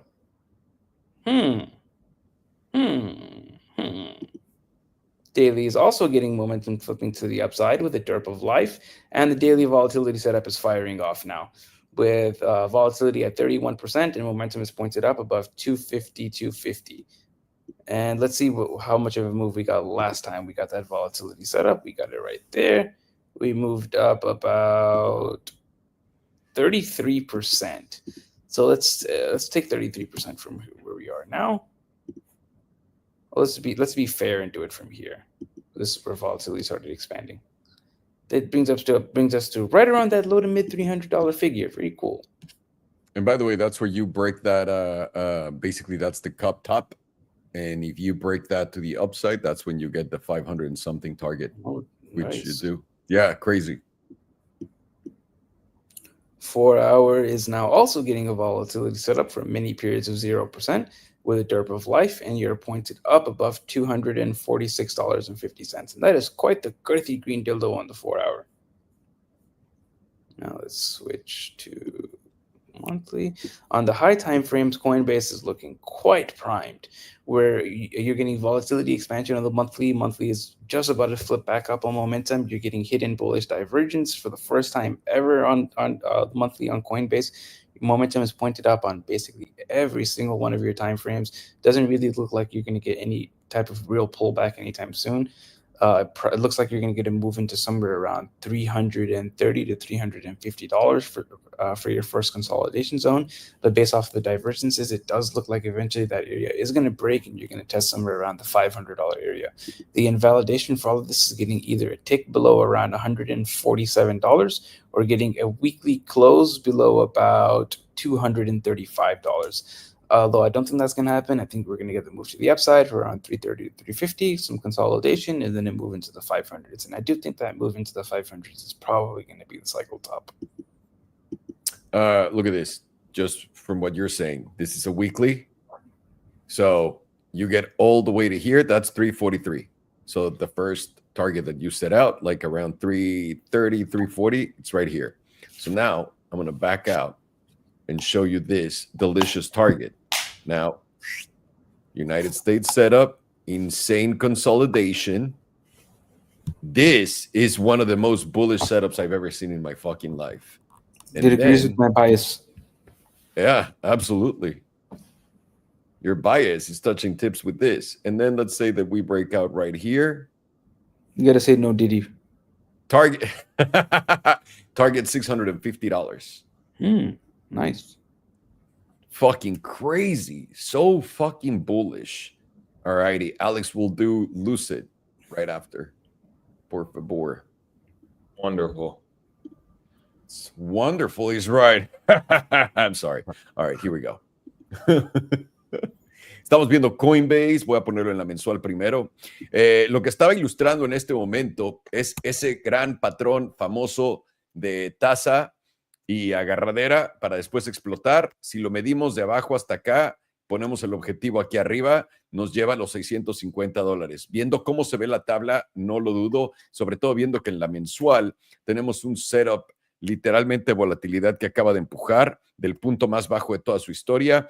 Ese setup de volatilidad que te está dando este velazo verde. Esto va pero fuerte, cabrón.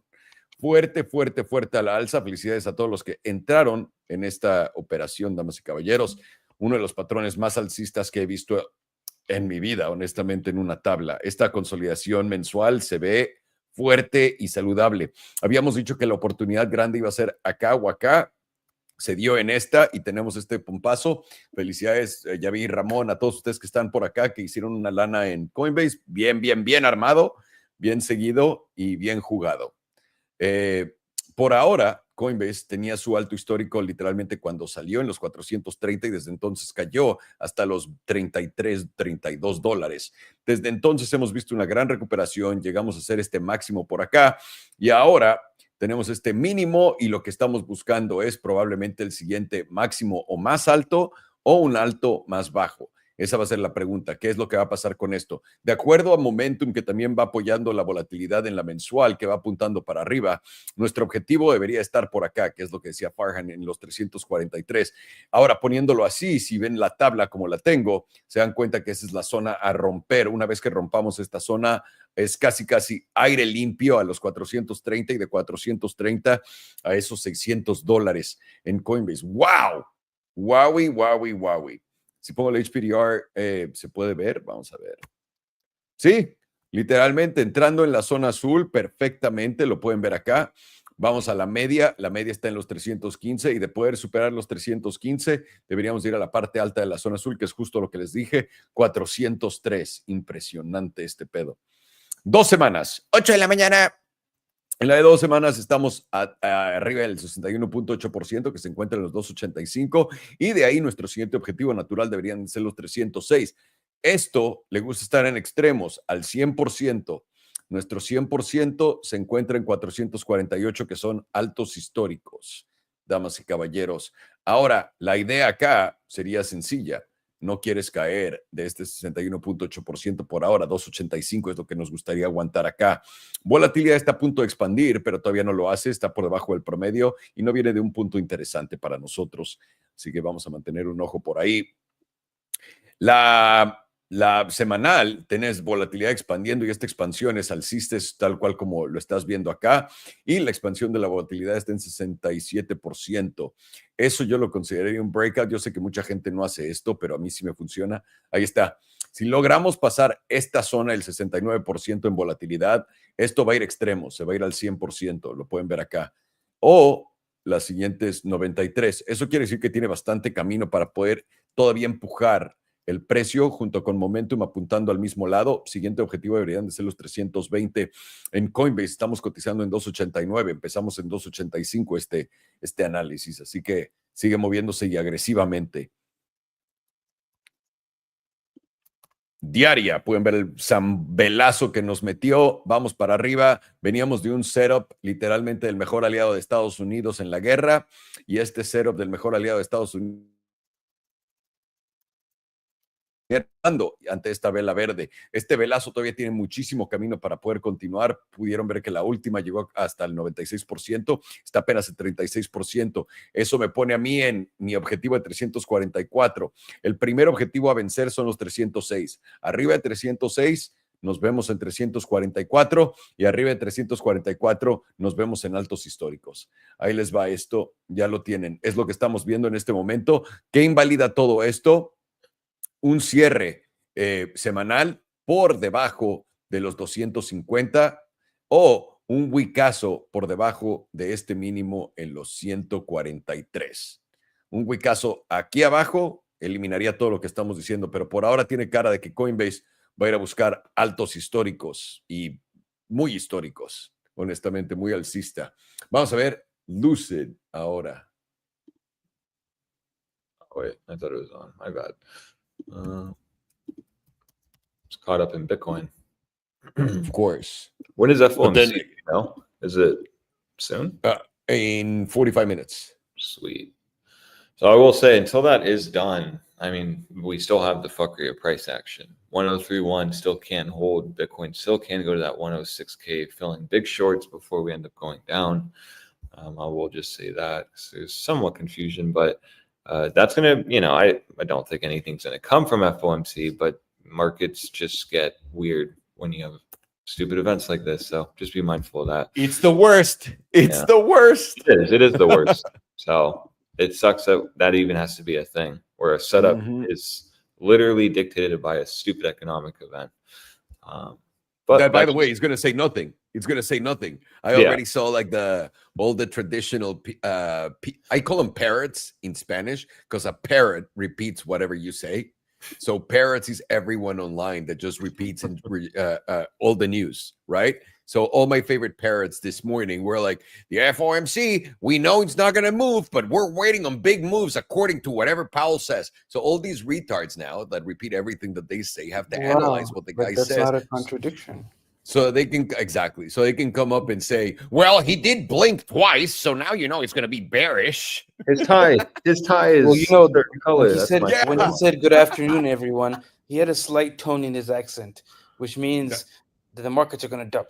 It's I love that everyone now he's also a behavioral and speech pattern expert on top of right. everything It's else. the color of his tie, and it's if he's late or early or on time. Incredible. Later or on time. Yeah, that's what Yeah. people. Yeah. Well, I can't wait to see the parrots later today talk about it. Well, he did say that nothing happened, but he did wear an olive green tie. So you know what that means. Money printing. He did wink in the camera after he said all this, so you know, could mean anything. Someone farted on the first row when they were asking Yeah. questions. That's He- very He bullish. jerked off before the press conference. That means it's very bullish. Damn. Releasing some stress, gooning. Exactly. Before the big show. Uh-huh. Yeah, I learned my tactics on that movie Wolf of Wall Street. They talked about that one. I bet. Rookie numbers. Anyways, Market here's Lucid. I mean, Lucid is interesting. I had to put some more meme lines because, well, this is the chart that just couldn't do it. I mean, this is a terrible chart. Truly terrible chart. And I would say don't ever waste your time on it, but this thing is going to bounce up. I promise you, as a company, they're going to do well. It kind of has to bounce up. And the funny part is, volatility is low. You're above the moving average this week, confirmed once you close this week. You didn't get a volatility setup, but you got close to one. That's pretty good on a weekly setup, considering, too, you've only ever had one volatility setup in the history of this chart. So, this is, for this chart's history, pretty extreme volatility. You've seen some pretty big moves off the back of 20% volatility. Most have been down. So this one started to expand, some hopium, but no, this just totally was in bear control. And then this one as well. This one was straight to business. So now you have a setup too. I am on the camp that Lucid can bounce minimally to 230. We're already in the midst of that. You should be gauging that. I bet you're already finding resistance at the 5. Let's see. Yeah. And that is a concern. This chart, I can't say it's strong. So we have to be gauging the 5 on this chart. This is a very weak chart. For me now, you're gauging the 5. If you reclaim the 5 on the weekly, that can give you confluence that maybe a local bottom's in. Keyword local bottom. And that can at least then take you to the weekly 9. It's not really until the weekly 9's reclaim where this chart doesn't become fun, because you could just come here, reject, breakdown. And even playing the weekly EMA5 reclaim seems highly aggressive. You don't want to just be the guy who one reclaim and then we get, chop like this. You reclaim it, you lose it, you break down, you reclaim it, you lose it. So rather make it easy. Focus on 230. The weekly 9's there. And luckily you have a lot of history to the downside on this chart. So how this interacts with that weekly 9 to the downside. This straight up rejects it. The extremity highs are often at the 21. You can just see that extremity high, 21, extremity high, front run of the 21, 21, 21. So what can we gather from that? Well, if the weekly 5 starts getting reclaimed, we then can start really formulating an idea where, okay, well, maybe the 5 is going to get hit. It's not really until we start getting back above the 5 where, this isn't, my apologies, getting back above the 9 where we don't even have a chance of reaching the 21. As I've shown in the past, the 21 in this whole move down has been the extreme range. Now, there has been chop now the last, few months. There's been more chop on these weeklies. But still, it doesn't change the fact that the 21 is solid resistance. You break up, you reclaim the 5, right? You go to the 9, you rejected. You went up, extremity highs, the 21, rejected, rejected, rejected, rejected, rejected. This was just a meme line resistance. So for me, how I'm viewing this is Lucid absolutely has to hold $2. Bulls need to absolutely see $2 hold. If $2 does not hold, this is done. This chart is literally going to capitulate down. We can probably get a target on the HBDR and see, it's like lose $2. You're going to start testing 175 to 160. Weekly volatility is super low. So a huge move down wouldn't be out of the characteristic of Lucid. Rather, so a huge move up would be, because this literally just on these weekly volatility setups, which granted aren't even giving us volatility setup, have led to like 20% dumps. So for me, it's very simple. You're watching these lows, this weekly low to really hold. The idea on bulls is that this weekly low is grinding out some kind of local bottom. So therefore, then you just don't want to see June 2nd's low get taken out. You want to be segueing into the daily. You want to start seeing this daily BBWP fire off. What is coming right around that 230 region, the daily 34? This is great confluence, because instead of just trading solely a weekly, we can now then trade the weekly and the daily, which is this. If the daily 9 is going to get reclaimed today, it's great implications that we're probably going to push up to that 230 region. 230 is the 38.2%, the 21, and the 34. Off the back of extreme volatility, you have to pay attention to this chart. You're either going to hit this and massively roll over, or you're going to start doing something that we haven't seen, which is a nice reclaim. If we can get back above this support line, remember, we've been under it since we've lost it. What occurred last time when we reclaimed just the meme line? We actually held it quite nice, and it opened up a new range. Boom, boom, boom, boom. See that? Just a range. That potentially could be opening up for Lucid, which would mean that we have an objective right around $2.50.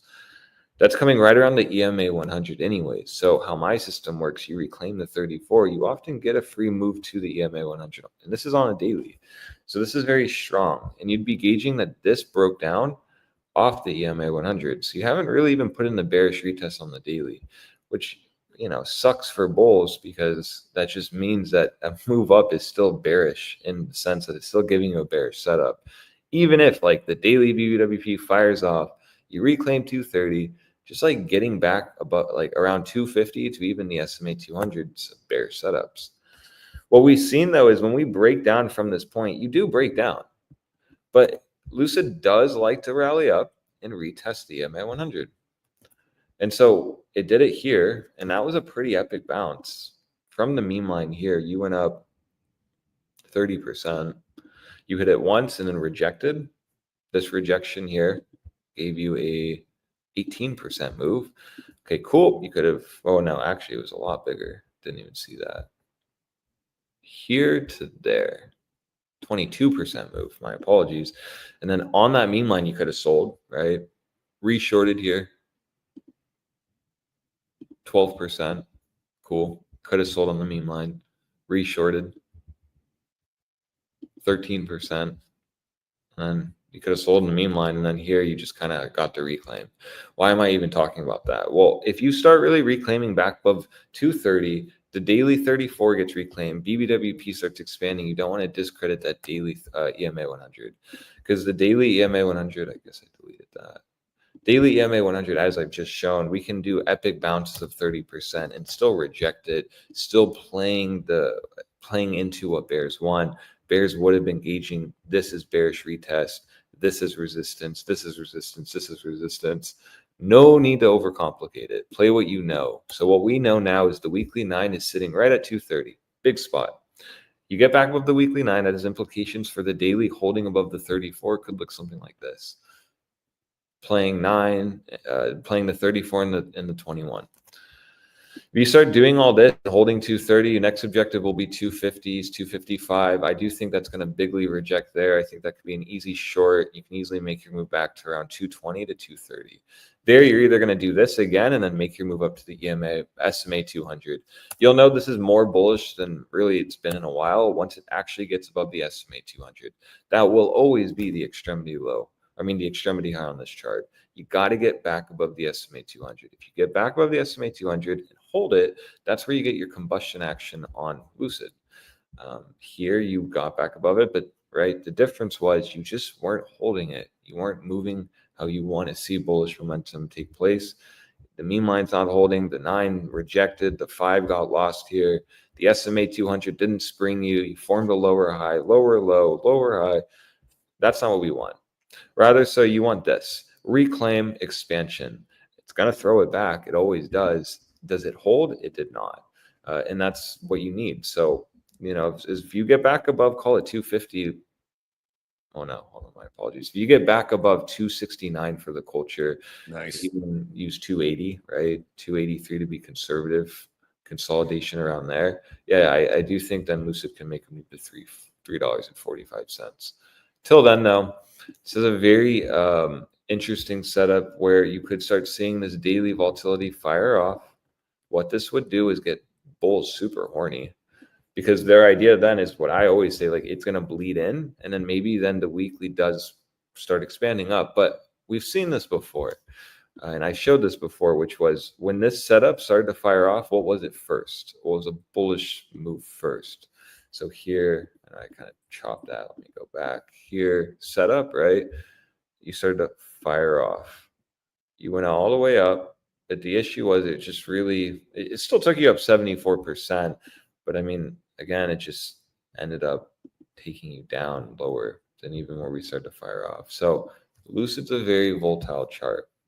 Even with what I was saying here, you would be gauging something like this anyways, connecting, right? It's like, There you go. towards the end of this, it's like, yeah, 230 is the spot. So watch really the daily 34. That'll be the big spot for you. If you're trying to play this up, daily 34 reclaim easily can take you to the EMA 100. And that's it. If you reclaim the 34, the weekly EMA 9 most likely got reclaimed. And then, from that point, it could be an easy trade, like 5 to like 7%. Maybe it goes to the extremity high, 14%. Definitely could off this volatility. Because you, again, have another SFP here. Terrible. And you didn't even retest it here. And that's why it sucks, because like it would be better if bulls just like rallied up and rejected. The fact that they didn't still means that this could just go up, reject, or it goes up to here and rejects first. It's just like a range. So that's all I have. 230 to 235 is the big spot for you on Lucid. You're not really trying to aggressively trade this here. I mean, you can start looking at lower time frames, but it's like, again, what do you have really? You're just being aggressive. At least at 230, you can at least get that EMA 34 on like the lower time frames reclaim, leading to the daily, possibly leading to a weekly 9 reclaim. There you actually have some legs to stand on. If I'm just like, yeah, boys, let's long this up to the even 230 now, that just is aggressive, because what if the 21 just keeps rejecting it? That'd be bad. So very, very ugly chart. If this does not get a bit to 230 and can reclaim and push up, like I just said, and actually starts breaking down simply off a weekly EMA 5 rejection, like this really has a chance to, like, over time turn into a penny stock, I guess. I mean, you just could start going under like $2 and like actually going to like 170s, 180s, maybe 140s, but like that's pretty disastrous overall. And the investors holding at like, $13 aren't very happy with this chart. I'll just say that. I know a bunch of people that bought Lucid when it came out. Like I know a lot more people that bought Lucid when it first came out than people that bought Tesla when it came out, or even Rivian when it came out. So it's like, You don't understand. The squeeze hasn't been squeezed. These, I We're do gonna take think it this to is those going to dirty go up hedge now, funds. though. I'm not saying just to like a meme those levels, stock. but I don't know why. Like Rivian is fucking its price action, but that's not a meme stock. This looks like a legitimate meme stock. This looks like exactly what happened with GME, and like, yep. you just had a blow off top, nukes, cool, rallies up, major lower high on like the macro, right? Like the 2-month, major lower high, follow through, dead. It's a dead chart. I mean, Bitcoin Cash looks better than this chart. The problem is that these guys changed the way that they operate, and for the first time ever, they're making more cars, and they fired their CEO, and now they have another person, and they have Saudi backing. Well, This is whatever they why did, yeah, they it's fucked themselves. interesting to me, because all of that, like literally, they just fired the CEO like a month ago or so. So then, like, the hopium is that okay? Well, this is just gonna like bottom eventually. I think I personally think it's And it going to could. be hard It very for well it to go could bottom lower. around here. They Like should have. this is They the should have spot. fired the CEO when he decided to release a car for $250K. Dude, they should have fired him day one. For years, that was my biggest beef with the company, because I was like, why are you letting a retard still remain here telling you what to do when he doesn't know what he's doing? Like, makes no, it's like the Fisker case. If you're Henrik Fisker and you're in charge of a company, you know that company is going to fail because the dude doesn't know how to do it. And by the way, that's fine. The greatest CEOs and the greatest president of companies know what they can and can't do, and they hire strong people to do that. And I think the Saudis here are making the moves now. So, Well, the Saudis, that's bullish because they have a shit ton of money. unlimited.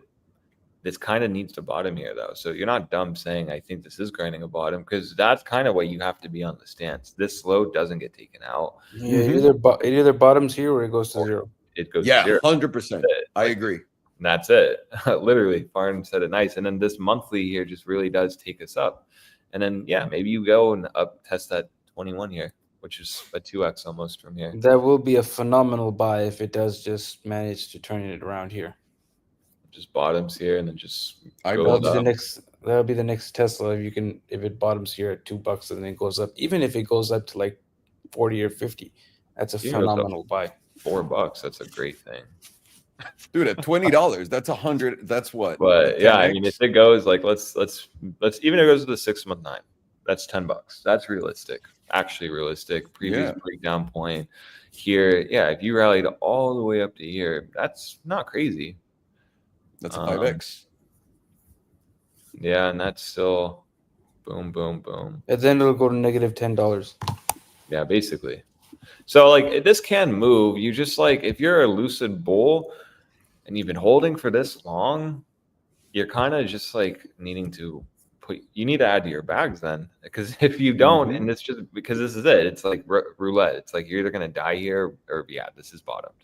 And even the weekly EMA 100s at $4. So this literally could get back above the 34 and then just slingshot up. And the drop, like your invalidation too, the amount of money that you would lose trying Let's to do that. fetch this bottom is less than 10%. It's about 10%. Yeah, no leverage. So again, we're talking Yeah, about this is the spot play. 3-4x moves, so you don't need leverage. Absolutely, yeah. Because like even if you go up to here, it's 100% versus you're gonna so it's like you throw $1,000 in, you'll lose $130, so you'll make $1,000 type of trade. Yeah, but Might it's be a gamble. worth It's a gamble, and that's What it. 'Cause are the odds? it is. that's it. It's you're gonna either lose this definitely, or yeah, you'll make some good money up here, and you got lucky. Gambling with style. Gambling with lots of style and overpriced gambling too.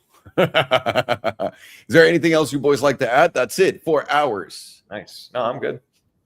No, Let's see what Jerome Powell says in 30 minutes, motherfuckers. And I'll just leave off with this. We're watching 1031. I've been saying that on all my morning updates. It seems redundant and what we've been saying, but that truly is the capitulation zone. And even if you, and in my opinion, even if you lose that on like a 2 hour, that could be good enough. Bitcoin is at a really big spot right now where it's on the verge of capitulating today. Now, FOMC, unfortunately, I have to say this, could mean that we could squeeze up to 106. We could easily get the price action fuckery we just love and know. But really, 1031's your line in the sand. We're at 1039. If we do squeeze up to 105 to 106, we'll trigger that short that I posted on Discord.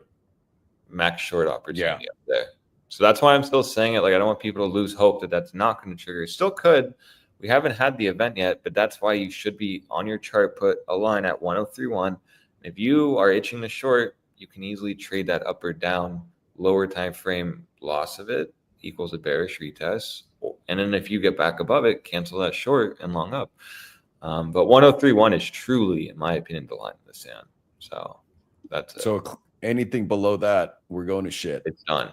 And the fact, and this is why I went live on Instagram last night, because the fact that the daily MA34 got lost yesterday tells me that, yeah, maybe 1031 is not going to hold, and then maybe we can front run that. It is unfortunate we didn't reject the daily 9, and we're actually front running it slightly, but it's whatever. It is what it is. All right, my boys, we'll stay on top of this and on top of Jerome Powell to make sure that he didn't blink twice when he shouldn't have. Stay on top of Jerome Powell. I'm always on top of Jerome Powell. I never let him be on top. Oh, spicy. You have to be a top. Uncle Jerome. And by the way, what a strong black name he's got. Uncle Jerome, get over here. What's happening, boys? So true. Get out of here. Uncle Jerome, get the fuck out of here. All righty, my boys, have a good one. Thank you so much for everything. Buenas tardes and hasta luego, muchachos. Buenas tardes and hasta luego, señor. Y aquí lo pueden ver, está Bitcoin a punto de llegar a la zona de donde todo esto se va a ir al pito, abajo de 103.100. Es donde consideramos que este rebote no va a ocurrir. Podría ser justamente acá, estamos muy cerca. Vale, vamos a cerrar esto con Lucid. Ahora, lo que les estoy a punto de decir con Lucid, por el amor de Dios, necesito que lo entiendan. Esto es una apuesta muy riesgosa, pero es una apuesta en la que yo estoy adentro. No les estoy invitando a que vengan a esta apuesta para nada, simplemente se las estoy contando, ¿ok? Porque luego es, no, ¿ok? Vale, empecemos con esto. Gráfico mensual. Entendemos que Lucid ha tenido un alto histórico en 64.86. Así es, como Mario 64 con 86 centavos. En este momento, Lucid está cotizando en $2, ¿ok? Una pérdida tremenda de valor de la empresa, por lo que esta empresa se podría ir a cero. Ahora, lo que estamos viendo es que tenemos esta expansión de volatilidad que está, no, en realidad ocurriendo acá. ¿Esta expansión de volatilidad nos dice algo o no todavía? Y no lo está haciendo agresivamente. Desde que la volatilidad expandió, podemos decir que nos hemos ido solamente de lado, por lo que no nos está dando absolutamente nada por acá. Con eso en mente, quiero traerlos al gráfico. De estos grandes subidones de acá hasta donde estamos ahorita en el punto más bajo, personalmente creo que se está formando un piso. Creo que este puede ser el fondo. Y ahora, estoy seguro que toda la gente lo dijo todo este camino para acá. Lo que me hace pensar eso no es la tabla. Aparte hay un par de cosas en la tabla, pero lo que me hace pensar esto es la empresa. ¿Pudieron producir más coches en el último cuarto? Despidieron a su CEO, que es una de las personas más estúpidas para correr una empresa. Hay personas muy inteligentes que no son los mejores CEOs, pero el ego de estos cabrones no los deja. Y este güey, Peter Rowland, es uno de ellos. Yo siempre me burlé de Lucid porque él estaba de CEO y era una locura que lo dejaran los saudis. Y ahora también invirtieron los saudis en este pedo. ¿Ok? Esa es otra cosa que tenemos que ver. Ahora, ¿por qué digo que se está dando la vuelta? Porque el nuevo CEO que pusieron está enfocado en producir, porque también están haciendo más coches, porque eso va a hacer que bajen de precio. Y a todos los chinos y a todos los indios, hindús que viven donde yo vivo, que tienen mucho dinero, todos manejan una de estas mierdas. Yo simplemente no me he comprado uno porque están muy caros para lo que son. Prefiero un Tesla y no hace todo lo que un Tesla, pero tiene muchísima tecnología que comparten con otras empresas. Por ende, estoy interesado en esto y estoy en esta jugada. Ahora, ¿cuál es la jugada? Se las voy a poner fácil. Vamos a una semanal y en la semanal creo que se ve bastante en corto. Ok, déjame veo si podemos aventarnos uno de estos con estos patroncillos de ¿cómo se llama? Dame un segundo.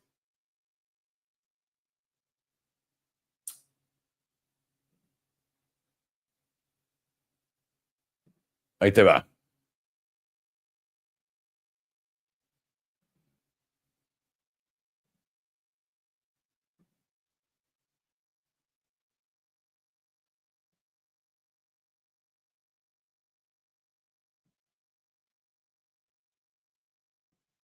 Esto es un patrón de hombro, cabeza, hombro. Y hasta lo puedo hacer con el indicador de estos güeyes.